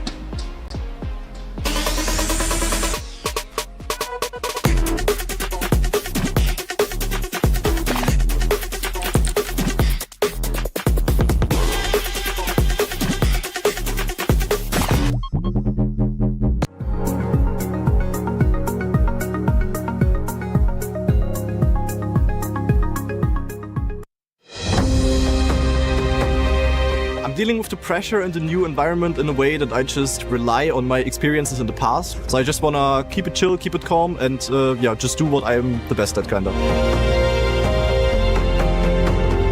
I always put myself in high pressure because I always want to do well.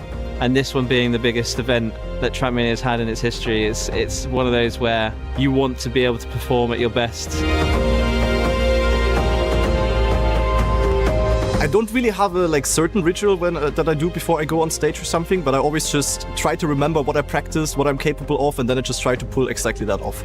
I kind of pace around a bit, just get my mind in focus and think about what I want to get done. Once you get into a flow state during the match, then you'd kind of cruise in. Something that's really important for me is to just feel good in my own head, in my own body. So I'll have a shower before, I'll make myself, feel good, clean the desk, make sure everything's aligned and everything. My biggest mental challenge when competing is that I, of course, know all of these other players that we're competing against. We're also all friends in Trackmania, I would say. So you need to beat your friends and the best players in the world, and it's often very, very hard, but also, of course, very fun. I think my biggest challenge is probably against myself. Maybe sometimes I underrate myself a little bit entering tournaments. I know I have good chances, but at the same time, I always feel like the worst could happen, you know? So yeah, the biggest challenge is usually going through the first 2 days and realizing that, hey, I'm actually doing good, you know? I think, yeah, the mental challenge is definitely you focus on yourself. As it's a solo game, you kind of are, it's you and only you that can sort of do anything to change an outcome. And so there's a mental game in your head to say, have I prepared enough for this? Am I in the right place on all the tracks? And sort of going from there, I think my mental game going into tournaments is hopefully stronger than others. And I don't tend to like crash out. I'm more of a calm kind of player when it comes to it. He thinks he can come in here and play my game. He knows nothing. Let's go! Tyler Wine, you're done. Raw energy. House for bottom, blow the house down.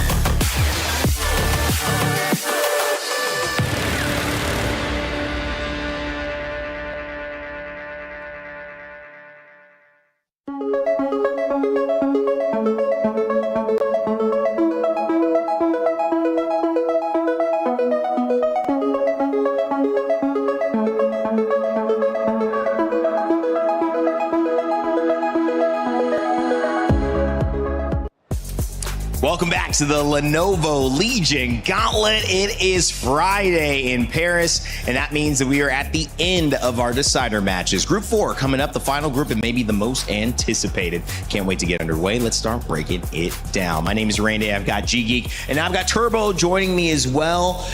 Quick thought, G-Geek. I mean, is this going to be the best match of the day? You think so? I sure hope so. I mean, on paper, the lineup looks absolutely stacked. Pac, Paco, Afi, and Mutta. Like, Mutta, the shocker of day one, being bumped down to the lower bracket. This is going to be one heck of a matchup. I thought you might have said packed because we have two basically pack or Pacos. Yeah, maybe they're going to go on a pact in this match. Yeah. Oh, wow. That's a lot to unpack, that statement. I actually need to stop kind of writing on the fly. Let's go to what we've written already, which is our PS5 story of the day. That is going to be Afi's attack on the Titans. That sounds familiar. I don't know where I know that phrase from. But either way, it is Afi, the Swiss, who is going to be going against the Giants in this game from Pac to Paco. I mean, you see the impact that this could have, Turbo. And I wonder how you think he's going to fare in this. Pac and Paco. Definitely Paco has already played against Mutta in that very, very first match on day number 1, like last match, but it was such a banger. And now he has to prove himself to make it into day number 4. Mutta also there, still in the tournament, of course, but Pac, for me, the Team Vitality member, was so close to already making it into day number 4. And there we can see him as well. Pac, he's getting ready. Somebody hold import back in the stands. I think he might be running into the I think he might be fangirling all over him. And Pac had a little bit of a struggle on his match in day 2, especially on Saudi Arabia, where he struggled and completely threw away his first finalist status. Paco also struggles on that very same map and did not get this chance to express himself on Germany because he was playing against Binks and Stutz, who were playing out of their skin during that particular match. Mutta, again, the shocker from day 1, really turned it around in day 2, was by far the favorite. 2 4-round wins in a row, 4-round win streaks in a row, 13 round wins on his way to make his way into day 3. And Afi on day 2 was one of the clear leaders, but then got caught back up by Lingmax late in the game. And it will be very interesting to see where the Swiss driver can actually put his car and make way in places into this matchup. Gonna have to pull a little bit of a Swiss Army knife there to be able to match up on all these maps against these great drivers who many expected would not be in this position, but here they are, and some will go home. We had a chance to catch up with Pac a little bit before the race. Pac, it's not great that I'm having to chat to you today. It means you're down in this lower bracket here. What are your thoughts on what happened yesterday and today? Oh, yesterday, yeah, my match didn't go to plan. Gwen played incredible. I couldn't get the wins when I needed to, and every time I was winning, I would either mess it up or something, a mistake that I wasn't planning for would happen. I think fatigue was there, and hopefully today it will be different. Now we're playing earlier, and I can sort of get into the groove, hopefully on stage. Why do you think that fatigue was there yesterday? Probably poor planning from my side. I've learned from it now, or maybe I just wanted to be in the loser bracket. It's almost like my second home. Is this almost lack of lands for you guys? The fact that this is still a new experience, relatively speaking, for a lot of you. Maybe not yourself, but still kind of coming here in person, working out that schedule. Maybe, yeah. I think, yeah, when it's a 10 p.m. match, definitely don't get here early and waste your day. I think I should have just had a lie-in, chilled start to the day like I have today, and sort of go about it like I am doing today. But that's just that. Today I've taken a different approach to it. I've thought, well, in I think 80% of my World Cups I've gone into the loser bracket, so let's just get through another one. It's almost being more selfish, isn't it? And not kind of getting carried away in the experience like a lot of players do. Let's put that aside. Let's talk a little bit. Carl Jr., your mate, yep. He's gone through. Have you spoken to him about what it's taken? Yeah, I've spoken to him. He's got all belief in me to get through this next match, so that's the plan. Just give it my all. Can I say that this is the match of the day? This is a tough one, isn't it? I had match of the day yesterday as well. So I feel like every match I've played so far has been tough. There's been good names in all of them, so we've just got another one. Just got to get through it. I've beaten everyone before, so just need to do it again. Have you watched the other matches? Because it's come down to the finest of margins. You're kind of writing off players, and then they suddenly come back. That's what finalist does. You get to finalist, you have to close out, and that's when everyone decides to wake up. There are very specific players that when you get to finalists, you know they aren't out yet. Richie's one of them. He will never give up, and he clearly didn't today. You've got Wizzy and Massa.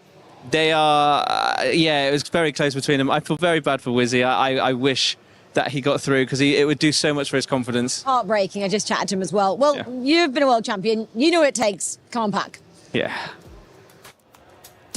Thank you, Rachel, there talking with Pac as well. And he's had this run before. He's come from the lower side, the decider matches, and made it into the world final type championship. It's not the world final, it was DreamHack Birmingham, but still he knows what to do in terms of these runs. He knows exactly what that lower bracket run entails. He knows exactly how he has to get in this, on which zone he needs to actually get, on which mental state he needs to put himself before the game, and what he needs to do to truly deliver and thus continue onto the playoffs in the top 16 now. He has the experience, he has what it takes, but it also sounded to me like another task that Pac wants to go through. I have to go through that match, that's what he claimed in there. So maybe he was really expecting finding himself in that lower bracket match after the performance yesterday where he lost the double final situation against Epos, of course, but Pac, the Giga Chat, as you can see here, what a guy, what a man, is getting ready, and for me, he's the clear favorite in this match. He's faced adversity, but everyone in this decider match, Group 4, has faced adversity.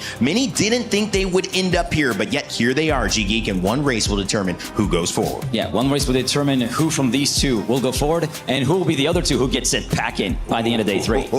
And will it be Mutta as well, the unexpected Australian who came in with such confidence? Turbo now, again, one game away, and it could be all over for him. The Thunder from Down Under is facing elimination here very, very soon if he doesn't step up his game. But we also have Afi. What can he do? I talked about the Swiss Army knife. He might have to bring even more to this one if he's going to survive this loaded group. As we go to our final decider match of the day, let's head over to the stage with Adam and Milos.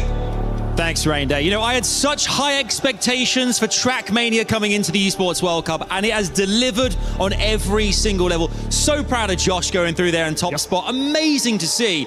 But also behind the scenes right now, players who aren't even competing today, they're all there hanging out, celebrating those who have won. You know, condolences to those who have lost. It's a community around this game is incredible, and it's so good to be part of this too. There's heartbreak regardless of how you cut it, but I'm going to tell you something, because our plucky Trackmania in its first ever tournament of this size is probably going to be the game that decides which club wins the Esports World Cup Club Championship tomorrow. Huge. Falcons and AGAL are huge in it. We have 2 AGAL players competing here in Trackmania, and of course, the one, Junior in Team Falcons. So all of this to say, there's a lot to look forward to tomorrow, but also in this moment. Right now, we're going to meet our last players today. The last 2 are going through to tomorrow, Milos. It all comes down to this last chance saloon. So let's bring them out. Please join me in welcoming our final 4 players at Game 4. Pack, Mudda, Effie, and Pushti Tobacco. 4 Herculean drivers, all eager to make their stake in this competition and go all the way through to our championship Saturday. Only 2 will progress. 2 will have their keys and their dreams crushed. But who will it be? Paris is ready, we're ready, the players are ready. Let's head back to the desk, back to the fellas as we prepare ourselves for what is going to be one heck of a final race here in this last chance qualifier. Well, in this race, only one will be the main point of narrative. It'll be Hercules, maybe versus Cerberus. The other 3 serving as threats every way he looks. But which one will take the protagonist role? Another ways to say this, guys, is we don't know what the heck is going to happen. Yeah, we don't know. We will be finding out very, very soon as the players are getting into the ban phase here. South Korea is a very swift ban here, and Geek, what can you say about that? This was one of the strongest maps from Mudda so far in this tournament, so it's a really good counter ban. Saudi Arabia also, Australia, default ban, Hungary being banned from Pack. This will be counter to Afi, Poland and Canada, the first 2 maps. Yeah, first 2 maps here. Pack quickly picking up Poland here. A very good map for him, coming from a tech background, is good at those drifts here. Then we have Germany being picked up by Mudda, a map that we're seeing quite often today here already. And then Norway and Argentina being the decider here. An interesting map here, to say the least here, Thomas. The ever-elusive trip into the mountains is map 4. Argentina as the decider. Paco managing to pick Canada, his strongest map for him. And Mudda did not get South Korea, but he managed to get Germany pick, and that could prove absolutely pivotal. It is gonna be a fun one, guys. There's really not much to say.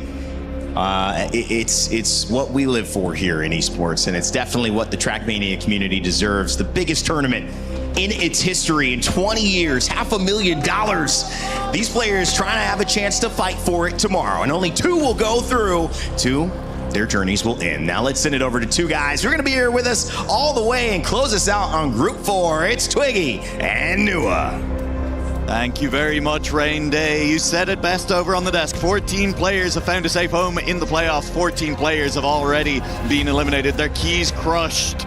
And 4 players' fate remains undecided. And Twiggy, this is, I want to say, a very interesting map pack as well. Norway and Argentina in positions 4 and 5 on it. If anyone's feeling a little bit shaky as the momentum starts to shift, as we get towards a point where players are approaching 140 points, those are 2 very difficult maps to face up at that point of the match. Yeah, exactly. I mean, we were talking about how we might see the meta, as it were, the favored maps between these guys change over the course of the tournament, going into the playoffs. It seems like that it really is becoming a thing here. We're seeing more and more Argentina as we go.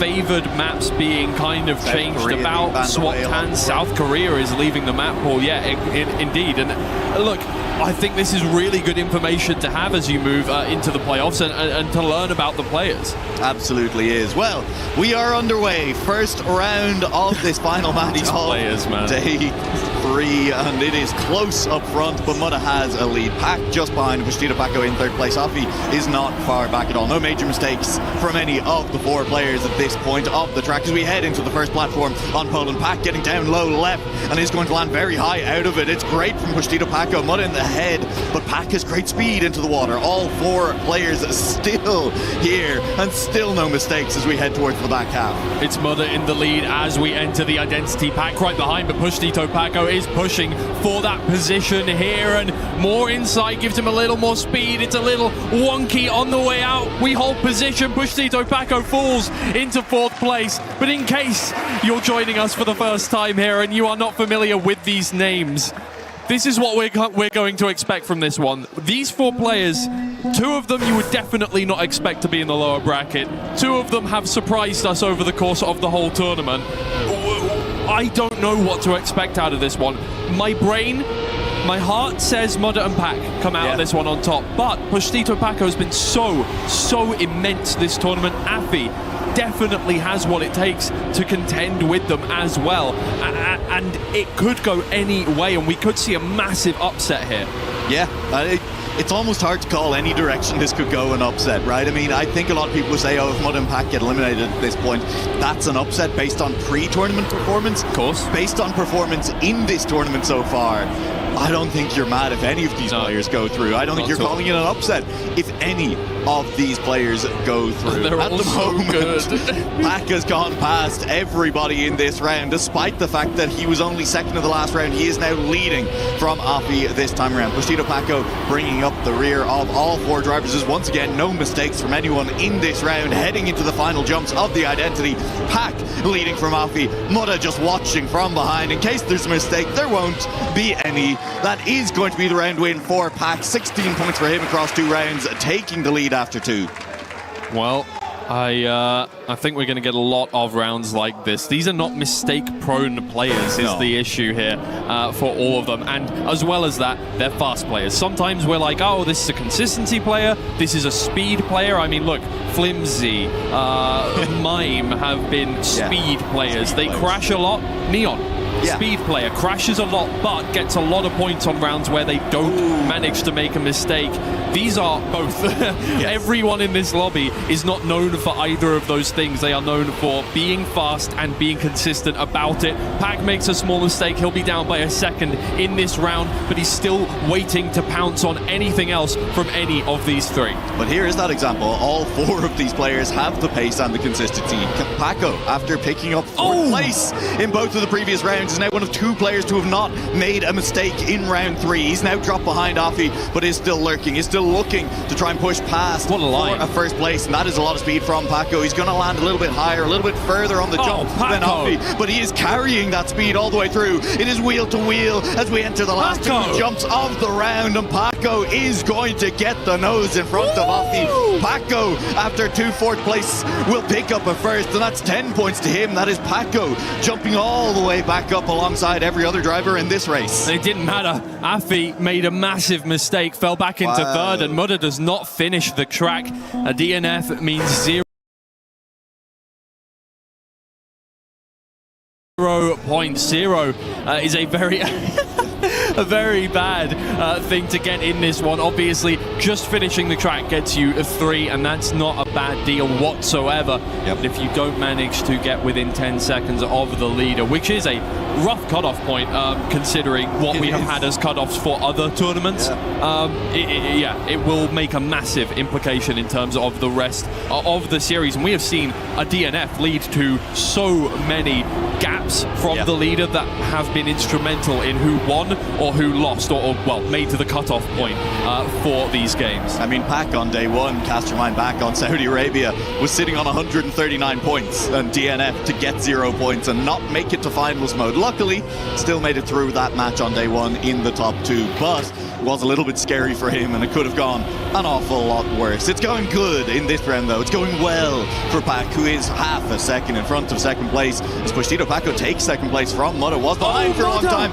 is safe and alone in 2nd place now. It's another big mistake from Mudda, who's made 2 in back-to-back rounds now. Pac will take 1st, Paco takes 2nd, Afi ends up maybe with 3rd. He has plenty of time to get to the line. Does Mudda have time? He does. He will at least finish. No DNF this time around, but it is a 4th place finish for Mudda. Well, Postito Paco, who sent Mudda down into the lower bracket in a dramatic first upper bracket game, is currently leading from Mudda in this game, and the same problems are going to be ringing in the Australians' head as we move through this series, because this is not somebody that you expect based off previous performances to this tournament to be down here, to have been down here from the beginning of the lower bracket and have to claw his way back at all of these games. Moving to Canada, something's going to have to change here. Twiggy, have we really only done 4 rounds? I know, right? It feels like more already in this match. And look, throw your mind all the way into the distant past of the first 2 rounds of the match. Back when nobody made a mistake. We had 2 rounds mistakeless. We then had a 3rd and a 4th round that were I don't want to call them mistake heavy, but that is exactly what they were.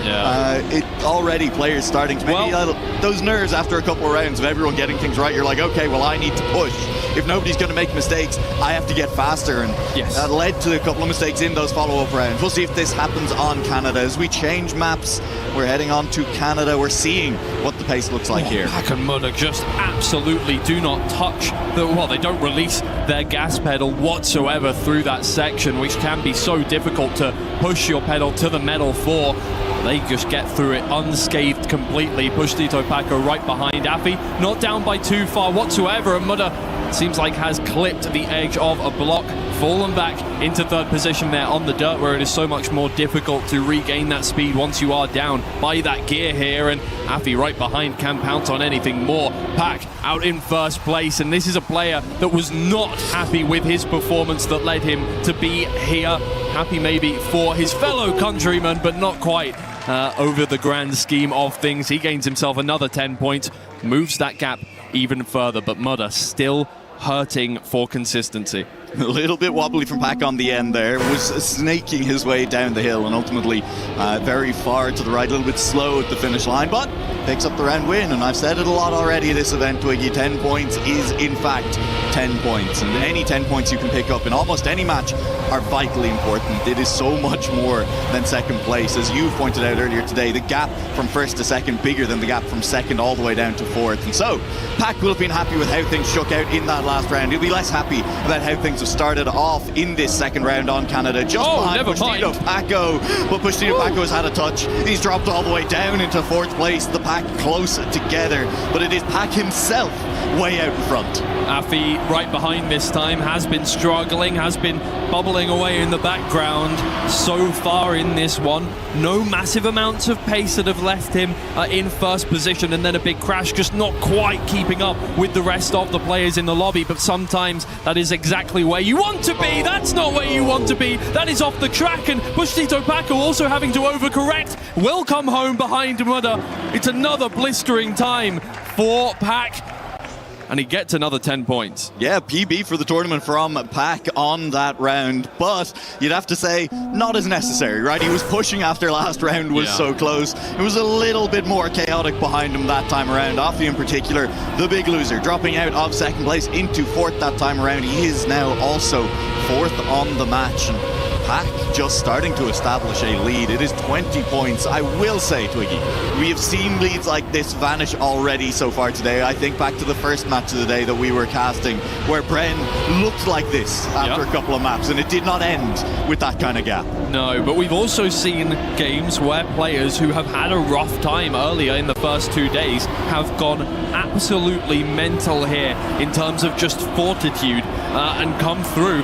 Think back one game to Pack's fellow countryman Josh, who absolutely stunned everybody in the crowd with his performance after what was a very rough day one. You'll find the technical term is sicko mode. Went sicko mode. Went sicko mode in that last match. And this is a little bit sick from Pack, a little bit twisted, although that's Bren on Twisted Minds. Pack, though, doing the rest of the lobby dirty, I would say, on Canada. 3 round wins in a row. He set back-to-back tournament PBs on the map as well, starting to lock in a way that nobody was able to on Poland. Very, very solid from him. See if he can make it a perfect map as we head to round 4 on Canada. Well, the record of consecutive rounds, as far as I'm aware, is still Carl Jr. with 8 in a row.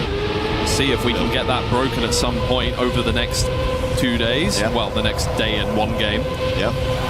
But Pack doing a good job of getting that one started. And well, one more round of Canada, and if things go the same way for his competitors, then it's looking likely that he'll be able to do something. He's had to slow down a little bit in the entrance there to the slalom.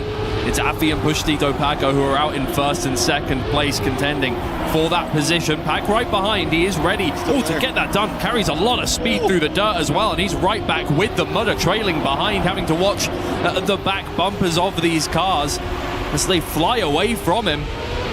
Can Pack get anything done at the end? His ends have been good. That last round he did have to overcorrect a bit. That one's a little slow from him. He's going to fall away from Pushtito, Paco and Afi, and actually behind Mudder as well. Can one of them overtake at the finish line? It's Pushtito Paco with a 102.9. Afi sets a brilliant time for himself as well, but it's not quite enough to gain himself the 10 points. A snipe from Pushtito Paco down that last hill, overtaking Afi from that last checkpoint to the finish line and feeling good about it. And Pac not able to get that perfect map, not able to continue to extend the lead any further, but he has built up a pretty solid lead for himself already at this point of the match. I think you can see it there. We've seen Pac look nervous at different points over the last 2 days, and that was not the face of as nervous a man as we have been seeing. Looking a little bit more comfortable with how the match is going so far than maybe at different points throughout the last 2 days. Yeah, look, sometimes a good night's sleep can be exactly what you need. Yeah. Not 8 hours of practice, not putting your head to the grindstone and hoping that you can just find time somewhere, right? Yeah. All we have heard is go faster, I need to go faster, my opponents were faster, because sometimes there's not much more you can say than that. It's a driving game. The person who gets to the finish line first wins. That's about it. That's as much as you can say about Trackmania, unless you want to get real nerdy about it. You can get way into the weeds, or you can say go faster and get to the line first. We don't have a middle ground available. And sometimes, as we have learned from whatever it is, the tortoise and the hare. Yeah. Can't remember. Slow and steady wins the kind of tails, yeah. That feels like the opposite of what we were just talking about. I don't know. Getting a good night's sleep, actually the hare actually was the one that got sleep. But whatever, man. Pac just crashed. Pac did just crash. That's a little bit unfortunate. So those 3 first places in a row, maybe not already a distant memory, but at least a memory, is that Pac will get a pretty slow finish. He's actually outside that finish range at the moment as well. Might even be a DNF for him. We'll keep an eye on that as we approach the end of the round. At the moment, though, Pushtito Paco leading from Afi, looking very solid, and I can't see, unless Pushtito Paco makes a big mistake here, Afi catching him down this hill. It is very nice from Afi, but it's very nice from Mudda as well, who is caught all the way back up to Afi. Might even be able to get him. It's very wide from Afi at the end here. The turnaround is good from all 3 of the leaders, though, and it will be Pushtito Paco from Afi, from Mudda at the finish line, and Pac is maybe going to be able to finish. He is right on the cusp here. He's going to try it. No! That's a painful 3 to lose. You can see it on his face there. After what was a really, really nice start to the series as well. And of all players, Pac knows what that can cost you. Yeah. Don't forget, stuck on 139 the other day, then DNFing. He knows that could come back to bite him, especially in a match that is now starting to promise to be an awful lot closer than his day 1 match did. Yeah, exactly. The other players are starting to warm up into this one as well. Pushtito Paco has been nipping at his heels the whole time, but Afi and Mudda, you cannot count them out ever. Especially, I mean, look, none of these players you can ever count out, but Mudda has always been a notorious figure in the community and has had some amazing performances over many, many tournaments. I think maybe less kind of titles than you would expect from a player of his skill. It's true, but has now within the last year or so won that big competition for the first time, right? I mean, has now got the experience, has gotten that monkey off his back a little bit, and he's referred to it as such as well. The fact that he now isn't chasing quite as hard as he needed to. There's less of that mental pressure that he puts on himself to try and win these competitions, and this is maybe his first chance to prove that has helped him in a meaningful way. Oh no! To make it to playoffs. Here comes Paco, here comes Pac, but Mudda holds on to the lead just about. It ended up a lot closer than it looked like it was going to be through that downhill beforehand. Yeah, that was scary from Mudda. He was very far off to the right, and as we saw in that game where Wizzy got eliminated, you can hit that edge, or you can not have enough grip to make the turn happen so early when you are that close to the corner on the ice transition. But it's absolutely fine. He got the 10 points that he wanted out of that one, closes the gap to the leaders here in terms of the points, and can start to gain some confidence as we see here. Yeah, we'll see if Afi now can get a round win and keep the lobby as close as we possibly can. We're nearly at that halfway mark of the match. In fact, for Pac, he is at that halfway mark, having just crested 71 points after the last round, trying to get to that 140. Down the hill we go, Paco leading, but it is not much of a lead. A tenth and a half between everyone. On this slide, sometimes we've been catching people on that outside wall. We'll catch people on the transition upwards instead. Afi gets his wheels in the air and we'll lose half a second, maybe more, through that section, through the water. And again, we lose people here sometimes. sometimes. with a lot of speed. We will not lose anyone as Pack, with a lot of speed, as you point out, is straight on through past Mudda for the moment, and the quarter pipe, maybe the last chance to really lose someone, and we will lose Mudda. And so we are left with Paco and Pack at the front of the round this time around. After overtaking Mudda back, and we're losing Paco somewhere where we usually don't see players make that big mistake. He slides out to the side. Pack with an uncontested round. Ultimately, Afi just about beats out Paco at the finish line, and we didn't really get a great look at how Paco hit the pole or where he went, but the mistake not too costly in the end. Did lose first place though.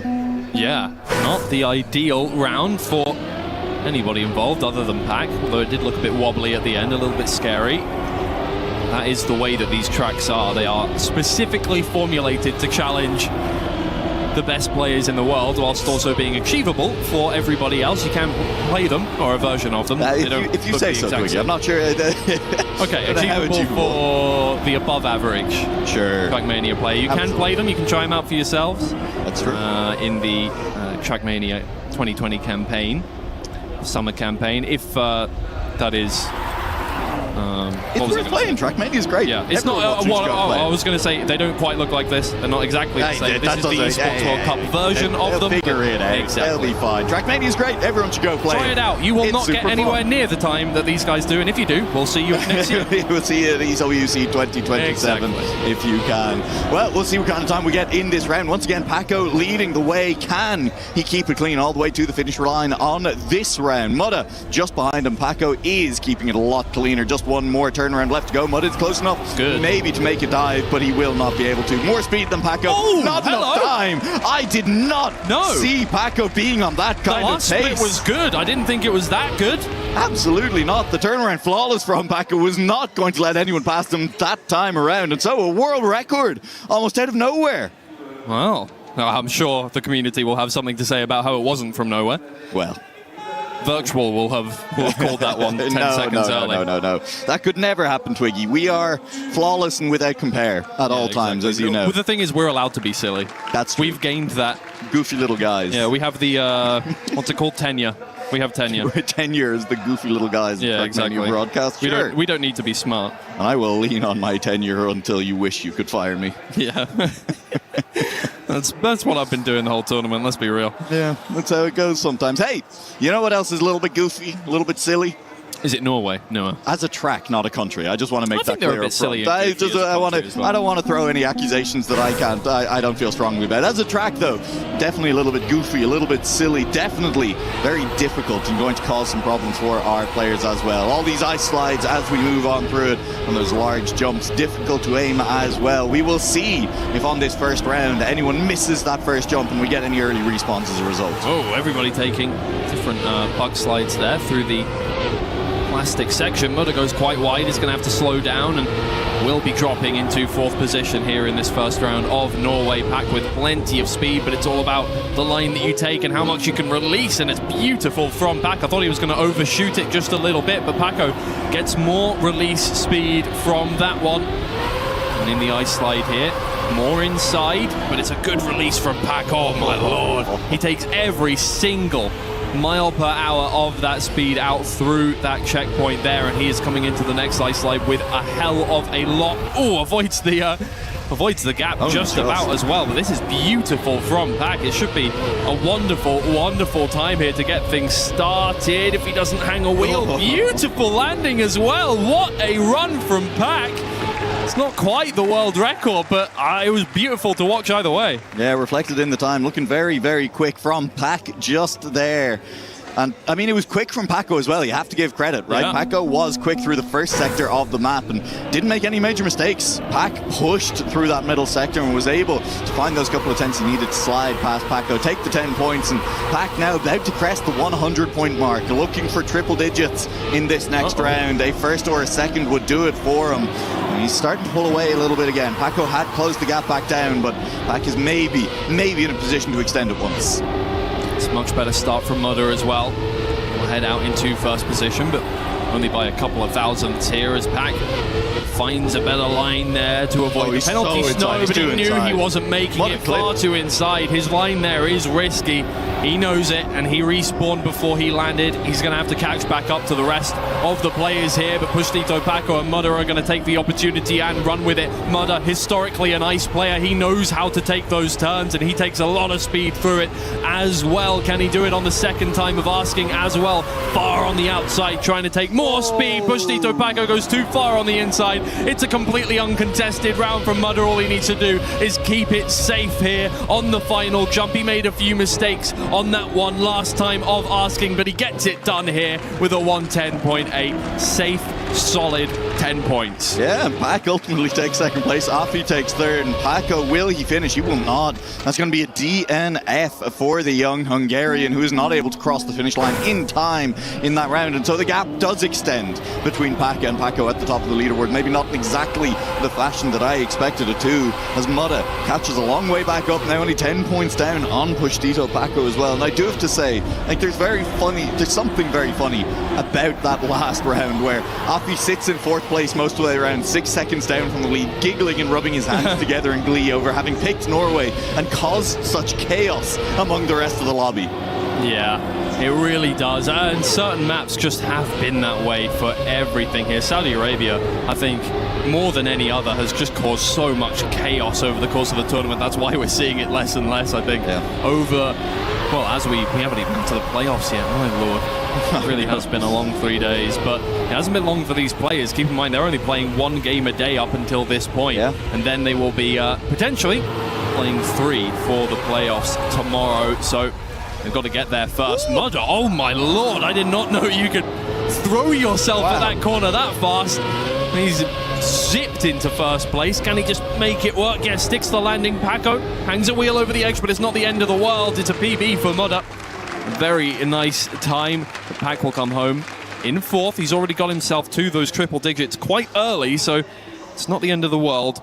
We do now move to Argentina. Yeah. Well, no, sorry, one more round on Norway. One more. I can't count. Can't count to 4, unfortunately. Nope. It's nobody ask how many fingers Twiggy has on their hand. It's a long and tragic story, and no longer can Twiggy count to 4. I won't tell you where I lost them. Something about Portsmouth women. Well, we are on round 4 of Norway, and I was going to say Afi second in that last round. Unfortunately for Afi, it has been a little while up until that point that he had even managed to crack the top 2. And this, again, Norway, a map that maybe could have thrown a little more chaos into the mix than other maps in the map pack, and Afi has not been quite able to take advantage of it. But now, up and in the mix, and we love to see that. 3 players within half a tenth of a second through the middle of the track. Mudda lurking a tenth behind them as well. As we head into this ice slide, it is going to be a gear drop for Pac, who is a long way down. Afi's been overtaken as well, but Pac, the biggest loser through the ice. Oh, and it's Paco who's out in first place for the time being. Takes a much more inside line. I think he did hang a wheel there over the gap, but he's still fine. He just had enough speed, maybe the reactor, to get it done, and he's out in first place very low, trying to land his wheels on that tarmac as quick as possible, and holds off Mudda for the time being. Half a tenth between the two of them here on the final round of Norway. And now it's time for Argentina, and still, while Pac has not had the perfect couple of rounds to end it out, he is in the lead. Yeah, a bit of a bounce in the chair from Paco as well there. That's what you want on a final round in Norway, and that is exactly what you want at this point of the match as well. As we've said, Pac has now crested the 100-point mark, and Paco knows that we are approaching that point of the match. Finalist mode in a few rounds, 4, 5, 6 rounds you could be thinking about it. And heading into 6, 7, heading into Argentina, you want to be starting to think about making that push through. Yeah, indeed. Well, it's heating up. I mean, Pac has pulled away, but as we have seen, it just doesn't work out that way. And Pac said it himself in the pre-game, well, not interview, but his little commentary, that people find a second gear as soon as, or fifth gear or sixth gear, whatever. Whenever they see that somebody is getting close to finalist or on finalist. There are some players who absolutely do just wake up because they live to deny finalists, and you can't deny someone on finalist if you're on finalist yourself. So they're happy to be sitting a little further down in the lobby. I don't know about happy, but they are at least very able to play from that position. And I think there's a couple of players in this lobby who will not go quietly if they do not make it to finalists themselves. That is a lot of speed from Pac. Mudda, it wasn't a clip, it wasn't a crash. He just did a little bit of an awkward line through there. That is a crash. Pushito Paco upside down in the bobsleigh on Argentina, has fallen all the way down the hill and will be very, very far behind indeed. That might even be another DNF. Oh, he must have had icy wheels. I think you're right, still had the icy wheels on that one. And Mudda has finally after all that chaos, taken the lead with Afi just behind. Some context for that. Icy is a state that you maintain after being on ice for a bit. Oh my days. Oh my god, I'll pick that one back up in a second as Afi is trying to contend with Mudda here. The landing lost him out on a bit of speed. Mudda does regain his lead. It was tenuous. He got it done. Anyway, Icy, you get a percentage of it, 100% after you leave ice, and then it slowly goes away. It goes away a little quicker if you go onto dirt, but other than that, it slowly goes away. And if you turn too early, while your wheels are still icy, you're going to slip out. You don't have grip. Exactly, and so Pac may have been a victim in that last round. In fact, probably was a victim. You can see the wheels there, still icy. In fact, for Pushito Paco, lovely demonstration as they keep that kind of white color on them on the road for just a little while, and you'd be very slippy if you tried to turn with that, just like it would in real life if your tires were covered in ice. It's almost like it's based on physics. Oh, let's not go that far. let's not start the sim racing discussion. Yeah, okay, my bad. An arcade racer after all. Oh, look at the speed on entry from Mudda, and he doesn't get the slowdown as well. High on the entry. Great was that turnaround. perfect? That was perfect. That is near perfect. It's even better from Paco though, as he manages to climb up from third place into second. The speed down the hill is good from Mudda. No crash from Pac this time Very around. Good time. Aggressive line from Paco. All three players taking similar lines through there. Paco gets a little bit of a slowdown on landing, and so will drift just behind Mudda, I think, but this is a very nice exit from Paco again, and so he's back into second place. He's going to maybe even overtake Pac in this identity up the hill. He has great speed. He's got nothing left between him and the finish line. That will be Paco in first. And what a well-driven race from the Hungarian. Well, here we go. I mean, we've been seeing players get just insanely better at Argentina over the course of the tournament. Yeah. Honestly, a great finishing time before EWC started here on Argentina would have been about a 1:13. Yeah. And it has dropped the world record all the way down. Yeah. To a 1:12.1. And yeah. Scary. It was similar for many maps, honestly. Absolutely. And still an entire day of playoffs to go tomorrow for those world records, tournament records to be pulled even further down. And I'm expecting to see at least a few of them end up down there. Well, indeed. Well, Mudda is down somewhere. All at the back. And Afi, he needs himself some points. Maybe he can gain some with a good turnaround. It is a good turnaround from Afi as well. Pushito Paco right behind and gets a slightly better turn off of that. Afi clips a wheel. Through there, Pac looks like he's made a mistake as well because he's shaking his head. Afi can't barely make it up. It's Paco by himself up at the front. Everybody else is scrounging for as much speed as they can get. I mean, Afi, he doesn't know how to play this map with that little speed. Yeah. At this point, suddenly it's really close at your the back. muscle memory is for nothing here. Afi is going to get overtaken by Mudda if he's not careful. Oh god, he can't do anything about it. He's just watching his wing mirrors. No, he stays ahead. Great battle from three players. That's what we'll call it. 5 seconds behind. Not a great round, but a great battle. Great battle, exactly. And Paco just says, hey, what's going on back there? As Paco takes the lead of the match, 119 points now, overtaking Pac for the first time in a very, very long time. I think since map 1. Pac has been in the lead. Yeah, these points. At a critical point of the match. You can't park there, sir. Pac has lost that lead, but Paco at risk of losing himself. Pac, you can't hang a wheel there. Afi and Mudda, don't do anything we have to chastise you for. Not now. Oh my lord. All right, well, Afi is, again, a player who is going to profit massively off of this, and Mudda as well will gain himself just enough points to be right back in the battle with Pac and Pushito Paco there. It's a good turnaround from both of them, but perfect from Mudda, I would say. Just enough of his tail into the checkpoint. Afi right behind. Can he get through the gap this time? Takes it uber safe. Mudda up on top. Afi lands his wheels just a little late. Has to overcorrect. He stays out in second place as long as he doesn't make a big mistake. Should be absolutely fine. But Mudda is going to be very thankful for these points, and Afi is probably going to be very thankful for these points as well. Get himself just a little bit closer to the area that the other players are in. Yeah, it's not best case scenario for Afi. It's second best case scenario though, with Mudda trailing Pac and Postito Paco just a little bit. If there's anyone other than Afi he wants to get points, it is going to be Mudda. Hitting them with the Bedge emote in the crowd. Postito Paco fans there as well. As things are starting to get heated here at the end of our final match of the day. Day 3 of the Esports World Cup. 2 of these players are going to the playoffs tomorrow. 2 of them will have their keys crushed and be done with competition. And we are getting very, very close to what is quite literally for once, Twiggy, crunch time.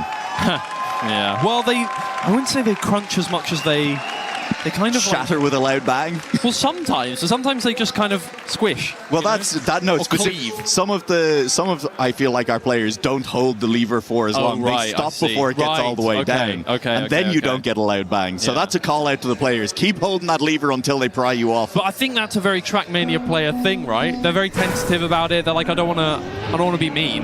Yeah, but it's fun. Yeah, it is fun. When are you next going to get to pull the lever on a hydraulic press? Take advantage while you can. Good point. Well, for some of these players, the answer is tomorrow. It's symbolism, Nero. It's a symbolism. That's true. But also, it makes a big loud bang when you hold the lever for a long time. I like that. I don't like big loud bangs. Well, cowardly. I like some kind of bangs. Yeah, right. But not big loud ones. No. Well, let's get back into the match. We have no time for anything else right now, as Pac, Mudda and Postito Paco are all within 4 points. Isn't that absurd? Is that not just a little silly? After all the rounds of Trackmania we have played, this is round 21 of the match, and Pac is leading, but it was not for long. Postito Paco now overtaking. That's so far right from Paco. It's great speed from Mudda. Too much speed. He overjumps the platform. Afi getting himself into the mix as well on this round. We see clips here. Sometimes we see players crashing out. Nobody crashing. But that's a bit wide. That's extended that lead. Yeah, Postito Paco really going for it here, but Afi lands earlier and is looking to overtake Pac. In fact, it's a great line from Afi, but it's a great line from Pac. Hanging wheels left, right, and center. It's all good. Pac will come home.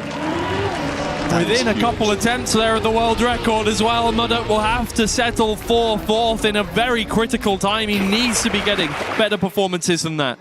Very, very big 10 points for Pac there, because that puts him just a single round win away from match record as well, as we dive in behind the players just in time to see Afi clip off the start line there. It is a mistake that we have seen from some other players in the tournament, but it's not one we see very often, and it's not one that Afi could afford right now. No, really not. That's a rarity here at this kind of stage of the competition. Well, just in terms of the track, I feel like, but not quite making the first platform jump there. And well, it's going to leave the fight up to the other 3. Mudda, Pac, and Paco. Yeah. This time Mudda out in front again.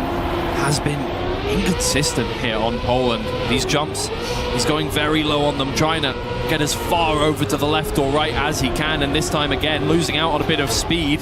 It's not the end of the world, but he's going to have to hope for something out of these 2. Looks like Paco had to release a little bit more than he would have liked there in the water, and that does allow Mudda back into the race. Pac still out in first, and he's been doing incredibly well here on Poland so far, but Postito Paco is right behind, looking for something a little more. Mudda going for the overtake, doesn't get it done. But these 3, they will not let each other out of their sights. No, Pac, though, first of the 3 2-hit finalists. And you say 3, Mudda really has clawed his way back into this match, as we will get a round skipped. Quick technical pause, and we'll find out what's going on and get back into the match very soon. But I do want to say it, Mudda was a long way behind both of these other drivers for a long portion of this match, Twiggy. And it was just a handful of wins as we got onto map 3, 4, 5. Mudda really climbed his way back in. Norway in particular, I think, went quite well for him.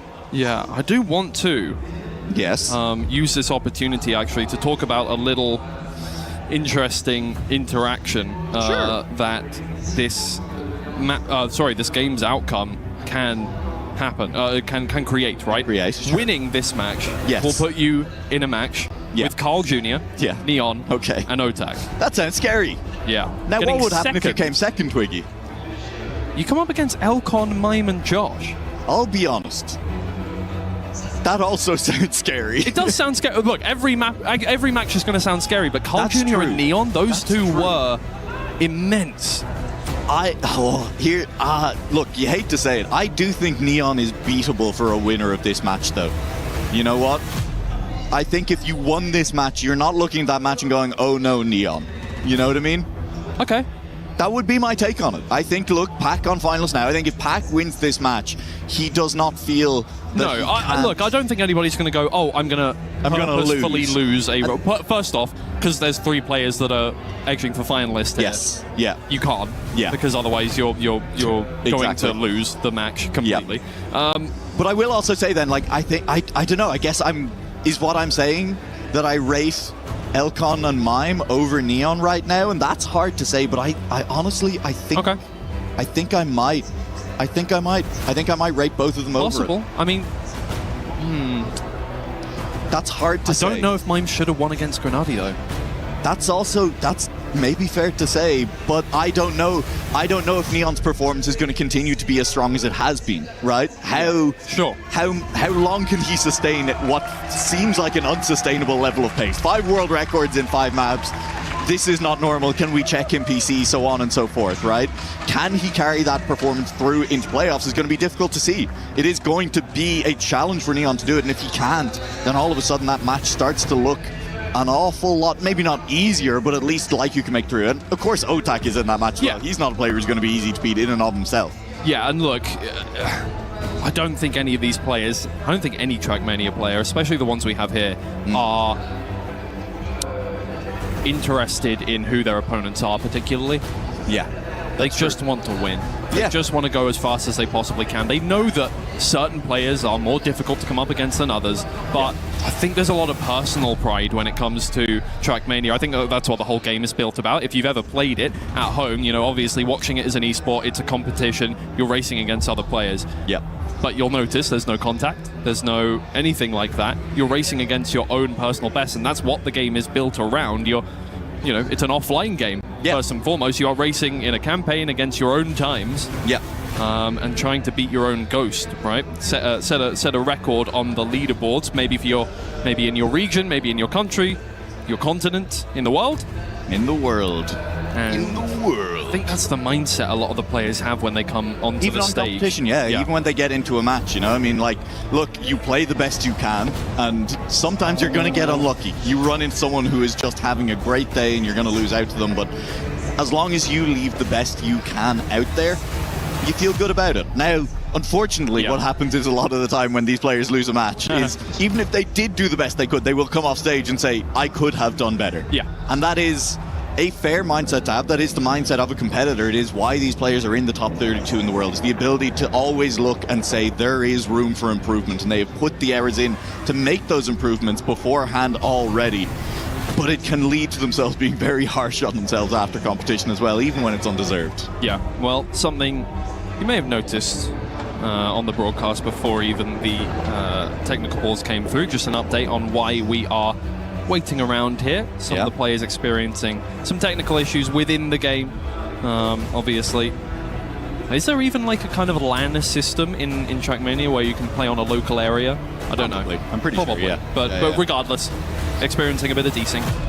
It happens. It happens. It happens. Absolutely. We're just going to wait around. I think the first player that was approached about it was Pac as well. Seems to be the player who called for a pause. So obviously has not affected anything too much just yet. If Pac is already managed to make finalists, then it's the player experiencing issues. At least we hope nothing too affected so far at this point, and we don't believe so. Yeah. But we are just waiting for final checks now as well. You can see our referee randomized wandering around the stage right there, doing final checks with the players. We should get back into game as there is a happy man. Josh having booked his spot in playoffs. There's another happy man. Josh's dad beside him, watching Josh book his spot into playoffs. An alternative explanation for the technical pause. Yeah. Cup of the day started 6 minutes ago. That's we're fair. we're just letting everybody get their quality times in. We'll be here. We'll be here another. You can come back. Yeah, exactly. Yeah. You can come back and watch the game after you've set your quality time, and inevitably got 1,450th, and then don't want to play exactly. That's how it always goes. Tournament rounds. Yep. That's how it always goes for me. It is indeed, as we are just waiting for confirmation on what will happen up on stage. I am still just eyeing the referees. I mean, it's randomized, you know, you hate to see him leave the stage, but you love to watch him go. Are you implying that he's got a dump truck, Noah? Is that what you're saying? I'm saying that I hate to see him leave because I like randomizing, so I like seeing him. But I'm glad to see him leave because when he leaves the stage, we're about to get back in the action, Twiggy. Get your mind out of the gutter, as I think we are hopefully going to be able to get this action back underway very shortly. I don't know. I think I know you well enough. You know nothing, Twiggy. As at this point, I'm just, I think, lying to the audience. As the technical pause tech. I'm a You're genius. an honest man. I am the last honest with a bushy man. beard that you can ponder wisely. Wisely. No, I am full of the wise. You are full of wise. Pack is full of And I'm finalists full of as answers. well. And Pack is going to be looking to close things out the first time of asking. A little bit of pause heading into that one. But a Pack should hopefully be able to make through. Something we haven't talked about at all this match. Pack lower bracket buff. Definitely coming through strong in this match. He is a player who notoriously, over the last couple of years, has been spending a lot of time in lower brackets and making deep runs off the back of them as well. Not going to happen maybe in this round that he continues that run, but looking very solid in the match at the moment. But let's not forget, Paco, with a win, could hit finalist himself this round. Yeah, exactly. As you said, lower bracket buff. I mean, Pack, the qualifier to this event, the qualifier for 8 players. Pack won DreamHack Birmingham after being knocked down to the lower bracket in the first round. Yeah. And, well, here he is making it happen again. It's a slightly less long lower bracket, but... Hang on. Afi makes the mistake. Push it. I mean, Afi is still going to get first. Oh, and Pushito Paco is going to get second as well. Pack will not gain anything off of that round. He's already got what he came for. In finalists, he just needs to find a first position now. It's exactly what he talked about in the pre-match segment that we saw as well. Suddenly, everybody's within he's within half a tenth of world record in the round that Pack first hits finalist. After being silent for large portions of this game, Afi is back awake and back hunting. Mutta still in the mix, still over 10 points away, but Mutta now the player looking to potentially deny Pack alongside Pushtito. Paco, it'll have to be Mutta to keep Pack away from the playoffs at this point, and he is a few car lengths away. Will he be able to get it done? It's a little bit of penalty there from Pack, so Mutta back alongside him and definitely in with a chance. And Mutta, not just to deny Pack from getting on through and stealing away one of those spots into the playoffs, but also to buy himself more time to get himself onto finalist mode. Wants this win so desperately here. He's going for it with the lower jumps. It looks okay. He's lost out on a bit of speed on the exit, but the entry into the water is good, and it's exactly the same line through there. He's not going to gain any speed. It's very far to the right. It's good enough. Can he get better jumps here? Pack has been so good on the identity of Poland, but it's more inside for Mutta. He's trying the overtake. They are neck and neck to the finish line, but it's back! Qualified for the playoffs. Denied in his last game, but he will not let it happen twice. Well, Pack said to Rachel before that match, lower bracket is his home. He has made it his. You cannot enter Pack's lower bracket. I'd love to enter Pack's lower bracket. No. Mind out of the gutter, Twiggy. You can't enter the lower bracket with Pack and I think feel confident. You can't enter the lower bracket with Pack and feel comfortable that you are going to be able to dispatch him when you get down there. He makes it through pretty cleanly, all things considered at the end there. Nobody else making finalists. Paco making it the round that Pack wins the match.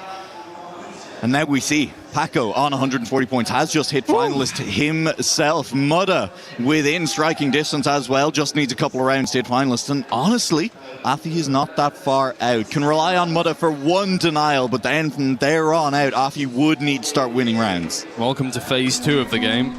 There is one spot left available in the playoffs. One singular spot. Pushtito Paco currently the closest to getting it. Oh, he's clipped. This was a problem point for the pros before the tournament even started, but partly due to Mutta himself, as it was consulted to the players. I mean, look, it was kept in, not changed, and it has helped him out in this round specifically here. But Afi still out ahead. Second place is good enough for Mutta. Second place is good enough, would still send Mutta to finalists, and you can, I think, see that in Mutta's driving right now. He's content to let Afi race off into the distance, does not need to push, just needs to keep this gap back to Pushtito Paco. Still has over a second of a gap to play with in terms of safe driving and what he can allow Paco to catch back up. So this is looking like our finishing order for our first round back on Canada. Should be Afi out in front, picking up the 10, moving to 120 points, and he will be facing off against 2 other players in finalists then as well. So Afi, if he wants to make it to playoffs, still has a path, but it is 3 round wins in a row, all on Canada. Well, I wouldn't count him out. Not by any means. Have we seen any results quite like that today? Not quite, but if there was anybody to do it, it would be somebody in the position that Afi is in right now, and he is leading the second round of Canada here, ahead of the finalists Mudda and Paco, and my lord, is it a blistering start from Afi. They can't keep up for the life of them. But here's the thing now, Mudda and Paco are racing each other. You don't have to push to catch Afi, you just have to push to be ahead of the other guy. So if Afi makes a mistake, you are the one who is there to potentially capitalize on it. And Afi, he's not only made a mistake, but he has drifted back towards Paco. Paco now can race against Afi. Paco now can look for this round win and the qualification to playoffs here at the EWC 2026. Afi still has the advantage over Paco. 1 corner left to go. If there is a mistake from Afi, Paco will have him. He has great speed down the hill, but he will not catch Afi. We keep going. We go again. 1 more win. Oh, there's a and grin. Afi joins Mudda and Postito Paco on finalist. If there was ever a script. Just needs 1 more to get there. Just 1 more win to get there. Triple finalist could be the play, could be the move. Don't crash the first corner, Afi. We love a little bit of time to build the suspense at the very least. Oh, Postito Paco is off to an amazing start though so far. Arcing out ahead of Afi. There are so many areas of this map where if you are pushing hard, you are going to be liable to make a mistake. But Afi, he keeps it clean here in the first couple of checkpoints. Oh my days. Has to release a decent amount here through the slalom, but he pushes back ahead of Paco. Goes further inside, takes more speed there into the dirt. Can Afi get that overtake? Done by the end! He's gripped his wheel! This is exactly what I was talking about, Twiggy. Paco didn't need to necessarily beat Afi, he just needed to be beating Mudda, so that if the mistake came through, Paco was there. Paco was the player to overtake into first place. Paco will be the first player around this final corner. He's in the lead down the hill. He has it lined up. He's slower than Mudda, but he's fast enough as Paco will move through into our playoffs. It will be goodbye to Mudda. It will be goodbye to Afi, and I have to tell you, Afi looking happy for Paco as much as anything in the background there. He turned to them with a big smile as soon as that round ended. And you can see just how much that means to Paco as well. And this is massive for Team Vitality and Virtus Pro as well. Both teams who are looking for points in the club championship right now to finish higher up than they currently are. Both in the top 10, but both looking for more points to overtake more teams. And a good result here in Trackmania, which is already looking like it's going to be the decider between Team Falcons and AGAL. Could have more drama. Yes, but I think from a pure Trackmania perspective as well, Quiggy, the storyline here, Mudda eliminated before the final day of the competition. He was a favorite for a huge number of people coming into the competition before we started play, and sure, dropped to the lower bracket earlier, but I think a lot of people said, okay, well, look, he's made it through that first round of the lower bracket. He has a tough match, but it's Mudda. Surely he can't go out this early. Unless he comes up against Paco twice. Yeah, and this is it, right? Paco has been the player to send Mudda into the lower bracket, to knock him out now as well.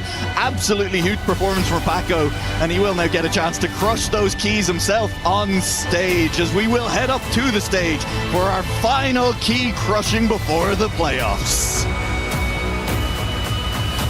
My oh my. My oh my. Pac and Paco, the final 2, joining us here in the final day. We're going to make our way towards the key crusher right now here, fellas. What an opportunity. What a day this has been. I'm going to ask you first, Pac, to make your way ahead to crush the key of Afi first here on the stage. When you're ready, you can do the honors. Please step up and you can pull the lever and sadly eliminate him from the competition. When you're ready, you go for it. The final 2 keys being crushed here ahead of our championship. Saturday, you can lean in there as well, Pack, and watch the key as it finally ends. There it is. There it is. Amazing. We'll wait for the keys to be reset here. Come and stand next to me here, chaps. And Paco, come and stand here for me just here. Pat, come next to me for a second here. Pac, I'll ask you first as we reset the key crusher. What an incredible race. We were watching there backstage your cam as soon as you won, the elation, the joy jumping in the air. How did it feel to be in that race and to come in first place? It was nice to win and get it over and done with. It was. I thought I'd have a bigger lead when I got to finalist, and then I forgot how to play 2 of the tracks. This guy next to us was unbelievable, and then finally closed it out on a track that I don't mind playing. Just happy to actually get through and be in the playoffs. That's where I wanted to be. And you're there. You made it, buddy. You made it. You got a family, I think, in the audience as well here. How has it been performing with the fans here, your family? How's that experience been for you here at EWC as well? Well, it's amazing to be in front of the fans. It's crazy to have like Vitality fans here and supporting me on. And then it's my fiance's first day here, so thank goodness I didn't go out. Hey, happy first day, fiance. That's amazing.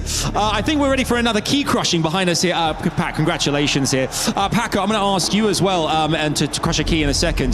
Before we do that, what's it been like for you? That final kind of like moment in the race there, the 3 of you head to head. You know you needed to do the business and get that finisher done, the finalist mode. How did it feel? How was it like for you? Once again, like last match, I was extremely nervous, but I'm so happy that it went this way. And I gotta feel bad for Mada and Nafi in this moment. They also deserve the playoffs, in my opinion. Yeah, they were incredible competitors all day long. We've seen the camaraderie as well backstage. Everyone kind of feeling big part of a family there back there. Speaking of which, I think you have your family as well in the audience. What's it been like having your family? I think over there, I see them. There they are over there. How has it been having your family here too, cheering you on right behind you? It feels amazing. Maybe they may be the reason I got this match, actually. I was smiling a lot of the match because of them, and they definitely helped me get this. It's been amazing to watch unfold here. The second key is able to crush now. When you're ready there, Paco, you can make your way across to the key crusher and eliminate the final player today on our last chance qualifier ahead of our championship Saturday. We have locked in our players now going all the way as you watch the crusher. Standing knockout, our final player ahead of that. And Paco there doing the honors. And there it is. It's done. It's out of here. Amazing. We have ourselves our finalists, guys. The finalists going through the playoffs. Paris, make some noise for us there, Paris. Incredible to see there. Back to the desk. What a day. What a way to round things up with Championship Saturday. Here we come. Thank you, Trackmania. We love you. We appreciate you. It's Paris in full force here on Fridays. The Thunder Sticks sound. It is the playoffs set, ready to roll. And tomorrow will delight for Trackmania and esports fans for many a reason. Not only will Pac and Paco be there to drive their way into what could be $130,000, but it will also signal potentially the end of the club championship race, with one team either going back to back to back in Falcons or another team claiming victory for the first time in 3 years. Wow. So exciting. So many stories. We will be here with you. That's a big yell. I don't know what that is, but we'll have an update from Chris in a moment as well from the Kadia City Grid. Welcome back, G-Geek and Turbo. I'm your host, Rain Day. G-Geek, that was great to see family in the crowd for both Pac and Paco there. Yeah, great to see them support their players, and also a really back and forth match. It started off with a very dominant performance from Pac over the course of the first 8 rounds, 5-round wins, 2 second places. Then by the time we hit Germany, Paco showing signs of life, getting really strong finishes. I think it was something to the tune of 30 plus points in the space of 4 rounds, and a world record to boot, a .795. But Turbo, Mada was also sneaking in there, and by the time we reached the end of the first rotation, the top 3 were within 4 points of each other. 4 points here after 20 rounds. That was absolutely incredible. But I could also see a real trend in this match unfolding, because again, Pac was the one setting the pace, defining what is possible on those maps, getting so many points, but at the end, he could not hold it together. He got caught up by the others. But yeah, that was just an incredible match there. And one could really say that Paco is being Muda's nemesis there. Maybe you've gotten that joke because Nemesis was the previous team from Paco. Yeah, indeed. I guess the Team Nemesis spirit lives on over the course of that switch over from Virtus Pro earlier this year. But also, one thing to point out, as soon as Pac reached finalist status and we had that technical pause, there is a little bit of an element of mental in play at that, Kai, and I think you can explain it better than most. I mean, the pause is really a big talking point here because it came in such a crucial moment. Pac, he was reaching finalist mode, and he also crashed in that round afterwards. So it's really, really big because you get out of the groove, you get out of the zone, you have other things to deal with, and it was also Pac having that technical problem. You guys are doing a great job here. I mean, I don't even know why I'm up here at this point. Just keep going back and forth. The energy, the moment. I mean, I guess we'll talk a little bit about the brotherhood there. Paco mentioning how hard it must be on the side of Mutta and the rest of the racers who did not make it. And I feel like that's the common theme, G-Geek. Just the brotherhood, the camaraderie, the fact that they've all been in this journey in Trackmania and now on this stage where many people being introduced to this esport, having a chance to see how impactful it is to watch some of their friends go home. Yep, Trackmania is just one big family, and as we are happy for certain people to make their way through and happy for players themselves to make their way through, there is a little bit of commiserations. There's always congratulations and condolences at the end of high-stakes matches like this, and yeah, as you said, the camaraderie. You took the words out of my mouth. I was going to lead up with that. It's definitely one of the key traits of the Trackmania community that we are, both myself and Kai, so pleased to be experiencing on the regular. I agree. Players felt bad for the others who got eliminated, even though they earned it. They earned it. Paco played so well. Imagine just being in that moment, that last identity there in Canada. You make it, but you still feel bad for Mutta. Like, you earned it. And I gotta mention Afi still. I was almost believing in the Afi comeback, given how he came through on that second rotation of Canada. It just wasn't meant to be with that one bollard hit on that tight chicane in the dirt. But man, who knows? We could have had a quad finalist, well, triple finalist for second place at the very least. What an amazing moment. Again, on the highs, you have the delight of Pac and Paco sending the others packing. But at the end of the day, we do see Mutta, who is going to be going home. A favorite for many, somebody we certainly expected in the playoffs. He's with Rachel now, talking about what's going on in his mind. Well, Mutta joins me now. Mutta, I know this one's going to hurt at the moment. Can you kind of try and unpick that match for us? Well, I knew it was going to be a tough match, and I put myself in that situation after dropping the first match. Paco also beat me there, and Pac is always a strong opponent. And I also had struggles on maps I thought I was good on. So I was just thinking, all right, I just have to get rid of the worst track I have at the moment, which was Saudi Arabia, which ironically I picked, and just try my best. Put the gamble on Poland, which wasn't a super strong map for me, but I improved on it over the weekend. Yeah, happy with how hard I fought, not necessarily the skill I put forward. I know you'll take time to process it and reflect on what happened. Is there one thing you can put your finger on right now which you'd wished you have done differently? No, I'm not. There's not really much to reflect on. I just didn't perform on stage when it mattered. That's really all it is. Whether that's down to preparation or not doesn't really matter. Just got to regroup and try again next year. Overall, though, what can you take away and learn from this opportunity? It's a fantastic event. It's nice to see so many people get the opportunity to represent amazing organizations in Trackmania, get paid to play for huge prize pools. Yeah, that's, and also meeting new faces. Yeah, exactly. Well done today. Commiserations, though, not going through. Thank you. All right, well, of course, Mutta not going through, one of our wheel players falling out, one of our wheel players continuing on, and Grenady, and that leads us to our schedule that we have coming up. Again, today was all the decider matches. Tomorrow, we are going to see our playoffs, and that means Brent Ritchie, Grenady Massa, Otak, Josh, all those are going to be heading into tomorrow's quarterfinals. Now, for many of you, a quarterfinal means 8 people still alive, but it's 16, and I have a feeling that you guys are laughing at the way some of these groups look, G-Geek. I'm wildly gesturing at match 3. Carl and Neon, the stars of day 2. Pac and Otak, man. Kai, what sort of loopy land have I entered?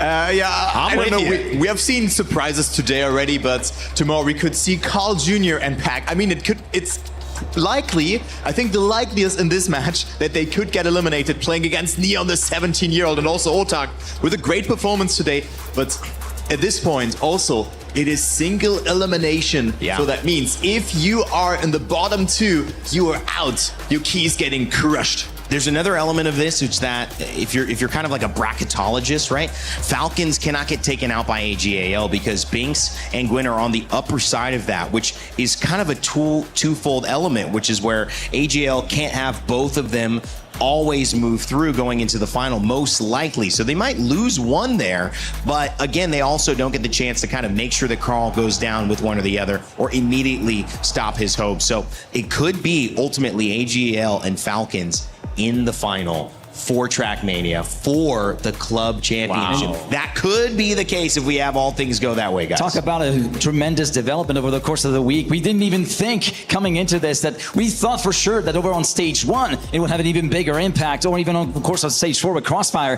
Here, it's all down to on-track performances, close racing as I'm almost lost for words. It's just that what Trackmania is all about. I'm with you. And guess what? I know a guy who has all the right words for this moment. It's Chris Tunn on the Qiddiya City grid with an update on what's going on with Fortnite.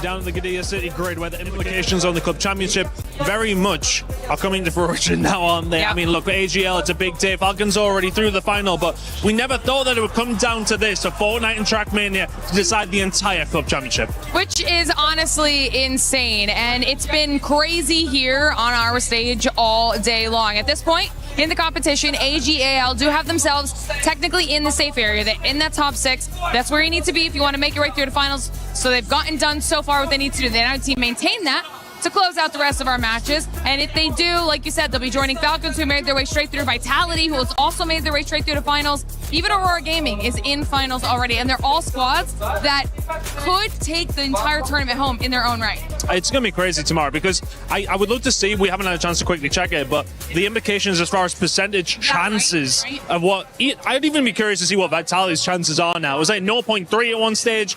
Only knows what it is now. Honestly, it's been a crazy, crazy day in the club championship race, and it all gets to be decided tomorrow on our stage. We get to decide. I can't wait. We're going to be running around like idiots tomorrow. I can't wait. Anyway, tomorrow we'll find out exactly who wins the club championship. Well, I'm hearing from our producer that is a 0.6% chance that they're going to be able to make it to the win. Team Vitality, that is. Obviously, Falcons AGAL kind of in a 2-horse race, essentially, and it's only 300 points. Now, the thing to consider, guys, too, and I'll just say this, because you've commented on this, and I'll bring this element to it. You get points heading into the final, so there is that idea of like racing for the final with Carl Jr. and Binks or Gwyn, but the fact is, if Carl Jr. makes it to the final, the difference between winning and a second place or a third place, fourth place, sometimes it's only a couple hundred points, which may not be enough to make up that difference on its own. So if you want AGAL to win because of Trackmania, not that you do, you would have to see Carl Jr. maybe stumble in the quarters, maybe not get to that final playoff if he was going to have a chance for There an are upset. a couple scenarios that can definitely unfold because the points are only awarded for the top 8 in the tournament here in Trackmania. So if by some circumstance Carl Jr. gets knocked out in the quarters, that's it. Zilch for Falcons, and AGAL have the upper hand. But if Carl Jr. reaches the grand final, it would take a win from AGAL and at the very most a third place from Carl to make sure that the points difference, if my calculations are correct, would be enough for AGAL to retake the lead. You said it with so much confidence. How could they not be correct? You never know what can happen. I don't know. I believe you. I believe you, and I think that's official there. All right, Kai, final words? Yeah, I Playoffs mean, tomorrow? Come on, man. The final words are, Trackmania is a racing game and Carl Jr. always wins. However, we have a match between Pac, Carl Jr., Neon, and Otak. Come on. And I think he is the likeliest to drop out there. If he goes into the semifinal, I think he will almost guaranteed, not 100%, this is never a given in Trackmania, will make it into the grand final as well. But final thoughts, you were asking. We had surprises today and great matches and so many emotions as well. Jiggy? Well, to be fair, the Trackmania is just a gift that keeps on giving in terms of close racing. Even with day one, with matches that were not exactly close on paper, we've seen plenty of really, really cool stories, such as Neon's great recovery on his first Cup mode match on stage, the stunning upset of Muda being sent down to the lower bracket on day one, and then the absolute madness, the bonkers action of day two, followed up by day three's key crushing action. I just can't wait for day 4 now. Guess what? It only continues. From everyone here on the stage, everyone on our talent crew, everyone behind the scenes making Trackmania happen. We appreciate you, and especially you watching at home, joining this esport maybe for the first time. We welcome you, and we hope you stick around. Tomorrow, it's going to be a barn burner. I cannot wait. My name's been Rain Day, and as always, never give up, never stop gaming, and we will see you for the playoffs tomorrow. Stay tuned for our SDC recap.